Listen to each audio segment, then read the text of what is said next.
People come to St. Patrick's Cathedral to pray. One couple allegedly came to the New York City landmark to have sex. Good morning! Based on a dare from radio hosts here in New York. Hello. They fired these two guys for orchestrating an obscene stunt in New York's most famous Catholic cathedral. Shock jocks Opie and Anthony had encouraged the couple to have sex at locations where a producer was waiting to call in the play-by-play. Opie and Anthony were fired and their nationally syndicated show canceled. Did these shock jocks simply go too far? When they crossed the line? This is outrageous. Oh, dear. What are you, stupid? Huh? Just when everything was going good. Greg Opie Hughes. I like yam bags on the tool. And Anthony Cumia. I'm hoping for a big, fiery rear ender. Broadcast an outrageous live account of a couple allegedly having sex right in New York St. Patrick's Cathedral on a holy day of obligation. Presided over the slaughter of a wild pig. Closed down San Francisco's Bay Bridge. Encouraged teenage girls to run naked. And invited listeners to compare the taste of eggnog and urine. You're screwing everything up. Shock jocks. Not only does it involve obscenity in the most extreme form, the nerve of these people to actually have it set up. No crap, Sherlock. Die. The Opie and Anthony Show. Shit, piss, fuck, cunt, cocksucker, motherfucker, and tits.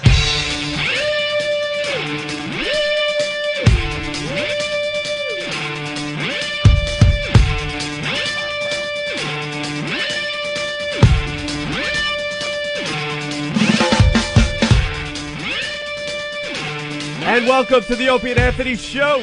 Hello. How's the mic levels today? Still figuring that one out? We're still trying to figure out this space-age studio that we're broadcasting from.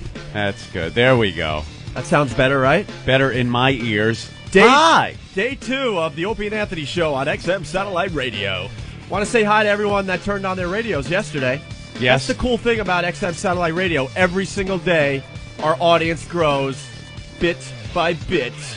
More listeners, more gooder. As the virus slowly but surely spreads. Yeah. And someday, we will be on top again. Oh, it's going to take some time, and we know that. Oh, yeah. It's a slow build, a slow climb. You know, just getting used to this facility is a bit much, I must say. Because... Well, you know what? We got to start. I know where you're going to go. We got to start by just trying to get in the building. Oh, that's a good one. That's a toughie. We thought we had it hard at the last building we were at with Whitey. Remember that security guard, Whitey? Yeah. Guy with the white hair who wouldn't let us up? Saw us walking through there for 3 years straight and wouldn't let us up into the studio. Would you let us up anywhere? No. Okay. But we got this security guard downstairs that just will not let anyone in. I don't know what he is. Yeah, I knocked on the door, or I rang the bell. You have to ring the bell. Big dopey brass bell on the outside of the building. And then he comes up, and I show him my my XM radio ID, Opie. And he goes, no, you need a building ID.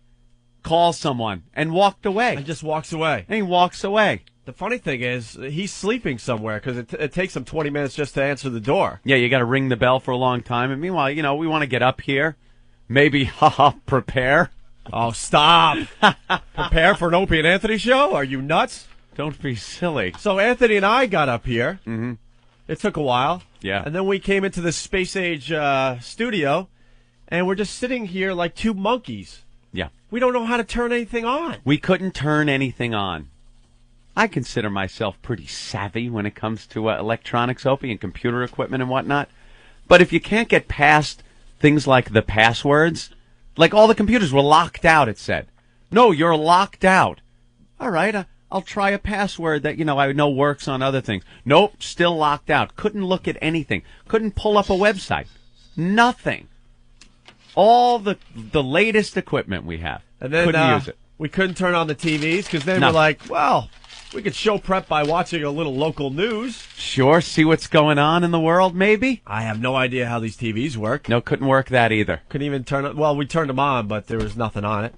And then I'm like, all right, well, what time is it? There's a clock above Jim Norton's head. It's set for, I don't know, Berlin time or something. Yeah. We had like Berlin and Baghdad time. How about the time that's going on here, where we are?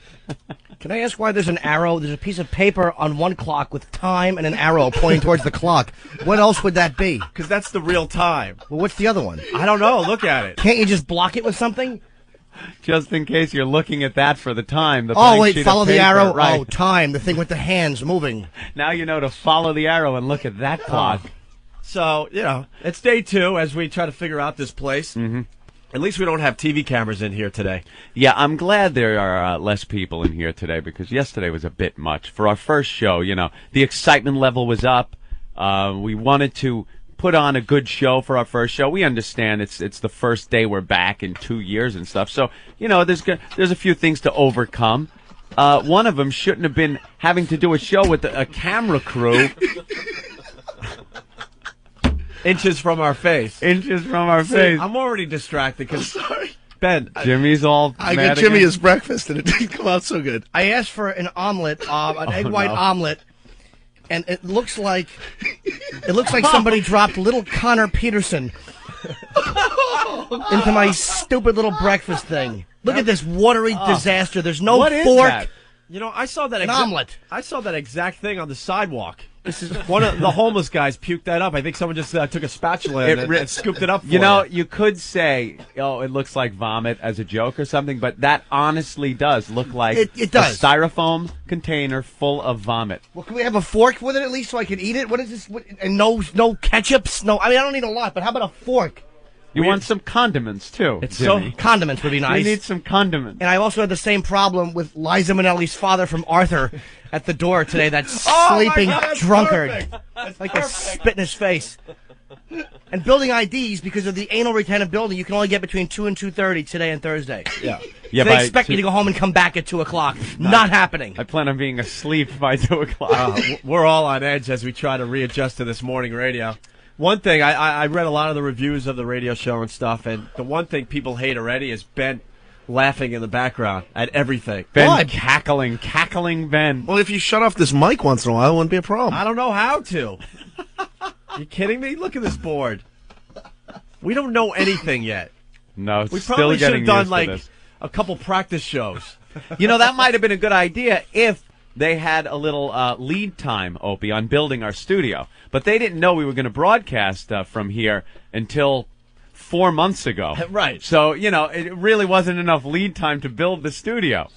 They knew in June, pretty much, that we were going to be broadcasting from this facility. And they started work on it when? Wednesday. Really? Wednesday. Wednesday.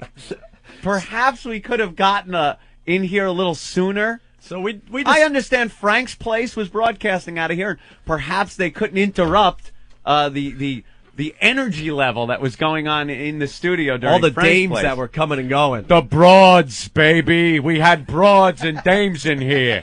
How can we do work with nice tender pins walking back and forth, baby? Yeah, so maybe that was the reason the studio wasn't worked on. So we decided to just throw ourselves out there and go, well, we'll make do with what we got so far. Sure. People are pissed off that we only had one sound effect yesterday. Got a few more today. We do have a few more. I wouldn't worry about it. All right. Also, Ben saw people effing on the way in today? Yeah, it was 4 o'clock in the morning, I live downtown, so it's not a big surprise. Yeah.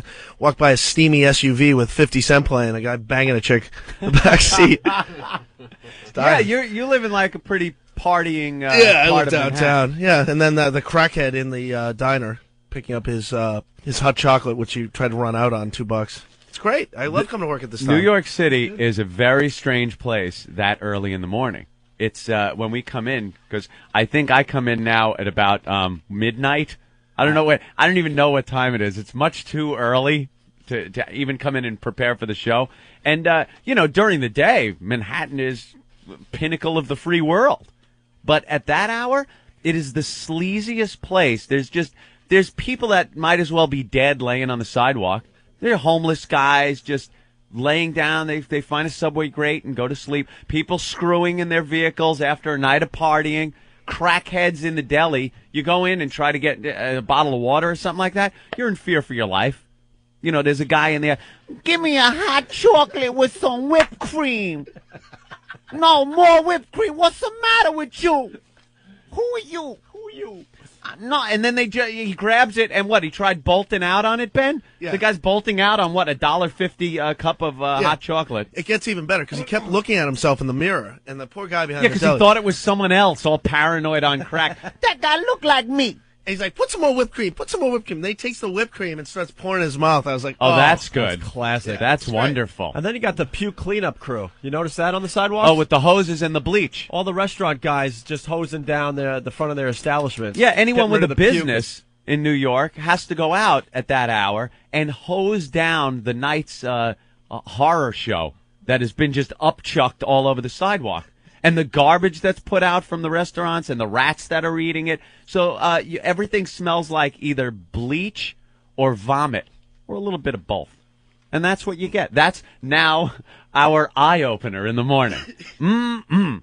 Used to be coming in, it was afternoon, so you'd get hot chicks in their smart business suits going to work, hot chicks shopping, maybe the businessmen going to that business lunch. But now, we're looking, I'm going to be manic depressed after doing this for a week, just looking at the horrors of our society walking the streets of New York City and laying in their own vomit and feces. Absolutely love it. This is all ride around time for me. I'm always up at this hour. You are, yeah, because Yeah. you're a comic, so you're doing your gigs, and then after you're done, you find yourself a hooker. I'm always riding around, just pinching the shaft, looking for somebody. Believe me, you know how many hours I've spent riding around at this time? Where are the hookers? You know something? I might sound naive, but I'm usually not up at that hour. I don't even know where hookers are in New York City. Usually in the 40s you can get them, but they're in cars, so you have to kind of be aware of that. Hookers in cars. No, that's the new thing. Well, for years they've been doing that. Yeah, for really? years. It's genius, actually, because it's harder for the cops to get them if they're riding around. In my neighborhood, they put their business cards on all the cars. Oh, I know a business card. That's pretty Oh, they put fancy. business cards. You're looking for a date, you call blah, blah, blah. Oh, Yeah. like Vegas. And when you go to Vegas, they hand you these little business cards. But, They leave them all but it's over on town. your windshield. Then you call the number, and I guess what? They drive up, and you do your action in the limo or I something. can honestly say I've never paid for sex in my life. I swear. I never have. Anytime So you I have don't to hear a know woman any- talk after it, you've paid for sex. Very good. Awesome, man. I don't know. I'm so paranoid, too, I don't know how you do it. Like, I would be scared of getting busted. I watch too many episodes of Cops. I love the show. And when they, the guy is coming into the hotel room and the cops are waiting in the bathroom to come running out and throw him against the wall and make fun of him, it's frightening. Because he goes into the hotel room. I never do that. I either go on Craigslist and I have them come to me, or I pick them. I never go into a hotel room like that. No? Nah, rookie mistake. What, That's begging really? for a bust. Yeah. What are you because doing in the car? You get in there and where Usually do you my go? apartment. Where do you park? You will find a Oh, nice you take dark- them back to your place? when I can. I live right there, so I'll just go. Hey, it's a little bit safer to go to my place. And they're like, yeah, no, they don't I'd get be busted. I'd be afraid that her pimps were going to come back and just roll my my apartment. Now I have a doorman building. I mean, it's a little bit harder to get up, and there's nothing in my. What are they going to take in my apartment? My signed Sabbath picture, the Your shot of- duvet? exactly, yeah, which has candle wax, which looks like other stuff all over it. Awful.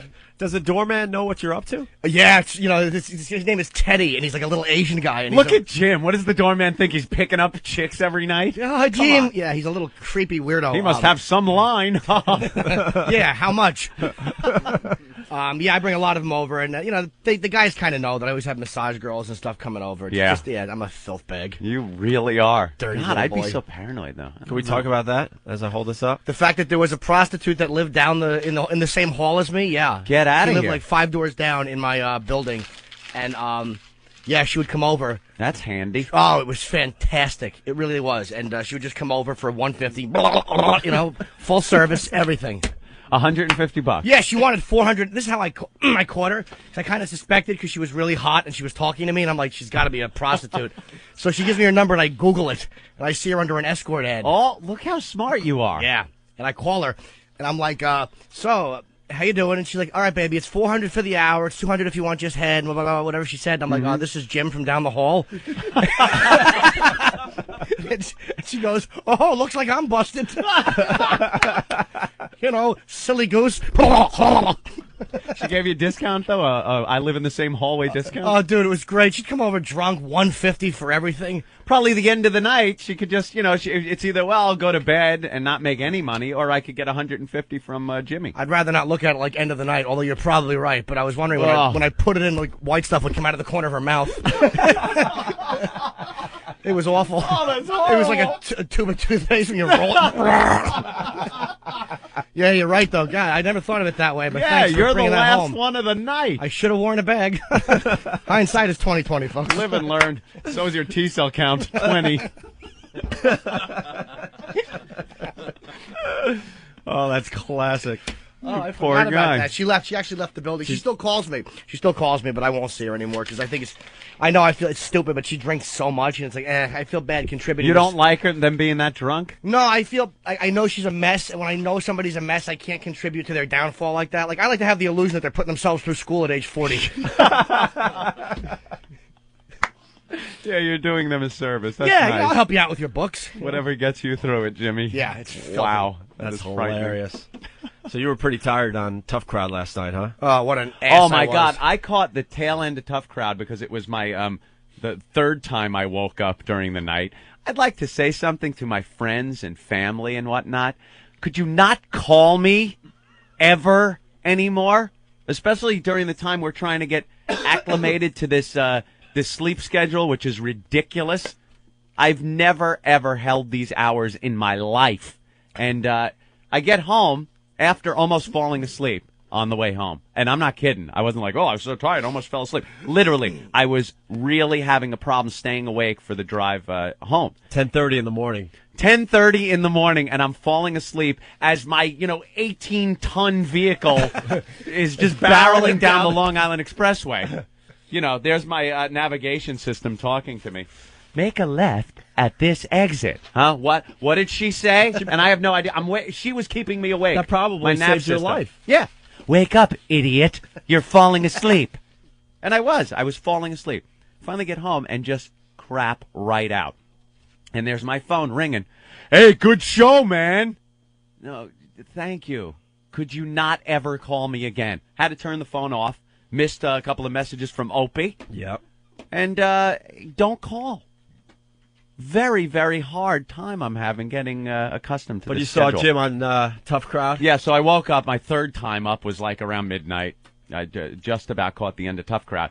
And you were just a babbling idiot. I thought you were Colin for a second, the way you were a stuttering, mumbling buffoon. Oh, boy, was that dummy happy. I tripped on, like, 2 good ones, and I mean really fell on my dumb face. I heard at the end of the show now, Colin does his little Yes. little talking Press conference. at the end of his press conference, right, at the end of the show.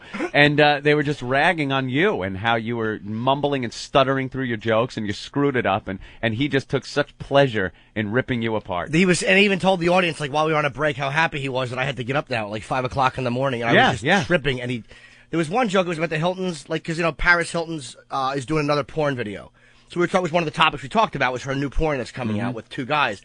and the joke was supposed to be 2 guys. Yeah, which should be a All right, thing. we're gonna On the have rotisserie? We're gonna have to talk about. I this. don't know, to be honest with you. I haven't seen it yet, but I imagine. I mean, unless this I one guy love a porno with a chick on the rotisserie, man. It really is just Right completely on the humiliating. spit. Yeah. Right on the spit like a suckling pig. Don't you love it? Here's a little special barbecue sauce, honey. Ouch! Ooh, ouch! Ooh. Do you find her very hot? Paris Hilton? Yeah. Oh, without a doubt, yeah. Because some guys think she's too skinny. No, she's great. Yeah. She's fantastic. Too Yeah, skinny. that is pretty girl. good. And she's doing another porno. It's exactly what she should be doing. That's exactly what she has to contribute. What can I do? Lay on your back, relax. There you go. Open those. Good girl. And she also said the N-word. Did she really? Yeah, that's the big story in the paper today. Nicole? Is it? Paris.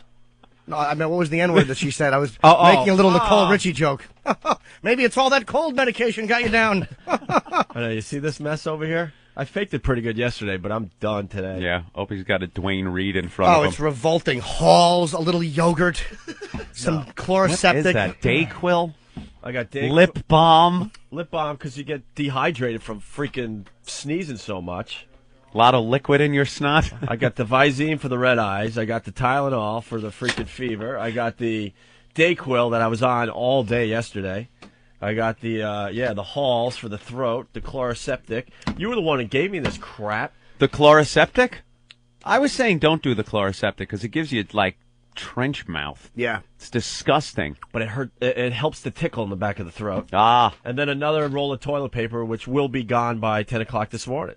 All you're missing from that little collection is tampons and AZT. I know, it's so pathetic. It really is nauseating. I really can't defend that at all, but... This is one of the worst colds going around because I had it last week. When we were doing the promotional tour, Anthony was sick.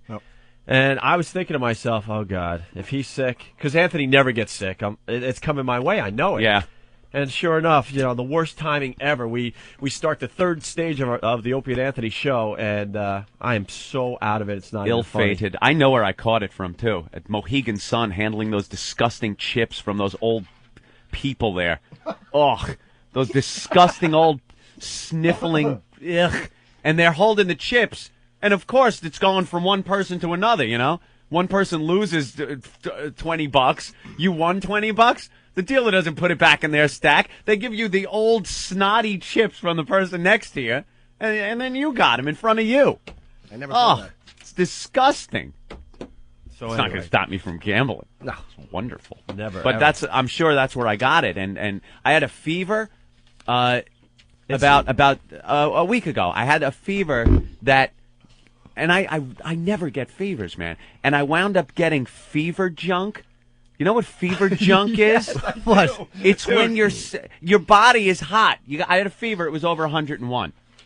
Which isn't that bad, but it's a fever. Your body tries to regulate the temperature, and if you know anything about the reproductive system, your testicles hang out of your body because the temperature has to be less than body temperature to make your sperm cells. Is that why they hang outside? Yes. I didn't realize. I thought that was just to humiliate a girl when you put them on her nose. All right, see, you learn something every day. My apologies. Yes. I believe they have to be somewhere around 96 degrees to produce sperm cells. I've had the fever junk for the last 2 days. So when you have a fever, your sack is hanging. So low, man. They're like click-clacks. It's like you take 2 click-clacks. Remember that old kid's toy? The click-clacks? Now take it and get a fruit roll-up. Put it in the microwave for 3 minutes. Now stick the click-clacks in the fruit roll-up and hang it between your legs. That's pretty much what my sack was like. Sticking to my thigh. And then your junk itself, your schlong, kind of hangs down too. It looks very impressive. Yeah. When you go into the bathroom and look in the full-length mirror, you're like, wow, you got porn star junk. But it gets annoying when you roll over in bed and it's, your sack is touching your ass. How did that happen? It's fever junk. It's all hot and bothered and trying to get away from your body. Eventually we're going to have to do what did we learn on the Opie and Anthony show? Fever junk. Fever junk. Half this stuff's still not set up. We don't know how to print out feedback yet. We got an FU line that still doesn't work. So it's a work in progress, It's a work in progress. Like we said, they didn't have enough time, 4 months, to to get our studio in order. And Ben and Steve are going to probably brawl with by Friday, I think. Oh, these two? Yeah, that's a match made in heaven, man. Steve could kick my ass. I'm not even gonna, try and fight him. Did you even have to say that? Yeah. It's like, hey, by the way, guys, Steve could kick my ass, in case you didn't know. I don't know if Steve has a listening problem or he's just deaf. No, I am partially deaf. So that's definitely. I don't like that Steve could just talk from another room.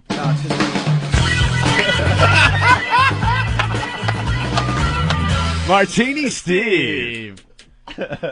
See, we have another sound clip today. Nice. I love it. It's a nice addition to the show, this Martini Steve music. We're coming back, Yeah, see? that's wonderful. Thank you so much. No problem, Steve. Steve's dressed very appropriately for work today. Tattoos and... What the fuck am I trying to impress? Wait, we can't hear you. Yeah. Your audio is low, sweetie. Is it really? Yeah, I'll say. It's real low. Really? Yeah. That's odd. How's that? It's Oh, there we better. go. Take those thick Lebanese fingers and turn the... So, Ben, Thank you. how is Steve supposed to dress?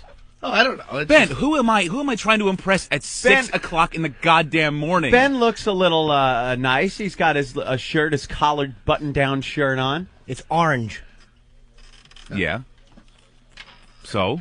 And you have the cut-off sleeve skull and crossbones shirt. I'll just tell you a little story. The other day, me, Ope, and Steve went to lunch after we were here during the day, and we went to a restaurant over here in Midtown, and they did not want to seat Steve. They were mortified. They tried to put us in a corner because Steve was wearing that exact same shirt and sleeves cut off. At a nice restaurant, Yeah, right? yeah. In Midtown. Exactly. So I put a jacket on. Whatever. I was fine. Jesus. Yeah, these two are going to kill each other. Oh, yeah. And it won't be long. I like Ben. It's just he's such an instigator sometimes. He knows he's doing it too. He is an expert in prodding and poking. He figures out what your buttons are, and then he just goes right for them, and he just doesn't stop until he gets blasted. You know what Club Soda Kenny said? What? He goes, Club Soda Kenny loves pulling gags on people all the time, on perfect strangers, you know. He'll be, excuse me, you dropped something. And then the person looks around like they dropped something, or just go, miss, and then not look at the person. The person thinks you were calling them. Those fun little gags. He can't do it in front of Ben. He said to me, I can't do it. I said, why? Because Ben will go right up to the person's face, point at them, and start laughing hysterically at the person. You're going to get killed someday. Kenny's too funny, though. We were in Boston on Newbury Street, and the Yankees were in town, and he's screaming, look, it's the fucking New York Yankees! Out in the middle of the street, people were just mortified. That was one of the funny ones that he Yeah, pulled. they love him in Boston. Yeah. All right, I'd like Great. to go to the phones, but Problem? that's today's problem, yeah. The phones? Yeah, I can't click on phone calls. So. Are you on the proper screen? Oh. No? Uh-oh. At least you can't throw this one through the wall. It's just a monitor. I know. All right, we'll have to work on that problem. Why don't we take our first break? Do we have any sponsors yet? I don't know. Day 2, no sponsor. Steve, no sponsors Do yet? you know what a party it's going to be No, when we it's get all our love. first sponsor? Do you understand the attention we are going to give the first sponsor? Can they even grasp how we are going to sell their product, whatever it is? I thought that guy wanted to sponsor the rape brick yesterday. What about Schwantz cream? Stuff that makes your junk grow without a fever. Ooh. You know? Where did they go? Where's the false pills that grow hair on your head? Or something? Where's the stuff that makes your man goo taste like fruit flavors? Where are all those fun products? Just think, if the first sponsor on this show will get such attention. A lot of attention. Stuff will be flying off the shelves, if it's even sold in stores. Usually it's over the internet, isn't it? Usually it's illegal stuff. It's illegal. There was available from Canada. There was a time that I had pointed out to the WNEW staff that we had advertisements for a escort service. Oh, right, yeah. They had no idea. Didn't they pull that after like one day? Yeah, after we told Hookers. them. Yeah. We were advertising for hookers on our show. Only the best for the Opie and Anthony Only show. the best. Remind me to tell you the story of when I was in Dallas and I got in trouble with one of the Pugs and Kelly whorehouse sponsors. Oh, they sponsored a whorehouse? Well, whorehouse was one of our Whorehouse advertisers, ran ran ads? I don't know why I said remind me to tell you instead of just telling you like it's a big teaser. Don't get out of the car, folks. What a fucking dullard. Forget it. Just move on. I'm sorry. Yes, you are. A little radio tease. All right, we're gonna take a quick break here. I don't know what they play during the commercials. I think Yeah. well, it's not commercials. I think they just play comedians and stuff. Hang now. in there, folks. On the way, Club Soda Kenny's checking in. Also, I think we got the wiffle ball bat today. Oh, if we could get a girl to, well, if we could get a girl. It would be nice just to stop right there. It would be nice just to get a girl in the studio. In to the break in the new studio. studio. That would be very, very nice. Yeah. One girl showed up with the inappropriate bells yesterday, but she was too scared to come in here. I didn't even see her. No, she I was know. too I scared. saw her. Hey, where are the bells? I need at least one. Oh, there's one. Okay. All right, so we got that. Also, Anthony, we're gonna bring one of our bits back today. Which one, Opie? That was taken away from us. It was taken away before we even got fired. Yes. Yeah, I remember this. Well before we got fired, we were having such a good time with it. And, of course, we were having much too much fun. Our listeners were enjoying it much too much, so management had to take it away, of course. And that is What's in My Pants. I love What's in My Pants. Looking for the ladies to call to play What's in My Pants this morning. Okay? And when we come back, our first review of our new radio show. Yes. In the newspaper today, in the Daily News. In the Daily News, David Hinckley wrote about the Opie and Anthony return. XM rated is the headline. Oh, ho, ho. Kind of like X, but with an M. So we'll get into that next. Shut your mouth! I said shut your fucking mouth! I masturbated so hard, I almost broke my vagina. The Opie and Anthony Show. Here's another bunch of genetic defectives who've been turned loose on answering machines.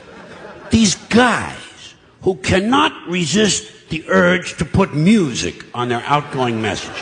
You know, some guy spends $8 at Radio Shack and suddenly he's a fucking record producer. And because he's busy in the basement jacking off his dog, I have to listen to substandard music. And it's always rotten music, you know? It's either new age, that pointless, meandering zombie noise played by pseudo-spiritual lunatics who think wind chimes are a musical instrument. Or else it's soft rock. Soft rock, that lame-ass, weak, non-threatening suburban white boy junk played by bands like Men Without Testicles. Oh, and folks, on these answering machines, do me a favor, would you please? When you record your outgoing message, don't bother telling me you can't come to the phone. I understand that. Apparently, that's why we have these machines. And don't tell me to leave my name and number. Somehow, I figured that out. And if you work in an office, never mind that stuff, I'm away from my desk. If you had to take a shit, say so. Just say, hi, this is Mary Louise. I had the Mexican jalapeno bean chili dip, and I washed it down with a gallon of gin. I'll be in and out all day.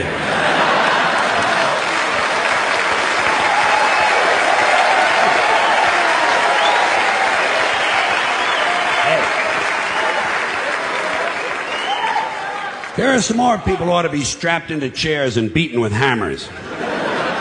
People who wear visors. Let me ask you something. What the fuck is the point in wearing half a hat?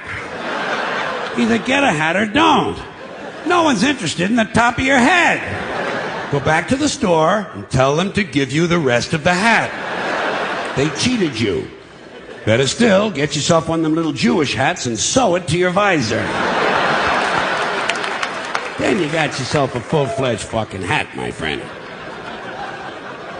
Here are some more musical vermin whose mothers we wish had had medical plans that included abortion.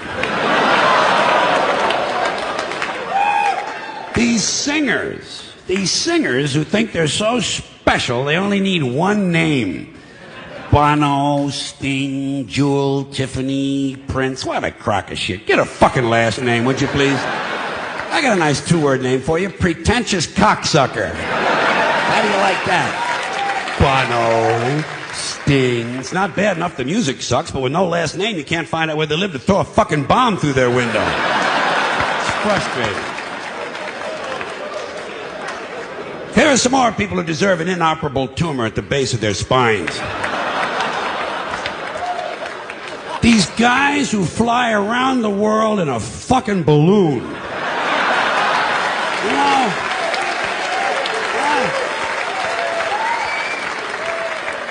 What is this, 1850? Get a fucking airline ticket, will you, please? When are the media going to realize no one's interested in some rich trouser stain who's so bored he's got to fly around the balloon all day? I hope the next guy gets hit by lightning. It flies around in little fart circles.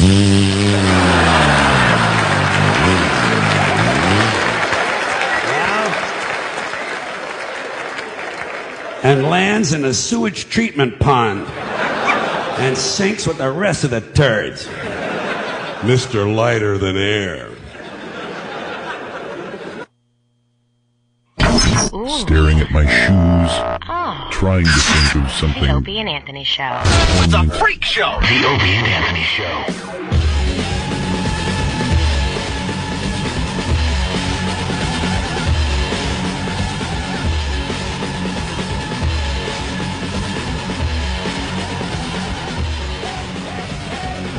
You're checking out the Opie and Anthony Show.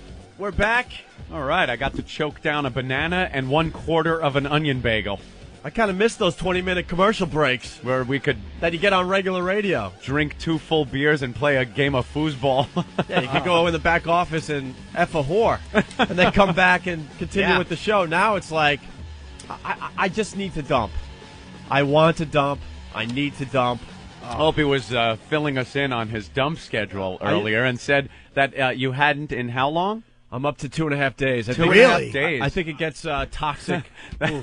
Third day. Wow. That's packing. You know what? That's gonna leave a dent coming out. I don't care. I just need to blow it gonna out. hurt. Man. It's going to be dark, like really dark, like just filled with blood, sick log. Oh! So if I run out of the studio, I'm going to have to, just because I have to take care of this. Really? Why don't you just find a Sinatra album to take a shit on? I hear that guy's really happy with our presence. The Sinatra guy apparently hates our guts. How do you know that? I don't know. The word around town is he's not too happy with us. Word around town. Word on the street. Yeah. Oh, everyone's been just so nice here so far. I haven't experienced it. I'm just speculating. I hear he doesn't like us. Let's give it time.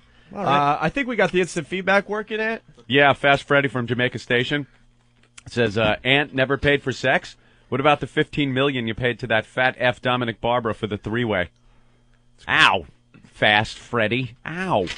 And Phil from New Orleans saying New York City at 4 a.m. Sounds like watching Disney workers after a ride disaster. Just hose it off and start again. Nice. All right, let's say hi to Club Soda Kenny. I think we got the phones working. Kenny! Good morning, sunshine. How are you, sir? How's everybody doing there? We're doing okay, Kenny. Very good. Let me tell you, it's so exciting that you guys are back. Well, thank you, Kenny. We're very excited to be back. And I don't want to get off the topic, but just a word of advice for Opie. Yeah. If you're a little constipated, Yeah? you got to stick a finger in there and loosen things up. Oh, jeez. He's right, actually. No. What do we have, an intern? Have him do it. Yeah, you loosen things up a little bit. Get things going. Thanks, Kenny, for that. Ugh. But Nah, listen. over-the-counter stuff. You need God some bless Metamucil. Anthony. I just God need to bless go, Anthony. man. Cute little Anthony. Thank you. Kenny, when are you coming in? I don't know. I'm talking to you now on the phone. I know, but I like to see you when I'm talking to you. Well, what are you doing Friday night? Albany, the Palace Theater. Funny you should ask, Ken. Oh, wow. That really has to stop. Plug whore. Kenny asked me. I answered. I'm friends. The plug whore. Well, Kenny, what do you got today? Well, I just wanted to welcome you guys back. And, you can't even buy a radio in the store because you guys, all the radios are sold out. Yeah, we got to say hi to everyone that got their XM satellite radios turned on yesterday. Every day our audience builds slowly but We have surely. to say hi every day to people? Yeah, because they're... Is that it? Why not? They're here in the first show. Yeah, but you got to get those Delphi people to make some more radios. Yeah? They obviously move slow in that country. What country What is country that? do they make them in? Delphi. Delphi's a country? Well, isn't it? They make the radios there, those people.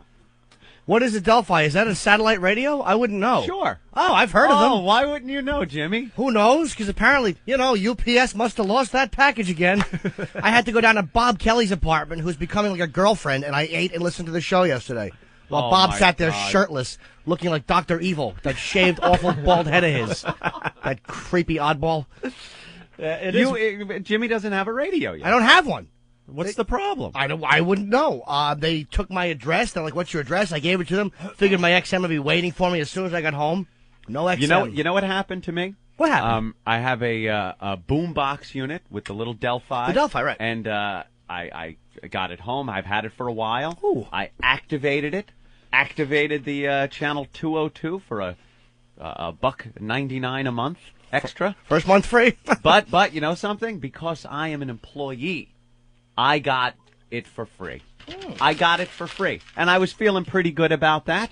You know, they treat their employees nice. I got it for free. Opie, right before showtime yesterday, my girlfriend goes to turn the radio on, and I have nothing. It's as if I was never subscribed to it or anything, and went through this whole long thing of getting it turned on for the past week, just trying to get it for free.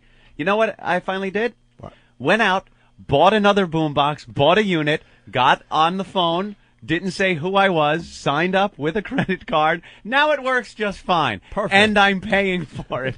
I have to pay to listen to the show. Jimmy. That's what XM does. You're going to have to just bite the bullet and buy your own stuff. They're like these. I had to do the same thing. Right. You had to buy one too?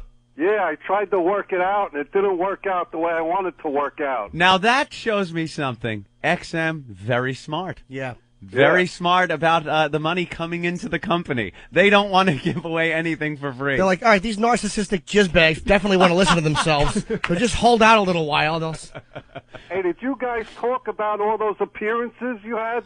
Those appearances were off the hook, yo. Yeah, we had fun.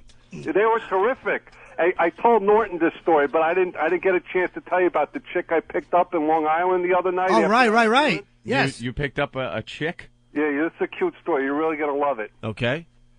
She was a little older than me. She was about 50 years old.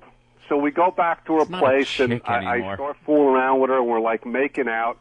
And she told me she had, like, a fetish about her breasts or something, and she wanted me to, like, play around with her breasts. Ooh. So I'm, like, making out with her, and I started to, like, suck on her stupid tits, and fluid is coming out. Ooh. And I'm like, I don't know, she's a little old to have, like, Was she lactating? Stuff, and so I'm, like, making out with her, and she wants me to, like, play around with her tits. So I'm sucking on her stupid tits, and, like, fluid is coming out. And I'm thinking to myself, she's got to be too old to have, like, milk in her tits. So I finally couldn't take it anymore, so I asked her, I go, you know, what, aren't you too old to have, like, milk coming out of your breast? And she goes, yeah, but I'm not too old to have breast cancer. Oh, my. Oh, my God. Wow. That made me happy. My first apology. I'm sorry to anybody who had to hear that. I was sorry, too.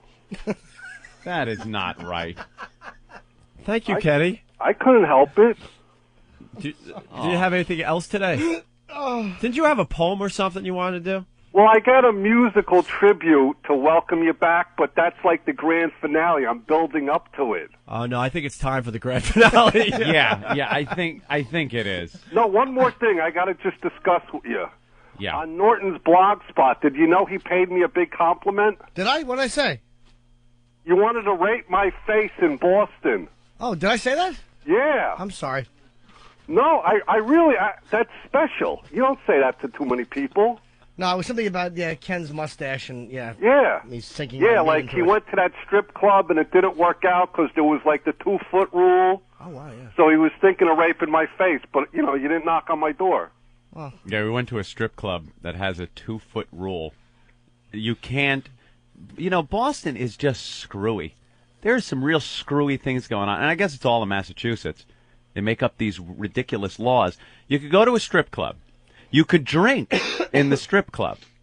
You could see completely nude girls as you drink in the strip club. Sounds pretty good. There's a 2-foot rule that is strictly enforced. You cannot get within 2 feet of the girls. What is that going to do? Like, how did they make that law up? You want to sit there. If you want to get a lap dance, you want the girl to be on your lap. You want her to be, moving and grooving in your lap, kind of brushing against your junk with her thigh and ass and stuff. but there's a 2-foot rule. It wastes. I was watching people get lap dances and going, that is a complete waste of time. It's not even a lap dance. It's more of a vicinity dance. You just kind of sit there. Maybe that would have been funny if I said vicinity and not vicinity dance. Rotten stroke voice. But they needed a 2-foot rule because that's the size of Norton's mule. My mule is thick, nice. I mean, it's not quite Anthony's fever junk, but, which is hanging and smells of onions. But you know, even if your junk is huge, it could only get within 2 feet. I don't like any lap dance where I have to get up to punch her in the face if it's not good. That's a little rule. Well, violence against women humor right away. Awful. All right, Kenny, the grand finale. Okay, you ready? I don't know, I guess. Welcome back. Your dreams were your ticket out. Welcome back to the same old place that you laughed about. Well, your names have all changed since you hung around, but those dreams have remained and they've turned around. Who'd have thought they'd lead you? Who'd have thought they'd lead you?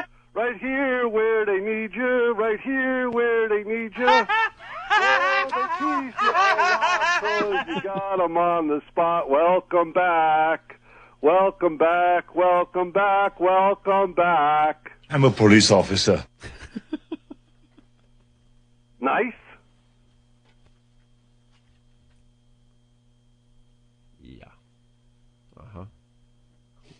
Or, you know, we could do Emerson, Lake, and Palmer. Club Soda Kenny, everyone. Thank you, Kenny. Phil from Boston went to Best Buy last night to get another XM home kit, and they were completely sold out of the 40 roadies and home kits. Now, after yesterday's horrendous show, I know it can't be because of you guys. Welcome back. Thank you. All right. Still no girls calling, Anthony. We want to do what's in... oh, right. Guess what's in my pants. Guess what's in my pants a little later on. Maybe some of the girls don't understand the concept of the little fun little feature. No, I think they understand. I just don't think they're listening to us. That's not true. That's not true. They love it. The girls love it. You're blonde and handsome. Remember we used to need an incentive to get girls involved with the program? Some kind of prize or a giveaway? We don't have... Do we have giveaways? I don't think we have anything. Ben? And don't Working on suggest it. satellite radios, because if they're listening, they have one. Exactly. Yes, Steve? Oh. Yeah. I told you to remind you when your levels were low. People are calling in and saying they can't hear you. Hear who? What? Hear who? You. How are my levels? Yours are surprisingly good. You've paid attention to what I told you They were before. actually very low yesterday. Bob Kelly and I noticed as he was shirtless. How do you tuck in a shirtless... A shirtless... I'll tell you one thing. Steve is really loud. Yeah. Like so loud that I can't even keep You're my blowing out our headphones on. eardrums. And the reason they can't hear me is because I haven't really talked today because I can't. He's not feeling well. Okay, I'm sorry. All right, go back to your... Thank you. Like that mic has to be turned down at every occasion. Steve. Well, which mic is that? It's that one right there. This one? No. No, I think it is that one. All right. We have our first review, Anthony. See, we could just keep going with the radio show. I kind of like this. True. Right about now, we tease this and...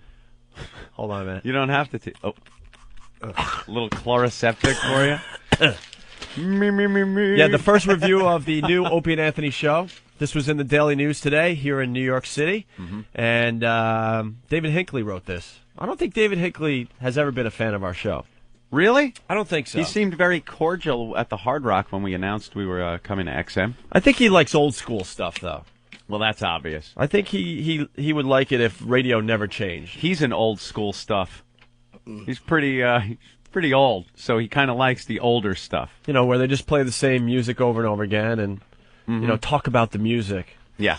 Those were the golden years of radio. He likes writing, you know, around Labor Day, who's doing the Firecracker 500 or something like that. That's like his cup of tea. Yeah. We're not his cup of tea. But with that said, he didn't blast us too bad in this. The headline is Opie and Anthony return, XM rated. Naughty Boys Opie and Anthony resurfaced yesterday. Naughty? Are we naughty? You are. Fresh as paint. That word annoys me. Hold on a minute. Is Chip a girl's name? Look at the commercial on TV for the station we used to work at. Oh. They have $100,000 to give away, and RuPaul. Oh, speaking of what's in my pants, RuPaul, the new morning host over there. I played that game with a few RuPaul-esques. young ladies. They only lost millions upon millions of dollars after they canceled our radio show over there because they had such a better idea with this Blink crap. Dude, it was so intriguing. They painted everything pink. You just had to know what it was about. We got to explain this to the rest of the country. We get canceled. We were kicking ass here in New York and many other cities. They get rid of us, and they come up with this concept called Blink 1027 or something like that. Had a pink logo, and it was supposed to be a channel dedicated to women, I guess. Dedicated to women. The logo looked like a tampon box. No joke. I'm being serious. It looked like a tampon box. It said Blink on it. And then they did like entertainment features and gossip features, but when they were gossiping, they weren't really gossiping because it all had to be nice and PC. And it was like a cross between Lifetime and the E! Channel. That's pretty much what they were going for. It was a complete disaster. And John Sykes continues to work for the company. Yeah, that was his brilliant idea. The View. After he decided to not stick up for us and then go into his office like a little coward. Yeah, that and was have a the great lawyers idea. fire us over the phone. Yeah, that's what you want from your executive, a guy that runs away when the going gets tough. But they lost millions and millions of dollars on that disaster. Ouch. Anyway, Chip, what's up? Not much, man. What's going on? Oh, see. He wants to play What's in My Pants. We really need a girl to call. Need a girl. To break in our old feature that's going to be new again, What's in My Pants. 866-WOW-1-WOW. All right. So David Hinckley in the Daily News. Opie and Anthony return, XM rated. Naughty Boys, Opie and Anthony, resurfaced yesterday, this time in the no rules world of satellite radio. No rules. And they likely astonished some critics by not immediately turning the airwaves blue. Anthony you and I were under control yesterday for the debut of this new show. We didn't really curse. Everyone else completely out of control. Ben let the F word fly a million times. And pretty quickly. Frenchie let the C word fly a million times yesterday. I know. I wanted the FCC to step in and regulate Frenchie yesterday. That's how bad it was. And the callers completely out of control yesterday. Mother effer, you effing C. I don't think we've had A. one caller that hasn't cursed yet. Oh, they're so excited about cursing. They just, I know. Kenny didn't curse, did he? Yes. What did he say? T-word. Tits is, but you can say that on Comedy Central. That's not that bad. Considering the freedom, just to say tits, that's not bad.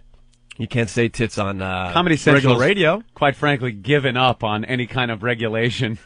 Oh, no, they haven't. Them and FX. Try writing an Act 4 for Tough Crowd and getting it through without standards traiping on you. Ugh. Really? Rough, yeah. Rough. Because they were playing like Chris Rock unedited.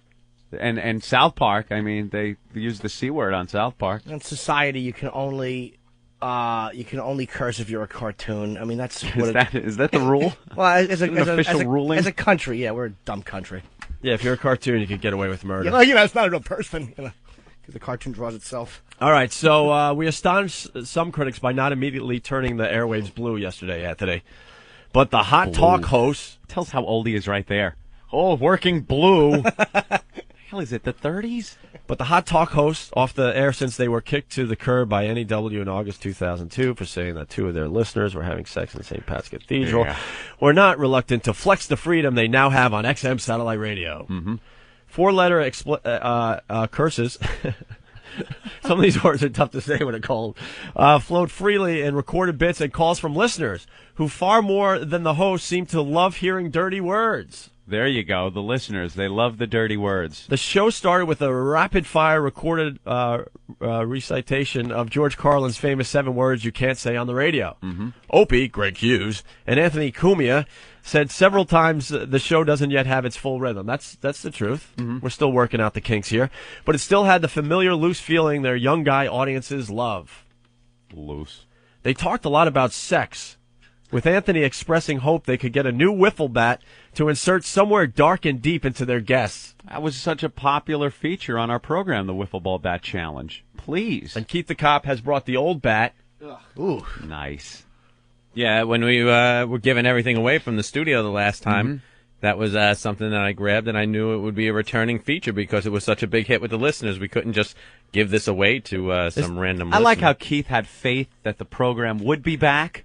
and he took it and held on to the wiffle ball bat until we did return? I won't lie, I did put it on eBay, but it got up to about $175. That's it? Yeah, I put a high reserve on it. I just wanted to see what the actual value of it would be. Right, it's sort of like you were assessing its value, right? Right. There's a lot of stupid stuff on eBay with our names attached Oh, to it. ridiculous They're things. selling the XM satellite radio keychains that we were giving out at the and those ridiculous, cheesy, cheap bottle openers. Those were terrific.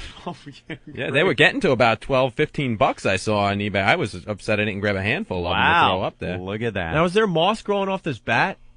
I do. I have the original bat, and now I have a new one for the new program. All right, very good. All right, we'll have to bring that into the studio in a few minutes. The here. original should be hung in here, by the way. Yeah? I'm a firm believer it should be hung in here to make every other host look at it. No, I think this is our studio, though. I don't think anyone else broadcasts from here. Really? Oh, well, then hang it in someone else's studio then and make them leave it there. We really got to get stuff up on the walls here. Yeah, that reflects our personalities and Olsen Twins sexual posters. problems. Olsen Twins. No, you know something? I used to. I used to have the Olsen Twins. Remember, in our office, I had the poster hanging up when they were all hot before they turned 18, and something went horribly wrong, and they look like little hobbits now. They look awful now. I don't know what happened. The one kind of looked good, all skinny, but now she's all plumping up again. Lindsay Lohan. Yeah, she's my new favorite. All right, so David Hinckley writes, they talked a lot about sex, with Anthony expressing hope they could get a new wiffle bat to insert somewhere dark and deep into their guests. They blasted Howard Stern as a whining hypocrite. They said WNEW's parent, Infinity, once asked them to sign a contract that fined them $100,000 each for mentioning any other Infinity personality, including Stern. Payable to me, Robin. Imagine we had to write a check to him.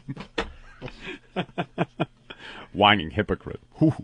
And if I'm not mistaken, wasn't that supposed to be for like the rest of our lives at one point?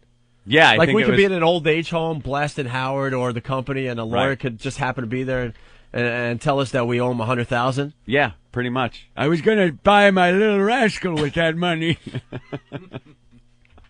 They also assessed the physical assets of Stern's daughter. Yes, we did that. And it says, I haven't seen a picture of his daughter. You haven't? No. She's got a big set of cans on her. I saw a picture, like there's one picture of them hanging out, both of his daughters hanging out at him with him at a bar or something. That's been making the rounds on the internet. And they're a little chunky. But the one has just got this great set of cans on her. You could just picture flopping it out and going to town between them. He didn't bring them to the Billy Joel well, I'm wedding? at the Billy Joel wedding. Perhaps a black guy's doing my daughter. Robin. Yeah, did you see that in the news? Used to be great news. Howard News used to be fun and like great, and you'd be like, wow, that was kind of cool and stuff. But these days, it's like Billy Joel, 55, married Kate Lee, 23. Nice! Nice one, Billy. You gotta like that. You gotta give that to Billy Joel. I'm sure it's because of his personality. Yeah, it's who he is and his looks, maybe. I think so. Maybe and his she driving skills. Maybe she enjoys driving into houses. Well, they got married at his Center Island, Long Island estate. After dedicating Try a Little Tenderness to his bride, the Piano Man launched into a dozen Motown classics, backed up by young rascal Felix Cavalieri. Yeah. Getting Down. Now, Getting Down were... Does that mean dancing to this? They were getting down? They were boogieing the night away. Was Alexa, his daughter, Christy Brinkley, his ex-wife. Yeah, he still hangs out with his ex. That's the weirdest thing, man. I could not imagine that one. Oof, oof, oof, oof. Howard and Beth Ostrowski, Paul Reiser, Don Henley, Jimmy Webb, Phil Ramone, and Andy Lack, all getting down at the wedding, at the Center Island, Long Island estate wedding of Billy Joel. Ugh. Give me a break. What happened to the old days? I'm staying in my basement and going through pornography. Now it's out to the Center Island for Billy Joel's wedding. Yeah, everyone's regular man with his model chick. What the hell went on there? God. But apparently he left his daughters home. No, it's not a male model. Stop it. All right, more of this review from David Hinckley in the Daily News. Mm-hmm. They reiterated that the Sex for Sam contest that got them booted from WNEW wasn't nearly the outrage it was portrayed to be. Then Anthony joked that on satellite they might expand the idea maybe into the Muslim world. We could do Sex for Allah, Anthony said. No, I didn't. I only have like 3 lines on this radio show. One of them is that we want to do a new contest called Sex for Allah. They always get our quotes wrong in these articles. Talking about the Mount St. Helens story. See, we did some local news. Local. Yeah. We did some news yesterday. Right. People were bitching. They didn't even talk about anything happening in the news yesterday. It's topical. Yeah, it was very topical. Talking about the Mount St. Helens story, Anthony suggested that, with all due respect, it would be justice if some of the volcano rubberneckers got covered with hot molten lava. Did I say with all due respect? I don't think so. I don't think my quote was with all due respect. I think I said, I hope they get covered in lava. I don't think any due respect was there. Yeah, I don't think you're some awful, like, extra from The Sopranos. You know, with all due respect. All due respect. You know. Well, Godfather, I hope they get covered in lava. This I cannot do. My daughter, those 2 men, I want them covered in lava. This I cannot do. Oh, you should see the volcano I built for you.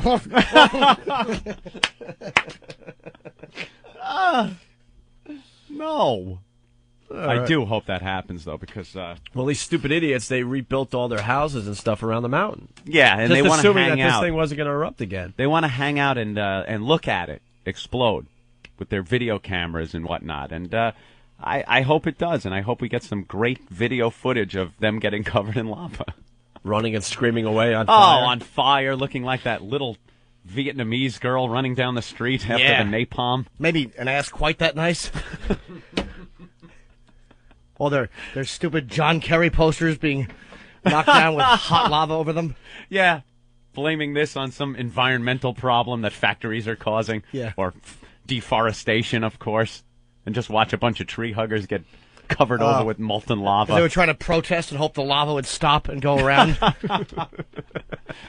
Damn Republican lava.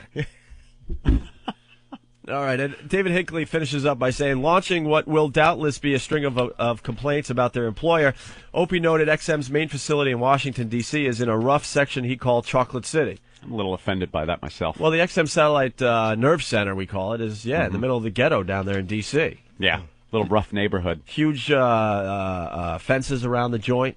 It's pretty much like a compound. Yeah, it's a little safety zone. Armed security guards. Mm-hmm. I think the DEA's building a new building like blocks away from... They are, like right across the street. The XM Satellite facility is. Yeah. Subscriber response to Opie and Anthony has been very, very positive, says XM spokesman Chance Patterson. Their channel costs $1.99 a month beyond the normal subscriber fee. And right now we have the audience of a college radio station, Opie said yesterday, but we'll be back on top, I guarantee it.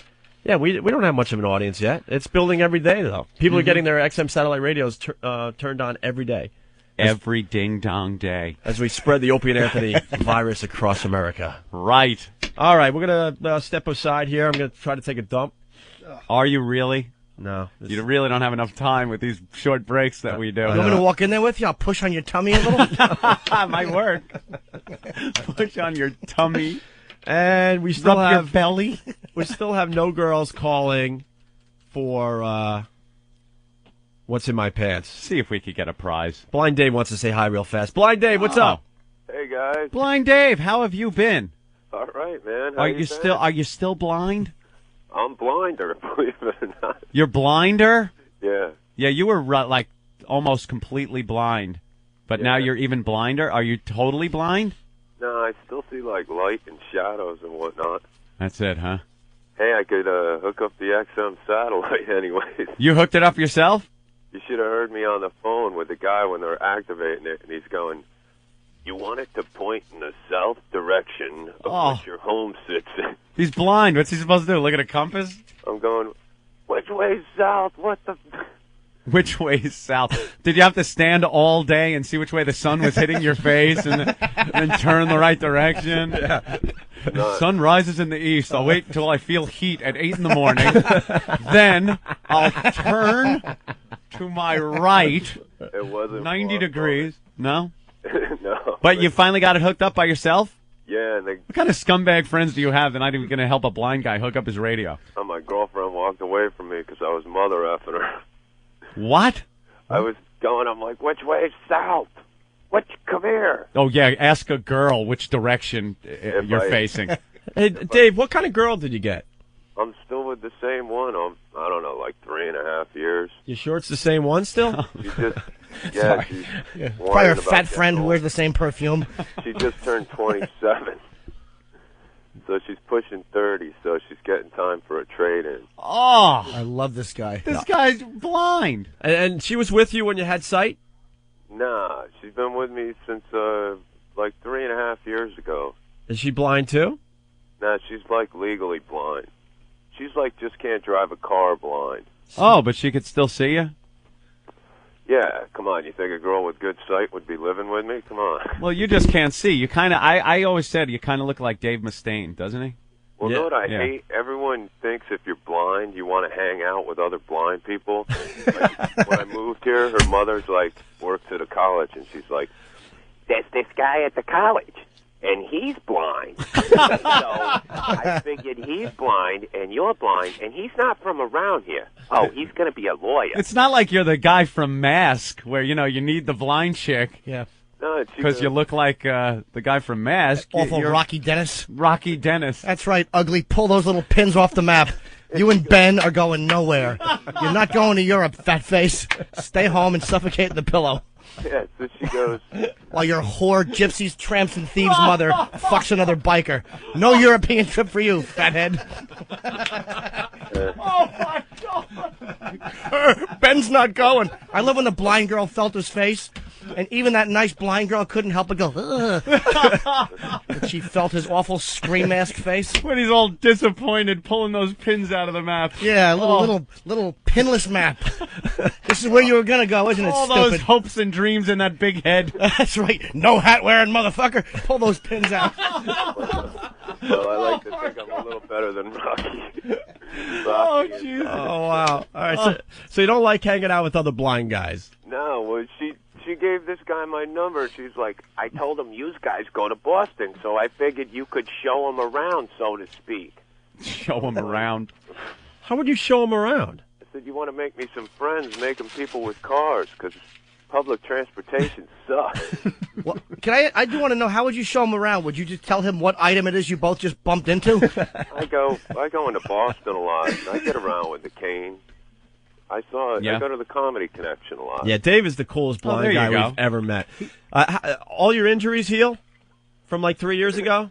You mean my back surgery a month after the boxing incident? Yeah, we did blind boxing. Where are we going to do blind boxing in this You new gotta put a facility? sign- A few of these. All those cubicles have got to go eventually. Yeah, By eventually. the way, Give us time. Put them just don't- somewhere else. They're not- we just don't have enough room to do the show we need to do. We need a whole area that we could stage events like blind boxing again. Blind boxing was You gotta great. put a spine protector on whoever you have boxing, because getting punched square in the spine can cause a ruptured disc. Yeah, well, wait, your injuries, if I remember correctly, you broke a couple ribs. Yeah, but I didn't know my back was hurting for a while, and it got worse and worse. Yeah, ruptured disc. His spleen was messed up. I had him. I think it was a month and a half to 2 months after I wound up. I just got to where I couldn't walk, and I went in, and they said I had a ruptured disc that popped. I had to have emergency back surgery. That was a crazy day. Matt kicked your ass. Oh, Another yeah. blind guy that could pop his eyes I out. was so Yeah, it was friggin' pretty drunk, sick. man. I think I that. haven't drank in almost 2 years now. Oh, cool, Oh, man. we got to get you back in here drinking. Yeah, we got to mess up your life a little bit more. Are you sober now? Well, no, I'm not going to go celebrating my sobriety. If you're from AA, you're not going to recruit me. you We'll know? just I have don't want to you. recruit you. I was just curious if you totally give up drinking or if you drink a little bit more. Well, not for the right reasons. I got a bad stomach, so I just finally bagged it. What a mess you are. What happened to your stomach? You got like. Years of being not treating it right. Oh, okay. Jack Daniels was your poison? Yeah. If I remember. Oh, he used to get hammered when he came into our Remember, show. he was all belligerent. He'd get all, you were a nasty drunk. Yeah, I know. Well, now I find the best We'd like you way to hang out with our own Steve C. Now the best way to not drink is to hang out with people who drink heavily. And Oh, you'll when you're find not out. drinking? How annoying is that, man? I know, hanging out with a bunch of drunk people when you're not drunk. It keeps you sober because you're like, oh man, was that me? Yes, it was. Yeah, I know. Who's the blind guy that had the large mule that was getting the lap dance? Was that Dave or was that another guy? Remember the strippers? I think that was Matt, the guy that popped his eyes out. Yeah, I almost lost my girlfriend over that. I still don't remember what the hell happened. With the lap dances? Yeah, I don't even want to know. I took a bunch of Vicodin and drank, and I don't even remember, like, being at the studio. I don't remember getting home. I remember you being really tanked that day. Yeah, Bad news with my girlfriend. You were stumbling all over the place. It's still brought up every once in a while. Oh, that one will be brought up if you have a girlfriend, of course. Yeah. That'll come up every so often, every time she wants to jab you with something. And every friend I have is, like, married with kids, and all their wives, like, heard about it and talked about it, and that's what, like, they think your whole show is all just pornography, and they don't even want their husbands listening. Of course they don't. Those castrating, boring suburban whores with their rotten little puking rugrats.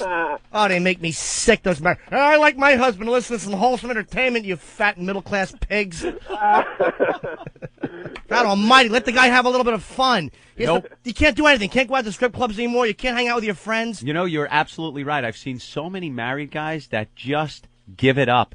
They give up on their manhood and are pretty much castrated. No more fun, no more going out. And then it's almost like they try to say they don't want to do those things. Right. And they don't want to have fun anymore. No, let me tell you, my wife and kids are my life now, and this is what... You know something? You don't have to totally hand in your man card after that happens. They just don't want to have any fun anymore. Well, it's like, don't try to sell me on your great life when you're like, I tell you, the joys of childbirth. Really? Is that as good as getting blown with your bag tickled, stupid, at a bachelor party? No, it's not. The miracle of life. Shut your face. You were drunk and you forgot to pull out. IUD was in the drawer. The wives just, like, they jump right on the husband and just stop him from doing anything that he wants to do to have fun. Yeah. And they wonder why they get traded in. Because they want to have their dumb girlfriends over to have their stupid coffee chats and, oh, my husband, they just sucks. And they wonder. Conversation with these people without it. Hold on. Put that down. No. How did you know someone had something? Excuse me? How did you know somebody was picking he was something doing an up? impression. He was doing a bit. Oh, I thought he was actually saying, hold on. No, and that was, then put that was a blind down. Dave bit. He was, like, imitating, like, a wife being a nag. That was great. That was a good bit. I like that. The kids, like, put that down. Right. Try having phone sex with someone like that. You ever have phone sex? It's awful. You're just talking. You're like, all right, what are you going to do? Shh, quiet. These rotten little cock blockers running around in the back. I'm blind, but I haven't got that low yet, Norton. Well, I've done it many times. And not only do you have to hear the little rotten creep making noise, you have to realize how big her hole now is from that little blocker falling out 6 years ago. He's serious. That really kills the mood. Do you like the little life-giving area? Do you want to kiss that? Like, look, I got to go. This is killing my vibe, stupid. Hey, before we let Dave go, I got to wait. No, I got to bring up the best thing we did with you, and that was when you got your driver's license. Oh yeah, I got another year to go. Yeah, you still have a valid New Jersey driver's license. So he right? went in and got his driver's license renewed. Let's not say the state. Oh, right. Because I live in Massachusetts, but I still have that license. Yeah. So I don't want to, And how did you get past the eye test? I put a back brace on, and I got like a cripple cane, and I had this girl I know went with me, like helping me walk, and I told him I was in a car accident, and my glasses got broke. There's no eye test in that state. You just go in and get your picture taken. Brilliant. And you won't fess up to what state that is, right? Well, I'd rather not. Well, What state doesn't have an eye test for a goddamn driver's license? It's Connecticut. Oh, jeez. Where you going, Ope? All right, Opie's running out of the studio. Oh, I hope the door is locked. He just ran out with the look on his face, bent over, Yeah. and with his hand over his ass. Oh, well, guess who's going to get the light shut off on him in the bathroom in about 1 minute? As soon as he's in mid-log flume, I'm shutting the lights Cut the off. lights on him. He has had... Four-wheelers, man. He's been very sick the past few days, and he hasn't taken a dump in about 2.5 days. So now he is in there relieving himself. Yeah. Now I'm not going to be able to use the bathroom. His colon right now looks like a nightclub that's on fire. With everything's just blocked up at the door, trying to get out. Trying to get out. The body count piling up in the sphincter. You know what the beautiful thing about this studio is the bathroom is a community bathroom out in the hallway. Yeah, I know. We don't even have our own bathroom. Right, so we used to have that no crunch rule in the studio one. Right. Now I think this is going to be really a lot of fun, like, you know, to crunch when, like, you got the people As somebody from a law firm down the hallway Exactly. comes in and goes into the bathroom. Because, you know, like, what... There goes Jimmy. He's going to go out now and shut the lights out on Opie, who's taking his first dump in 2.5 days. God, I'm not going to go in that bathroom now. What if I got to? I could use. Maybe we got to send like a remote in there or something, and we'll have to have somebody sitting there and wait for somebody from the law firm or something to come in and do like one of those real heavy blast out of your ass dumps and try and get the reaction of like the people from. See, I cannot take that. I cannot take being in the bathroom when somebody's letting loose a number deuce. Oh, I love to do that to people. I can't. I absolutely cannot do that. I even if I'm at the urinal, I can't listen to it. I can't be in there trying to do the deuce when somebody else is in there. It's just I don't want to make those sounds. I don't want to hear those sounds. I don't want to be any part of it. Oh, you mean when you're in an airport? Yeah. Look at the guy's legs next to you. Oh God. Yeah, you got to look at the guy's shoes as he's tapping to a little tune in his head, tapping a foot. And you see the luggage, like the carry-on luggage in front, or hopefully it's not. Oh, wait a minute, Dave's stepping all over all over Jimmy's lines. Dave was talking. It's all right. Yes, Dave. Before you go. Because I got to get going. Before I go, I just want to say my band Pulse will be playing out probably around Christmas in the Chelmsford, Lowell, Dracut area. That was a great plug. My band is playing probably around Christmas. I know you can't see the calendar, but you do know it's October 5th, don't you? It's a new band, Norton. It's a new band. All right, Blind Dave. Thank you. Hope he's All back. right, See you, Dave. All right. Congrats, man. All right. Later. Did you evacuate or did you just? No, a nugget popped out. That's oh, it. milk dud. That's you lost the dud. Pluk. And a lot of air. False alarm. All right. Sorry about the lights. I think we got a girl on the line that wants to play. Guess what's in my pants? Oh. Let me just check. Make We sure can do she this right. stays there. Katie, what's up? Hi. You want to play Guess What's in My Pants? Yes. All right, cool. Oh, great. This isn't a tease. We really do have to take a quick break just because we don't have to tease on satellite radio anymore. Can you hang on the line? Yeah, sure. All right. It's only going to be like 3 minutes, so stay right there, okay? Okay. We'll talk to Katie next. On the Opie and Anthony Show, we're going to make fun of people with Down syndrome. I just didn't want to be in the middle of the flight and have him yank that handle hoping candy comes out and blow the door off the plane. We all get sucked out except for him because his head gets stuck. The Opie and Anthony Show.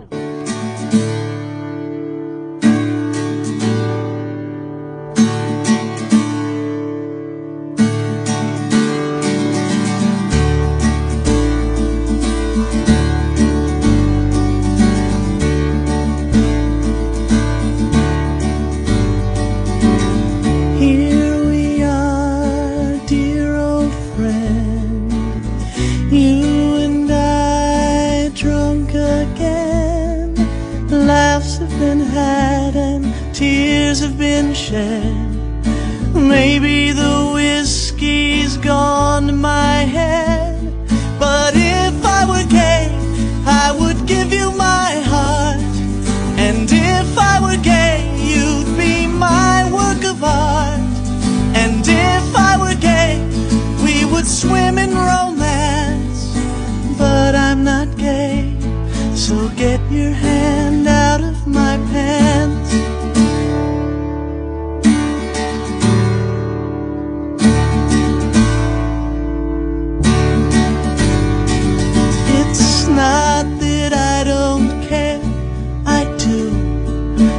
just don't see myself in you. Another time, another scene, I'd be right behind you, if you know what I mean. 'Cause if I were gay, I would give you my soul. And if I were gay, I would give you my whole being. And if I were gay, we would tear down the walls. But I'm not gay, so won't you stop cupping my hand?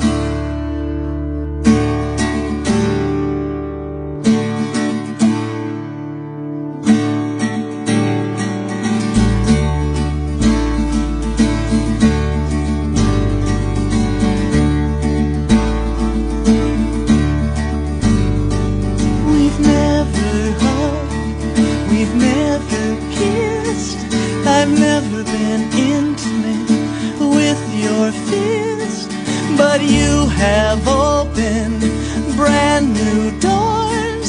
Get over here and drop your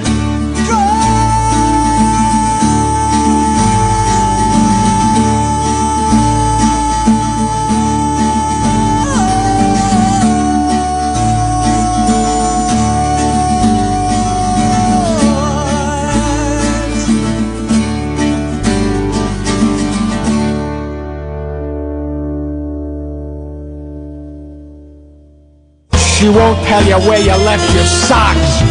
She rolled up and down your fat brick. But it was me who took her to the Meg Ryan flick. She's got a face full of nuts and a mouth full of cock. She's done see Larry King, 4 new kids on the block. She blew the Winnipeg Jets right after a game, but they never got to know her actual name. On your face she will piss, on your chest she might poop, but she won't prepare her famous vegetable soup. That's simply reserved. Oh, she'll bite you, she'll spank you, but she'll never thank you for free. 'Cause baby, I can't only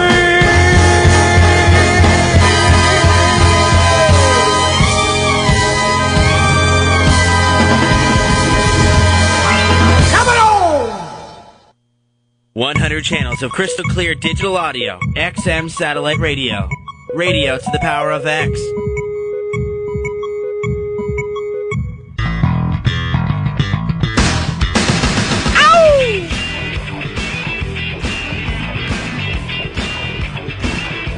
The virus is spreading. It's the Opie and Anthony Show on XM Satellite Radio. What's up, people? Hi, Open. I want to say hi to everyone that got their units hooked up overnight. Every day the show grows little by little. We're talking to an audience the size of a college radio station.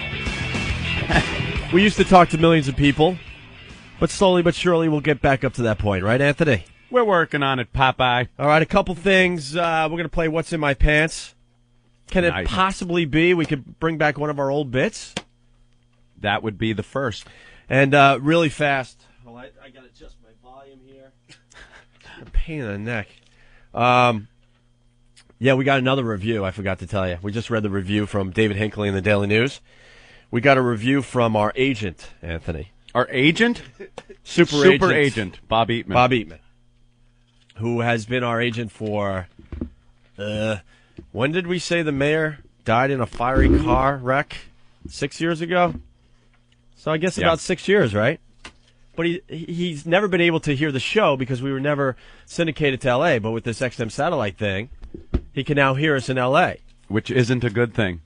I don't think he wants to represent us anymore. He had no idea what we did, I don't think. He really didn't. He knew we were successful and doing great with Men 18 to 49, but he never really heard the show. No clue what our show was. He read the magazine articles and the newspaper articles and this and that. And when he came to New York to take us out for one of those boring meals, he would maybe hear a break or two before he left his hotel. Yeah. But now he gets to hear it every day, and he's really excited. Listens in the office, listens on the way to work. Excited to critique us? Is that what he's excited about? Yeah, he kind of liked yesterday's show. Kinda. He said, kinda. I kind of liked it. Why do you say boring meals, by the way? Huh? Why do you say boring meals? Oh, we talked about this yesterday. No, I was just curious. I don't know why you'd say they're... Bob is not a conversationalist at dinner. No. He sits there with his... he's a negotiating machine. That's what he's great at. Yeah. He sits there with his brother, and we kind of just chit-chat. Looking at the clock. Anthony, we got to tell the lobster story. Oh, when I ordered a 200 and... How much did it cost? I forgot now. It was like $250 lobster? Yeah. I think it was closer to $300, actually. Yeah, it was. We're it was at one almost of these $300.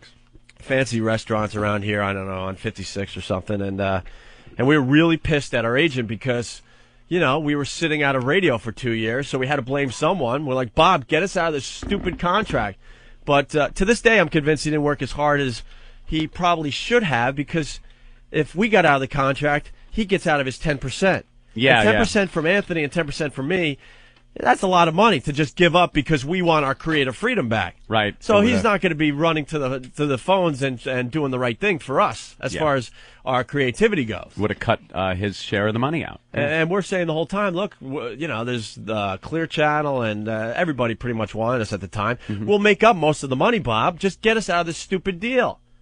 And then it got to the point, we talked about it yesterday, where Infinity finally said, no, tough shit. You're going to just sit home and collect our money and not work. So Bob would come into the city, I don't know, every 3 or 4 months to take us out to dinner. And we would talk about nothing because nothing was new. Yeah, nothing was going on. We'd be counting down to the end of our contracts. It was like 480 days. Then he would come back. It was like 370 days. It was like, we're sitting there. Bob, are you doing anything? We're getting older. People are forgetting about us. There's got to be something we could do out there. Oh, I'm working on it. So we go to this restaurant, and I could tell Anthony was just not in a good mood. No. And usually it's me that is pretty pissy, but Anthony was like, he's going to show Bob. I'm convinced he did it on purpose. They basically were ordering, and Anthony's like, I want the lobster, the half pound. No, the pound lobster, I guess. Yeah. They're like, we're out of the pound lobster, but we still have the 5 pound lobster. 5 pound in Manhattan at like $40-something a pound. Yeah. So Bob, so Anthony goes, I'll have the 5 pound lobster. The look on Bob's face. Oh, I know. He was horrified. This is a guy, you know, he's pretty thrifty, let's just say. Pretty thrifty. He gets receipts for like a 35-cent toll.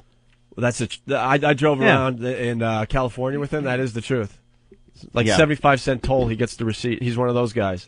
Receipts for everything. Gets pissed at Ant and I because we don't mail him enough receipts. Don't mail him enough receipts. So Ant's like, no, I'll have the 5 pound lobster. And the look on his face. Oh, the bill was ridiculous. It did cost about $300. Yeah, I took it, like all of it, in a doggy bag, and then I think right when I said take it easy, I threw it in one of the roadside garbages. Yeah, we were not happy, but anyway. So Bob, I was getting somewhere. So he says, yeah, the show was pretty good or whatever, but he didn't like one part of the show yesterday. What part? He hates Frenchie.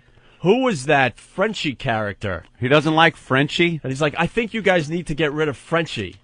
Wow. I'm like, Bob, I'm not listening to you critique our radio show. Pick and choose what should be on the show? I think we have been pretty successful with our radio show to this point, except for a stupid little thing we did with St. Pat's. Maybe you should have suggested that we don't do that, Bob. But he doesn't like Frenchie. Wow, well, nobody likes Frenchie, really. He didn't really like the fact that Frenchie was using the C word on the show. Well, I don't think anybody here was really happy with that one. I enjoyed it. I got to be honest. You like the Frenchie? Yeah, I actually do like Frenchie. He's funny. I like the fact that he used the C word. It made me happy. It's always appropriate. I did think he was funny, but yesterday. Bob was very, very concerned. Got me laughing. Bob was concerned the show was heading in a direction that he felt very uncomfortable about. And I'm saying, Bob, but you've never heard the radio show on a regular basis. So I don't think he should listen. No, I don't like the fact that he can listen. Yeah. Not at all. Can we have his subscription canceled? Yeah, I think we could do that. Maybe we could do that. Yeah, Frenchie is getting an ego. Is he getting an ego now? Yeah, he called me. He's like, how great was I on the air? And then By the way, he's one of them that called me yesterday after the show. One that woke me up. I'm trying to sleep and get accustomed to this ridiculous morning radio schedule. And he was one of the phone calls. Wanted to know how he did. He wants input on his appearances. You know, try pulling Voss out of a manic depression last night. I was just tired. Voss is the worst. Voss was awful yesterday. We all get those phone calls. After Voss is on the Opie and Anthony show, he always calls because he gets so depressed that his appearance wasn't that good. He woke up and went into a bathroom. How is he supposed to be funny or good? Yeah. He was awful yesterday. He really was. And we really needed him yesterday. Yeah. He was our big guest yesterday. First show. He was our star guest. The Opie and Anthony show featuring Rich Voss. Right. But he always calls up, so how did I do? How was I? How was I? But I was tired. And then he has a million excuses. Bonnie was sleeping. I didn't want to wake her up. How could he be tired with that spray of saliva hitting his face all the time? It's like someone throwing water at him. Dude, we shared a room in South Beach. And we played the Doral during the hiatus. Played the Doral. Spalding. You're playing golf with Rich Voss today. Okay. Voss snores and then stops snoring like you think he just died. He's the worst. It is the scariest freaking thing to hear. Rich, did you hear the one about the colored boy? Yeah. But all of a sudden he starts choking in his sleep. Yeah, that's it right there. Die already, you awful Jew. All right. Let's get something a little more interesting on the show here. I think Katie's still on hold. Yeah, I hope so. Hey, Katie. Hi. All right. Hi. This worked. Nice. Katie's calling from Valley Stream. Yep. Home of Jim Brewer. Yeah. Oh. I was actually, you know the story he tells where the mall got evacuated because he said there was a bomb threat or something? Yeah. Yeah. I was in the mall that day. I was like 9 years old. Oh, really? Evacuated, yeah. That's one of Brewer's classic stories. He was working at Sears and he called in a bomb threat so he could have the day off or something like that. Right on. All right, so you want to play Guess What's in My Pants? Yes, I do. Can you describe yourself a little bit to our audience? Okay. Only if it's good, and if it isn't, lie. Oh, no, I'm really hot. Oh. How old are you? 22. I was hoping for a teen, but all right, 22 will do.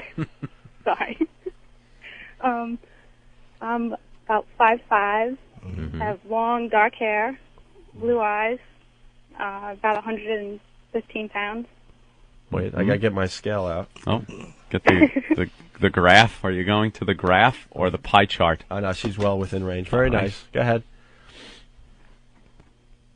Hello? I think she was done describing herself. Oh, that was it? I don't know. What do you want to know? What are your measurements, if I could ask? Not to be tasteless, but just to give people a visual picture of what you might look like. Yeah, because it's radio and we got to paint the picture. Paint a picture. That's what you learn in broadcasting school. You got to paint the picture for the listener. My bra size is 34C.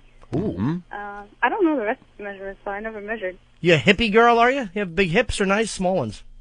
No, she's pretty small, it looks like. Yeah, definitely. I think she said she was hot, and I think she's hot. All right. At this point, we would play the Guess What's in My Pants theme music. Oh, the theme music. But Infinity Broadcasting owns the rights to that song that we did. No way. Hell yeah. Anything we did at Infinity What if Broadcasting. we re-record it? We could probably do the that. song itself, yes. Record it. So we got to come up with all our theme music again. Just another thing to do as this show slowly grows over the next few weeks. Very good. But just picture the song in your head. It's time to play. It's time to play. It's time to play. Hey, guess what's in my pants? Right? We need the theme song. Do do do do. Dee dee dee dee. All right, Katie, you know how to play Guess What's in My Pants? Yes, I do. All right. You know, we haven't played in so long. I forgot the choices. My goodness! What are the choices? Let me write them down. It's there's the there wood, was the wood floor. Earth Mama Muff. 70 Well, start from the top, which is the 70s Earth Mama Muff. All right, 70s Earth Mama Muff. Well, but we've had other words for that too. Did you explain what it is that what she's doing? Yeah, no, she's going to take the phone and rub it against her. I was trying to think. I was going to go say most intimate area. See, I was going to go right for it, but Yeah. I'm just going to rub it up against her. Say it. Her only reason men talk to her. There you go. All right. And then just by the sound that her hair makes. Oh, can I go back? Oh, sure. We always go backwards in the show. Sure. The other thing Bob said is, I really like the fact that you and Anthony are not cursing on XM satellite radio. You know, that's ridiculous. He goes, I think it's just too easy to just go on there and curse. And if you did do that, I don't think we'd be able to syndicate you back to regular radio. It comes back to the money he could make if we're syndicated to regular back radio. to commercial radio. So he's like, Yeah. I think you guys should continue not cursing on XM satellite radio. Very good. Thank you, Bob. All right, so there's the 70s Earth Mama Muff. Yeah, she will rub the phone on her area down there, Right. And we can attempt to guess what type of hairstyle she has just by the sound it makes, just by the sound, that type of sound. Right. I'm so out of practice on this, but I'm very excited to give it another whirl. 70s Earth Mama Muff. That's at the bottom, and at the top yeah. is the wood floor. Or yeah, the Jean-Benet Ramsey. That's also that's called. right. Okay, Jean-Benet Ramsey. Yeah. Isn't that way only... to go with a current reference? I like Well, that. we should update that one. What is this? 1992. Wait a minute. Let's think if there's been another awful tragedy. Ramsey. Okay. What else? I know there was the landing strip. Was landing strip one of them? Yep. Right? Yes, Yeah. it was. That landing strip is that thin line that is shaved that is as long as the regular hair would be. It's just shaved in on the sides. It's not shaved height-wise. Then there's the Hitler mustache, which is also shaved in on the side, but they shave it down height-wise. So all that's left is the lip of the Fuhrer, that little mustache over his little evil lip. Aren't those? They're not the same. The landing strip and the Hitler mustache. No, landing strip is longer. It's All very right. long. The Hitler mustache is shaved on the sides like a landing strip, but then shaved down. No, I don't even want to call it the Lady Di. Ugh. Wait, the 70s Earth Mama Muff was also called the pool rack filled with afro hair. Yeah, it looks like a pool. You know, when you rack up the balls on a pool table. Pool rack with afro hair. You take the rack, you fill it up with afro hair, and put it in your lap. We're forgetting a couple, man. We haven't That done this in big- like 3 years. I don't think you are. I think There's landing one strip, more. Hitler mustache, Wood floor. That Earth big Mama, wood girl floor. getting out of the tub in The Shining muff. You know that? Yeah. Did she have that big before she turned into the old bag and got hot? Spread sores on her awful arms and legs. Just nice. All right, is that it then? I think that's it. I do think so. All right. Our faithful listeners will remind us if there was another one. All right, Katie, are you ready? Yep. Are you Okay. like nude right now? No, I'm actually pulled over in the parking lot. Oh, My you're skirt in pulled the down a little parking bit. lot. What you're going to have to do, though, it's very hard if you try to shove the phone down your pants. So you're going to have to unbutton your pants and zip them, unless you're wearing a skirt. Are you wearing a skirt? No, I'm wearing a skirt. I have it pulled down a little, so. Wonderful. We'll just hike it up and open those legs. And your little panties are pulled down? I don't have any on. Very Okay. nice. Okay, just let that sit for a moment. Just let it sit. Skirt, no panties. Okay. Very good. Now, what we're going to want you to do is rub the phone in an up and down fashion. First, we go both and then side to side. Yeah. Okay. Up and down first. Let's hear up and down. Okay, you ready? Yeah, Yes. let's All listen. right, hold on.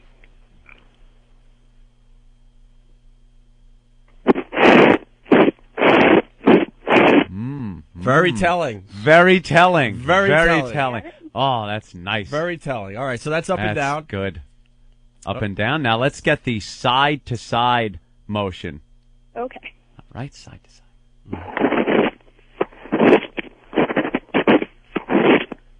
I love how when they do the side to side, you could feel the contours. Isn't that great? You could hear the pothole. Yeah. Hear the Wonderful. phone holding its nose.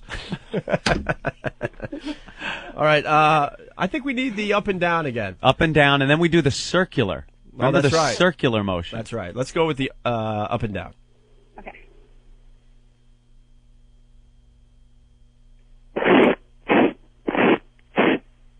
That's good. Okay. Yeah, there's something going on there. Okay. All right, now the circular motion.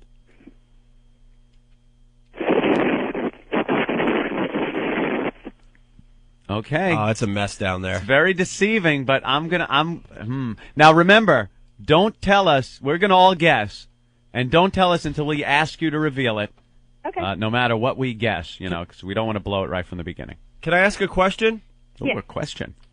Are you giving birth to an ABA player? What?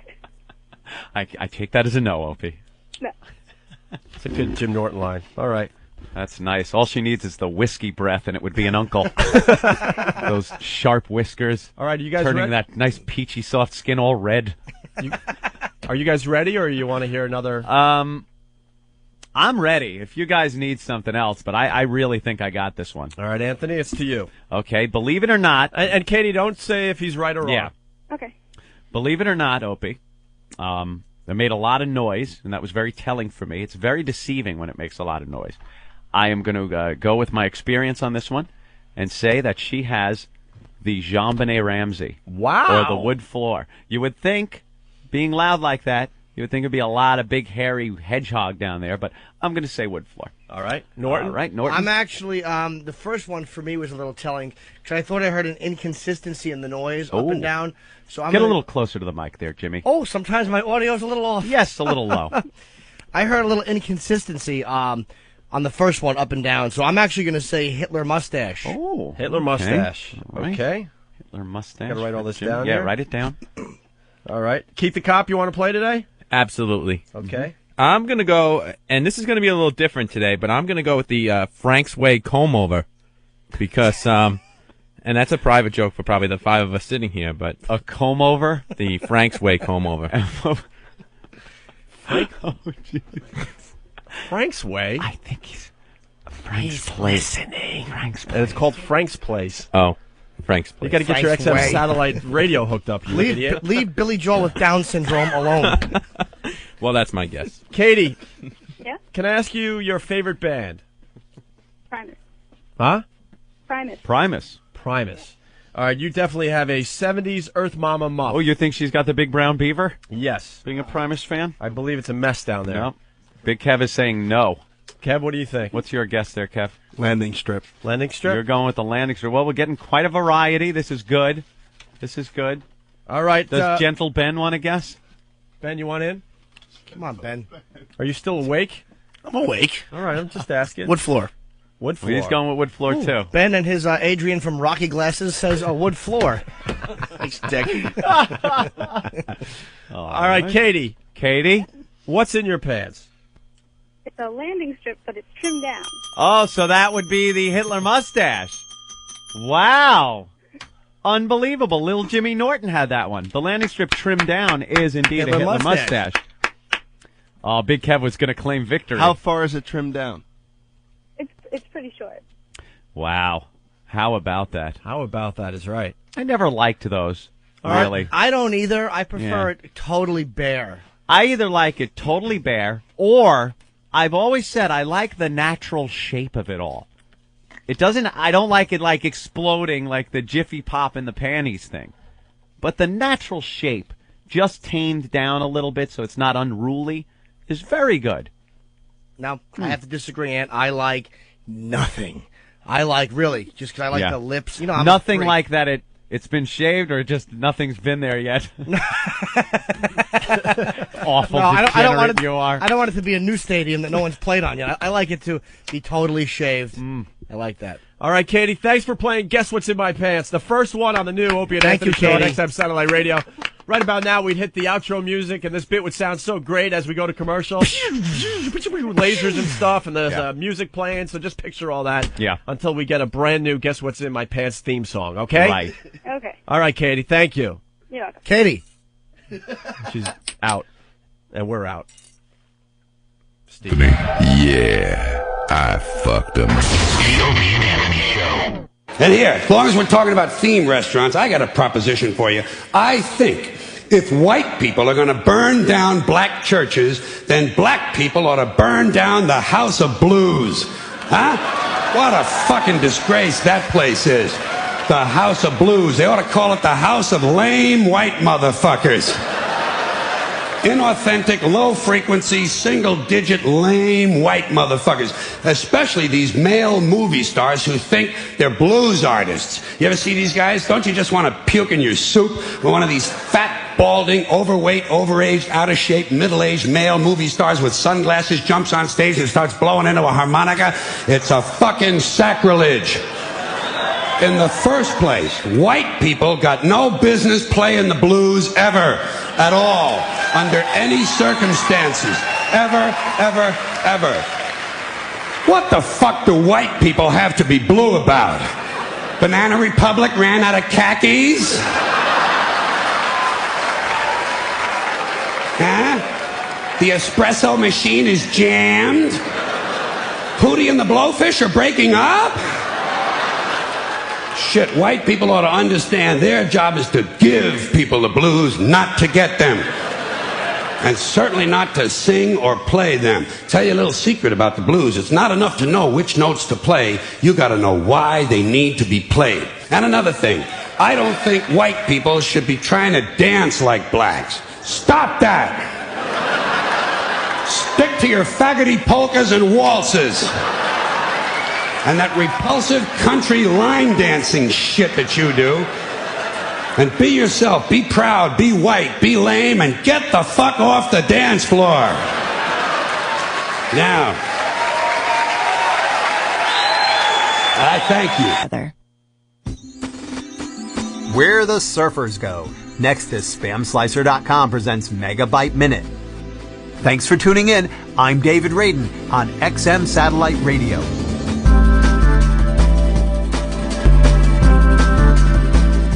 Many people want to know where internet users most often surf.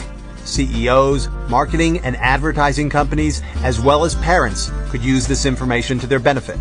It might help when deciding where to place ads, or what might be seen by children while using the web. In a study performed by Hitwise, a web tracking firm, numbers show that the category with the most traffic is adult-oriented websites.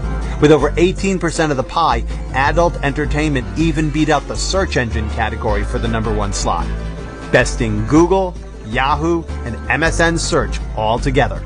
I'm David Radin. More at megabyteminute.com.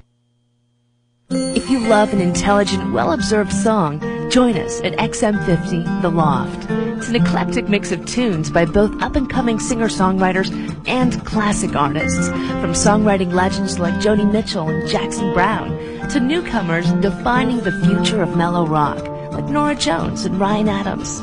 It's The Loft, where guitar-toting modern-day troubadours sing the stories that chronicle our lives and times. Hear it at XM50, The Loft.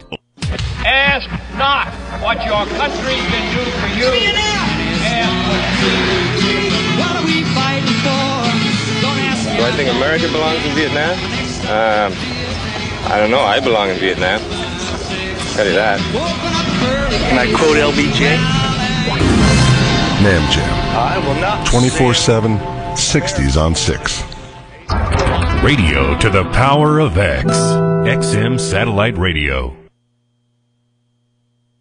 Can never really find a good sound effect of a guy getting hit in the head with a shovel. Good evening, sir. May I interest you in our soup de jour? Shut the fuck up, you goddamn fuckhole! You piece of shit! The Opie and Anthony Show.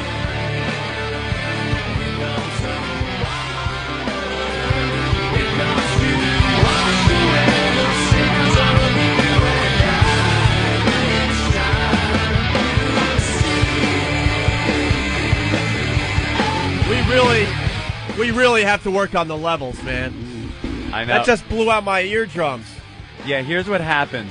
I need to control the levels in here. I've just decided because it's all over the ball field. I'm going to go deaf before the end of the week. And here's my what ears happens stink now. to begin with. We our levels when we're talking throughout the break, everything's fine. Perfect. When we go to our commercial break, without commercials in it, I have to rip these headphones off so fast, or else like 1,000 decibels goes right into my brain. This is the stupidest radio show, I'm telling you. Any other radio show in this high-profile position, they would have taken a week to make sure everything was set and ready to go. Oh, no, we just go, we'll figure it out as we go here. Nah. But I'm going to go deaf. I know. Steve, Really what's going bad. on in there? I think what's going on is you've got your headphones jacked all the way up because the No. Martini Steve. Martini Steve from the other room. Looking like he's landing planes. I really don't like this setup. All right, fine. Steve's in the booth. Time to do the news. No, what I was going to say is it's happening to Anthony, too. Yeah, but you've got his volume in. You're controlling his volume as well. What, my... Why are we controlling each other's volume? That's the way it's set up, I guess. I But the wanna- levels that's don't look gay. bad here. The levels really don't look that bad here. So you're telling me you're going deaf. They look okay here. So I got to, like, immediately yank it down. You know, I think he would be a better worker if he was drinking tumblers of martinis in the morning. Yeah, for about 10 minutes. I think he would be a lot more focused. Then you hit that. Well, what if the I- drinking curve is so short-lived? Like, Really? you could do things so much better after you're drinking a couple of drinks. You know, it used to happen. I used to be on a dart league, and if you drank a little, you'd shoot darts great for about a 10-minute window. And then you keep drinking, and everything falls apart. And that's how I believe Steve is. Very good for 10 minutes, and then he'd be like, go after yourself. Yeah, that's about it. I really don't have much of a capacity. That's a kind of a awkward tightrope with me Yeah. and the booze. Not anymore. I got the capacity for it lasts about 5 minutes, and then I'm enraged. Yeah, and you So- just get all pissed off. Well, at what's everything. the size of your stomach these days? About a couple ping pong balls. Jesus. Yeah, you got the staple job. So what do you do? Have dinner and then for dessert have maybe a Velament? No, there's no dessert. Velament? I can't eat What sugar. year is this?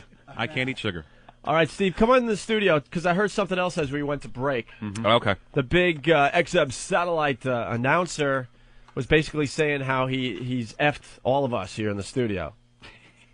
We haven't heard that sweeper yet. No, some of these sweepers are downright filthy. I think they're naughty. Yeah, Here we're comes trying to Steve. keep the show between the lines here, and the production is just Here he comes. just outrageous. Yeah. Look at him Martini with his Steve in the olive- studio now, Olive in his big martini glass as he comes walking through the door with his swizzle stick. holding his Frank's album cover in the other hand. All right, wait. Do I have to turn this on over here, right? There it is. All right. Play some more of these. Hello. You got it? Oh, There it is. There we are. There it is. Thank you. Wait, no, get. no, really, Dead Air is really good for a radio. Chubby gals need love too. That's quite possibly the filthiest vagina I have ever seen. All right, That was too loud. yeah, why is that level so loud? That has nothing to do with me. And by the way, people, I was listening to this yesterday. You can hear it when it comes back. It's really loud, and then you can hear the volume drop immediately, like when you're in your apartment or Bob Kelly's apartment listening. You can hear because you don't have your own XM radio. But when you know, 'cause you only work for the company. Why should you get one for free? But Bob Kelly, who paid for his XM radio and is enjoying the Opie and Anthony show, you could hear it coming through loud and then going low. All right, well, Do this you is have it all- up too high on the board, Opie? No, not really. You sure? We could try it like a little lower. Yeah, maybe that's it. I don't have any meters, so I don't know what's loud and not I know. loud. Isn't that odd? All right, let's try another one. On the Opie and Anthony show, we're going to make fun of people with Down syndrome. I just didn't want to be in the middle of the flight and have him yank that handle hoping candy comes out and blow the door off the plane. We all get sucked out except for him because his head gets stuck. I like it. See, we like these. We're talking about the gay ones. How about that one? Opie and Anthony. Hey, boy. You ever titty fucked a man? Okay, now what was that? Is that Foxworthy's closing bit? What was that all about? All right. I don't want people thinking I'm titty fucking a man. Here's a weird one. Opie, Anthony. They have a deer stand, but it's not for hunting. Wow, Steve, do you have short-term memory? We played that one yesterday. We're trying to find the ones that we haven't played yet. Opie and Anthony. I bought their asses for a half a pack of cools. The prison one. That's the prison one, yes. You played the sit down to people. Wow, this bit's going to work just as good as it did yesterday. Thanks, Steve. Opie and Anthony. Yeah, I fucked them. Yeah, that's the one. That's the one we played going into break. What was He effed all of us? what was the theme there? Hot. What's the point we're trying to get across with that one? These guys are sure creative. All right. Opie and Anthony. Oh, yes. Oh, that's Rocking Friday. Work the taints. Ooh, Mr. Rogers is about to come in your fist hole. Oh my God! That's really, that's great. How long has Fred Rogers been dead now? Long time. All right. Opie and Anthony. That's right, boy. Take those britches down. I want to feel me deep inside of you. The Opie and Anthony Show. Yeah, we're having sex with men. But it's not even willingly. It's not like we're enjoying it. It's our britches are being pulled down, right? And large black things are being put into our heinies while we struggle and fight, and then finally give up and just take it like men. We're being forced to have sex with men. Yeah, big men. Why can't we get some sexy women doing these? There you go. Sweepers? Well, there are women, but they're all making fun of Anthony. Oh, that's right. The small. Oh, yeah, you got the small penis, one. and then you had to defend yourself yesterday and tell that wonderful story. My junk story, yeah. Yeah. How about one more? There aren't that many gay ones left. There's just a bunch of weird ones. The ones that you're talking about. Well, how about another gay one with a guy who sounds like Marcellus Wallace? Can we pull that off? All right. Nah, man. I'm pretty fucking far from okay. All right, Steve. Thank you. Go back into go have a martini, then get medieval with someone's ass. There he goes.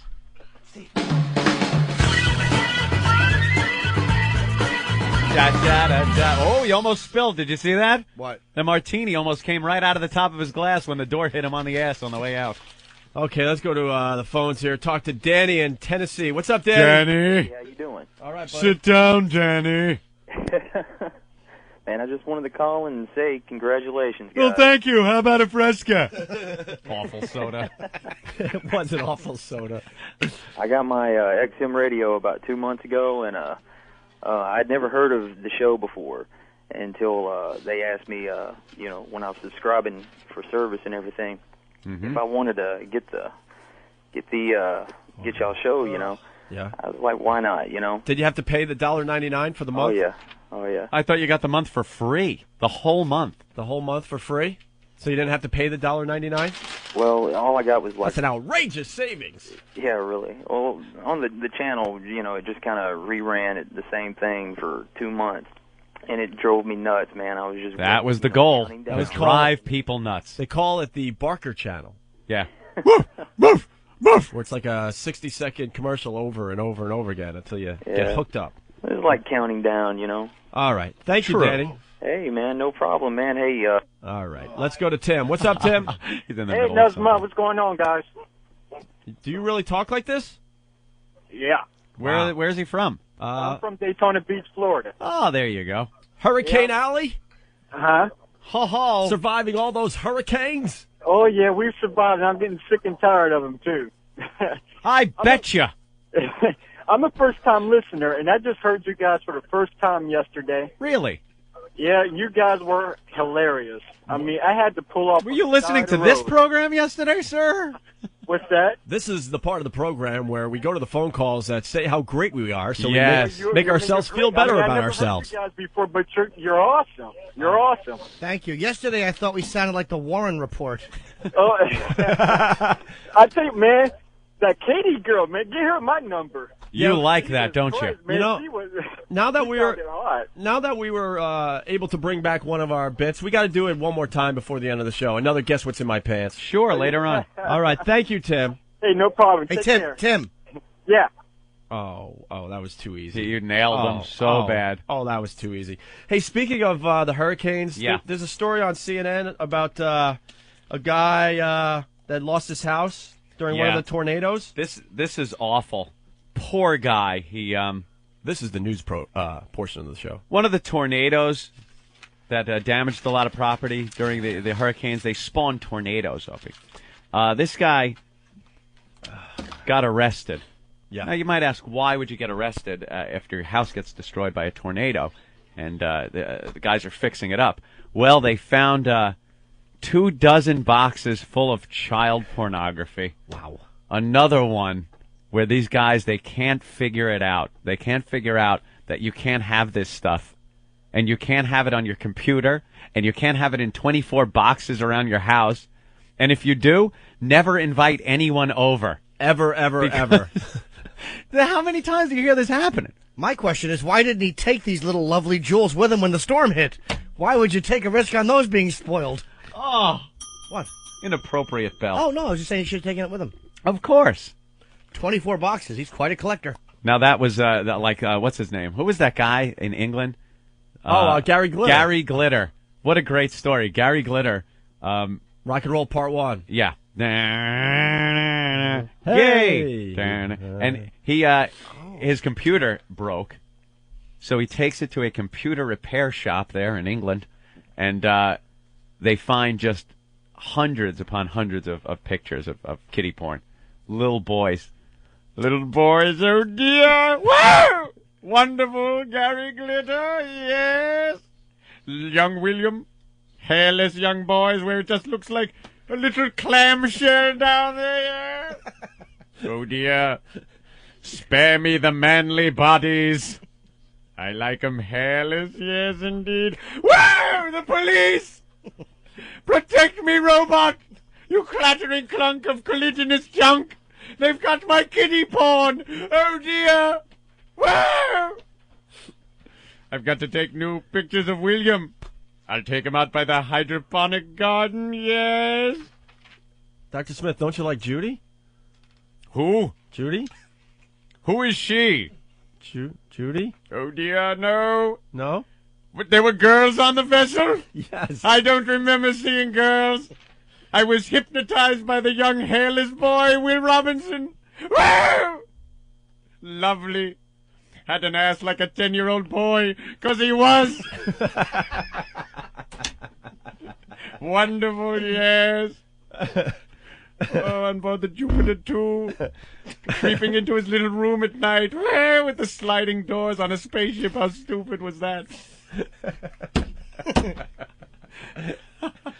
We could have played the Lost in Space music right there. Young little tears floating in weightless space.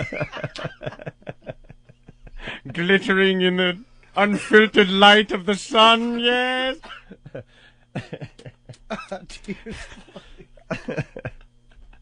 Little weightless tears hitting his bedroom wall and rolling up. Wonderful, yes. Oh, dear. Dr. Zachary Smith. Steve's on the ball today. Thanks, Steve. Welcome. I'd wait till Major West was screwing Judy and hide poor Will's tears and moans and screams by her moans and screams, yeah. Lost in space. I'd play a game with young William called It's Lost in His Face. Yeah. Oh, dear.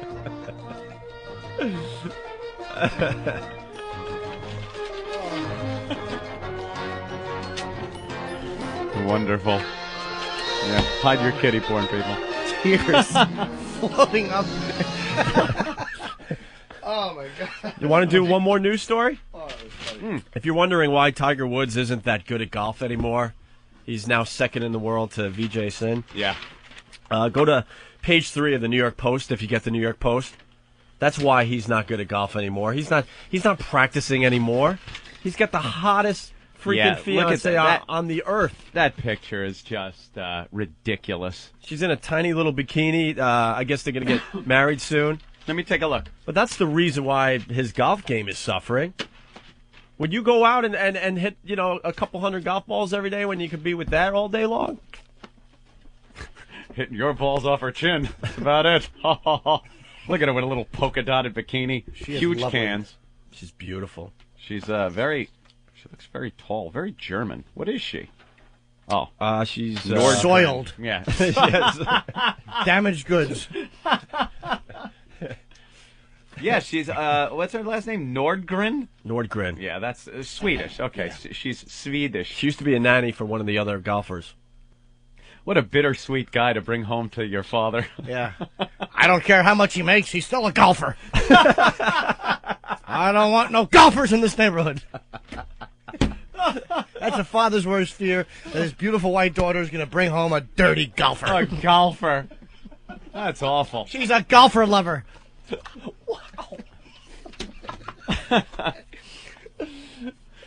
Got to walk around with a golfer on our arm.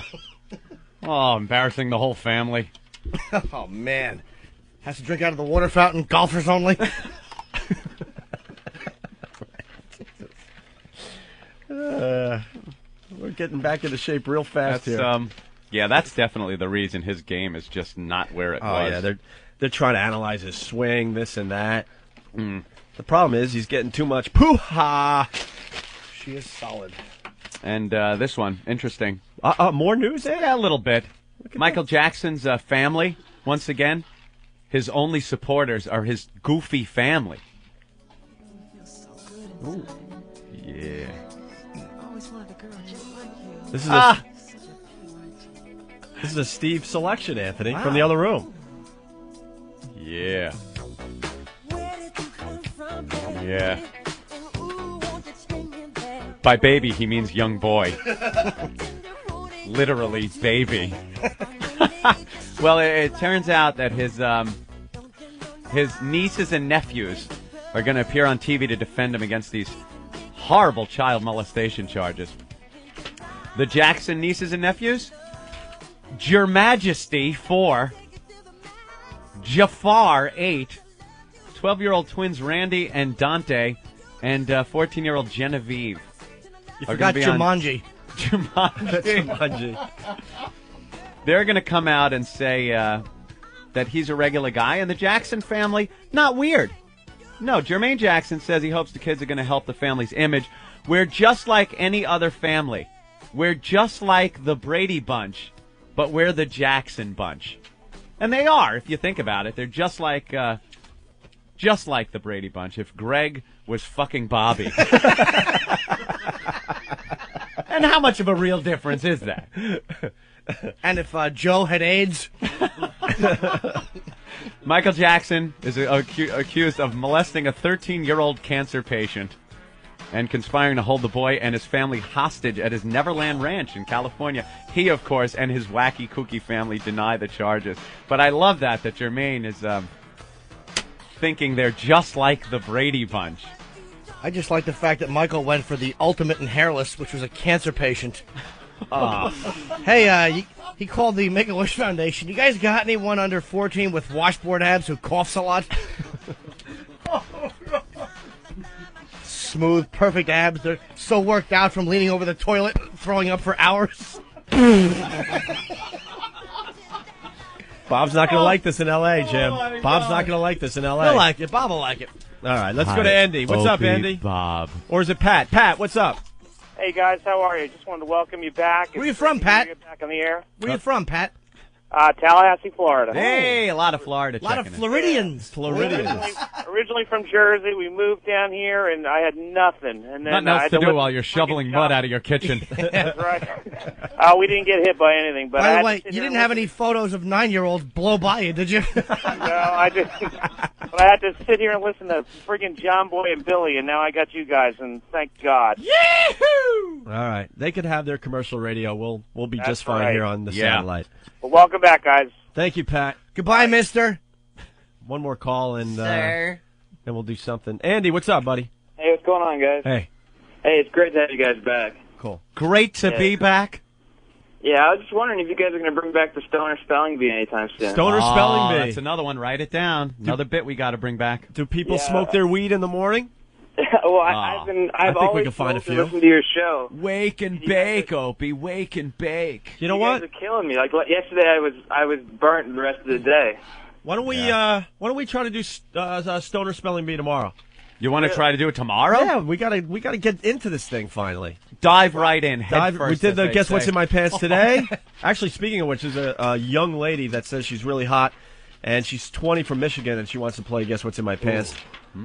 She left her phone number, Jim. Hot girl from Michigan. Really? Yeah, we'll call her in a little bit, and we'll do Stoner Spelling Bee tomorrow.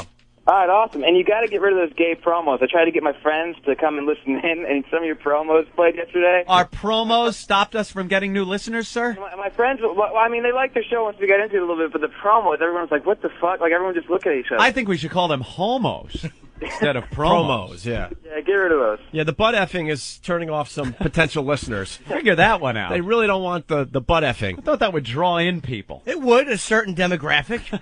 You know, men 18 who will never make it to 35. You're awful. You guys are definitely staying in New York, right? You're not going to D.C.? No. We kind of made them build this whole facility here in New York, and that's why awesome, the growing pains, because we're still trying to figure out this place. Yeah, I got pissed when I listened to that your ungag thing. You guys said they made it seem like you guys were going to be in D.C. No, DC is a really cool facility. There's a lot of great guys down there, and yeah, we'll do some shows from down there. Yeah, but we don't work well around upper management either. No. And I don't want to be down there because I just know it's meetings. They love their meetings at XM. Drag them. I've seen more conference rooms down there than anything else. I think it's only second to the number of studios they have or the number of conference and little meeting rooms. You know what I noticed? Just people walking around with clipboards, going from one room to another. And you don't know what they're doing. They're just going to meetings. Over and over again. Hashing things out, Opie. Thank you, Andy. Letting you do whatever you want. I know what's great about being up here. Show's over at 10. We're out the door by 10:05. No one knows. No one knows. They call us on our cell phones. No, I'm at the office and we're preparing for tomorrow's show. I'm already dozing at the wheel at 80 miles an hour on the expressway at 10:30. Right, the Opie and Harry Chapin show. All right. We got to promote the FU line as well. That's not working yet. We have some. Is that working? No, it's a number where you could leave your FUs, and then when we're really slow on the show, we could play some of those, and that'll eat up some time. There's a promo for it, but the line's not working yet. So. All right, well, we'll get that up and running hopefully by tomorrow. I get people calling the line that isn't working yet. That's good. So I won't even give out the number until we get that working. Are all these numbers up on opieandanthony.com? They are all up on all the sites, yes. All right, thank you, Steve, with that fine, silky voice. Martini Steve. By the way, you know one of the worst parts, if I could just jump in about when we got the boot, was I got 1,000 emails in my account for Tinkle Drinker at AOL, which was my old email address, and then they dumped me. They made me change. They have a term of service violation, so now it's Yellow Treats. Who would think Tinkle Drinker couldn't be on absolutely. Wholesome AOL? You're still with AOL, by the way? Yeah, it's just a little bit easier. My God. I know. Take the training wheels off your internet connection, my friend. You're right. Plus, there's always the FBI people in those little chat rooms. Hi, Lolita 45. How are you? Well, in the olden days, when the internet first really started taking off, early mid-'90s, you would go into the little chat rooms and whatnot on AOL and trade GIFs, trade GIFs. Remember that, Hope? We'd sit after the show in Boston. That was when we were at AAF. And just get bestiality pictures and just the most disgusting pornography possible. And it would take a good minute for each picture to download. You'd get the scrolling. You didn't know what you were going to get. Down. It was kind of like opening up a Christmas gift. Yeah. You had no idea until it the older revealed days. itself. You would describe the internet in the early days perfectly. It was like the Wild Wild West. Yep. Anything like the went. Wild West. Anything went. And it was just trash. And I loved it. Now it's all... Yeah, you could get so much free stuff back then, too. Now everything's pay. It's so hard to get good pornography for free. Huh? All those places like Kazaa. Yeah, but I don't do peer-to-peer stuff anymore. My computer is pristine, virus protected. Anytime I download any program for peer-to-peer to get some smut or movies, illegal movies and whatnot, I want to download feature films before they come out. I want to do all that fun stuff. But I download the program, and all of a sudden I'm getting pop-ups and all kinds of crap. So no, I don't do that anymore. I search it out still. I could find some stuff. Anthony, they're freaking out in the big booth over there because we got to take a break so they can play another George Carlin bit. Steve. It's the Opie Anthony and George Carlin show. We'll go to Cindy really fast before we take a break, okay, Steve? Thank you. Cindy. Hey, guys. I'm a long-time listener from New Jersey, and I just want to say I totally agree with the guy before. You have to stop the gay promos. It makes you sound horrible, and no one's going to listen if you keep doing the gay thing. Yeah, we're really not into the butt Cindy. effing. It does? It makes it sound horrible? No, it makes it sound gay. Well, we're fairies. It's a message. Not that there's anything wrong with Summer Tuesdays and all that. gay. Oh, wow, today's Tuesday, right? Mm-hmm. Yeah. The Tuesday Night Hummer Club. We'll have to start that next week. Oh, we got to build. We can some only confidence. do so much. Got to build some confidence in the people. Yeah, today we're focusing on Guess What's in My Pants. We'll do the Hummer thing next week. It's hard enough to get a girl to call in, much less get one to drink out of a Cindy? mule. Yes. Are you enjoying the program aside from the mad gay promos? Oh, yeah, I love you guys. I've listened to you almost since you started back on NEW, and I've been waiting forever for you to come back. So have we. Oh, tell us more. Thank you so much. Oh, you're welcome. Have you ever been part of our program as far as, like, Guess What's in My Pants or anything fun like that? No guess what's in my pants, and I'm driving, so it's hard to do that sitting in traffic or crawling along in traffic. That's okay, because we got a hot 20-year-old from Michigan that's going to play with us in a little while. Yeah, that's good. All Good right. for you guys. And it's good to see that the instant can't say instant feedback. The feedback is working today, and we can print them up so we can read some of them. How about immediate feedback? Immediate? Because it's immediate. It sure is. Kind of like instant, but with different letters. Why don't we get a thesaurus and rename it? I like that. Look up instant in the thesaurus. Immediate feedback. Steve, hit the button. Let's listen in on a show prep meeting in the Opie and Anthony laboratory.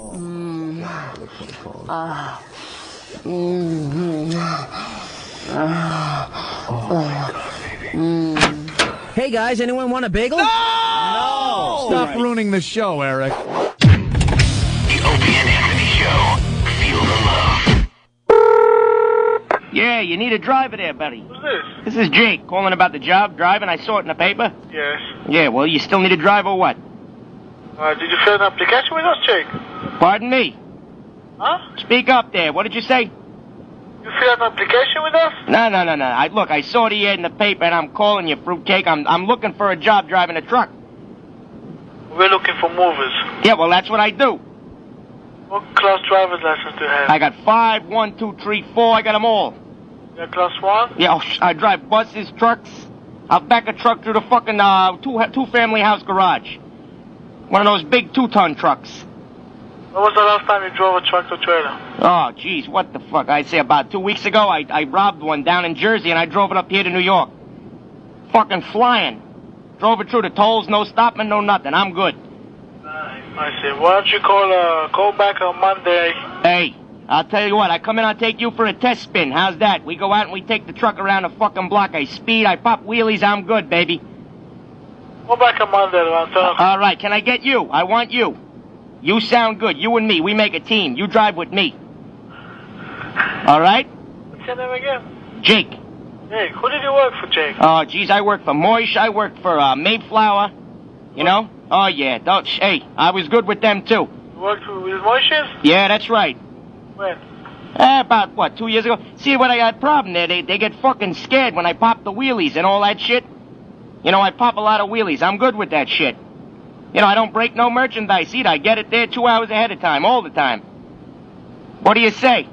Say, if you pop any wheelies there, I'm not even going to put in your application. Listen to me. I don't break nothing, sizzle chest. I'm good. Okay, call Monday. We'll set up an interview. Okay? All right, I'll do that there, Rubberneck. I'll call you Monday. Okay. All right, fruitcake. See you later. A Bride for Billy. I'm Margie Zarletta with the Music Report. You made it right. Billy Joel's new wife was born the year after that song came out. Joel, who's 55, married 23-year-old Kate Lee at his mansion on Long Island in a sunset ceremony on Saturday. They began dating last year. Someday. Sugar Ray singer Mark McGrath is now a co-host on the TV show Extra, and that's forcing him to rethink his lifestyle. He's got an office and a commute now. He never had that. He says he's had to make some adjustments. The little mundane things in life, you know, showing up every day. You know, there's no beer in my fridge backstage anymore. You know, and sometimes a hot intern is just a hot intern. I'm just waiting on a friend. Rolling Stones drummer Charlie Watts is beating cancer. Mick Jagger tells London's Daily Mirror Watts has had all his treatments for throat cancer and he's free of all illness. The treatments have left Watts weak, so he'll rest at home before returning to work. I'm Margie Zarletta. 100 channels of crystal clear digital audio. XM satellite radio. Radio to the power of X. Opie, Anthony, Dance Party Weekend. Wait. Nah. The Opie and Anthony Show. Comedy gone too far.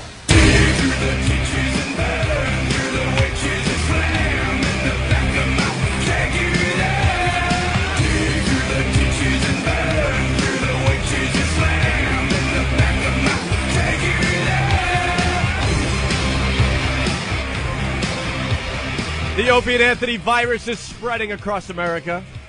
Yeah. Tell your friends about Opie and Anthony on XM Satellite Radio. That would be a big help, considering at this point we're talking to an audience the size of a college radio station.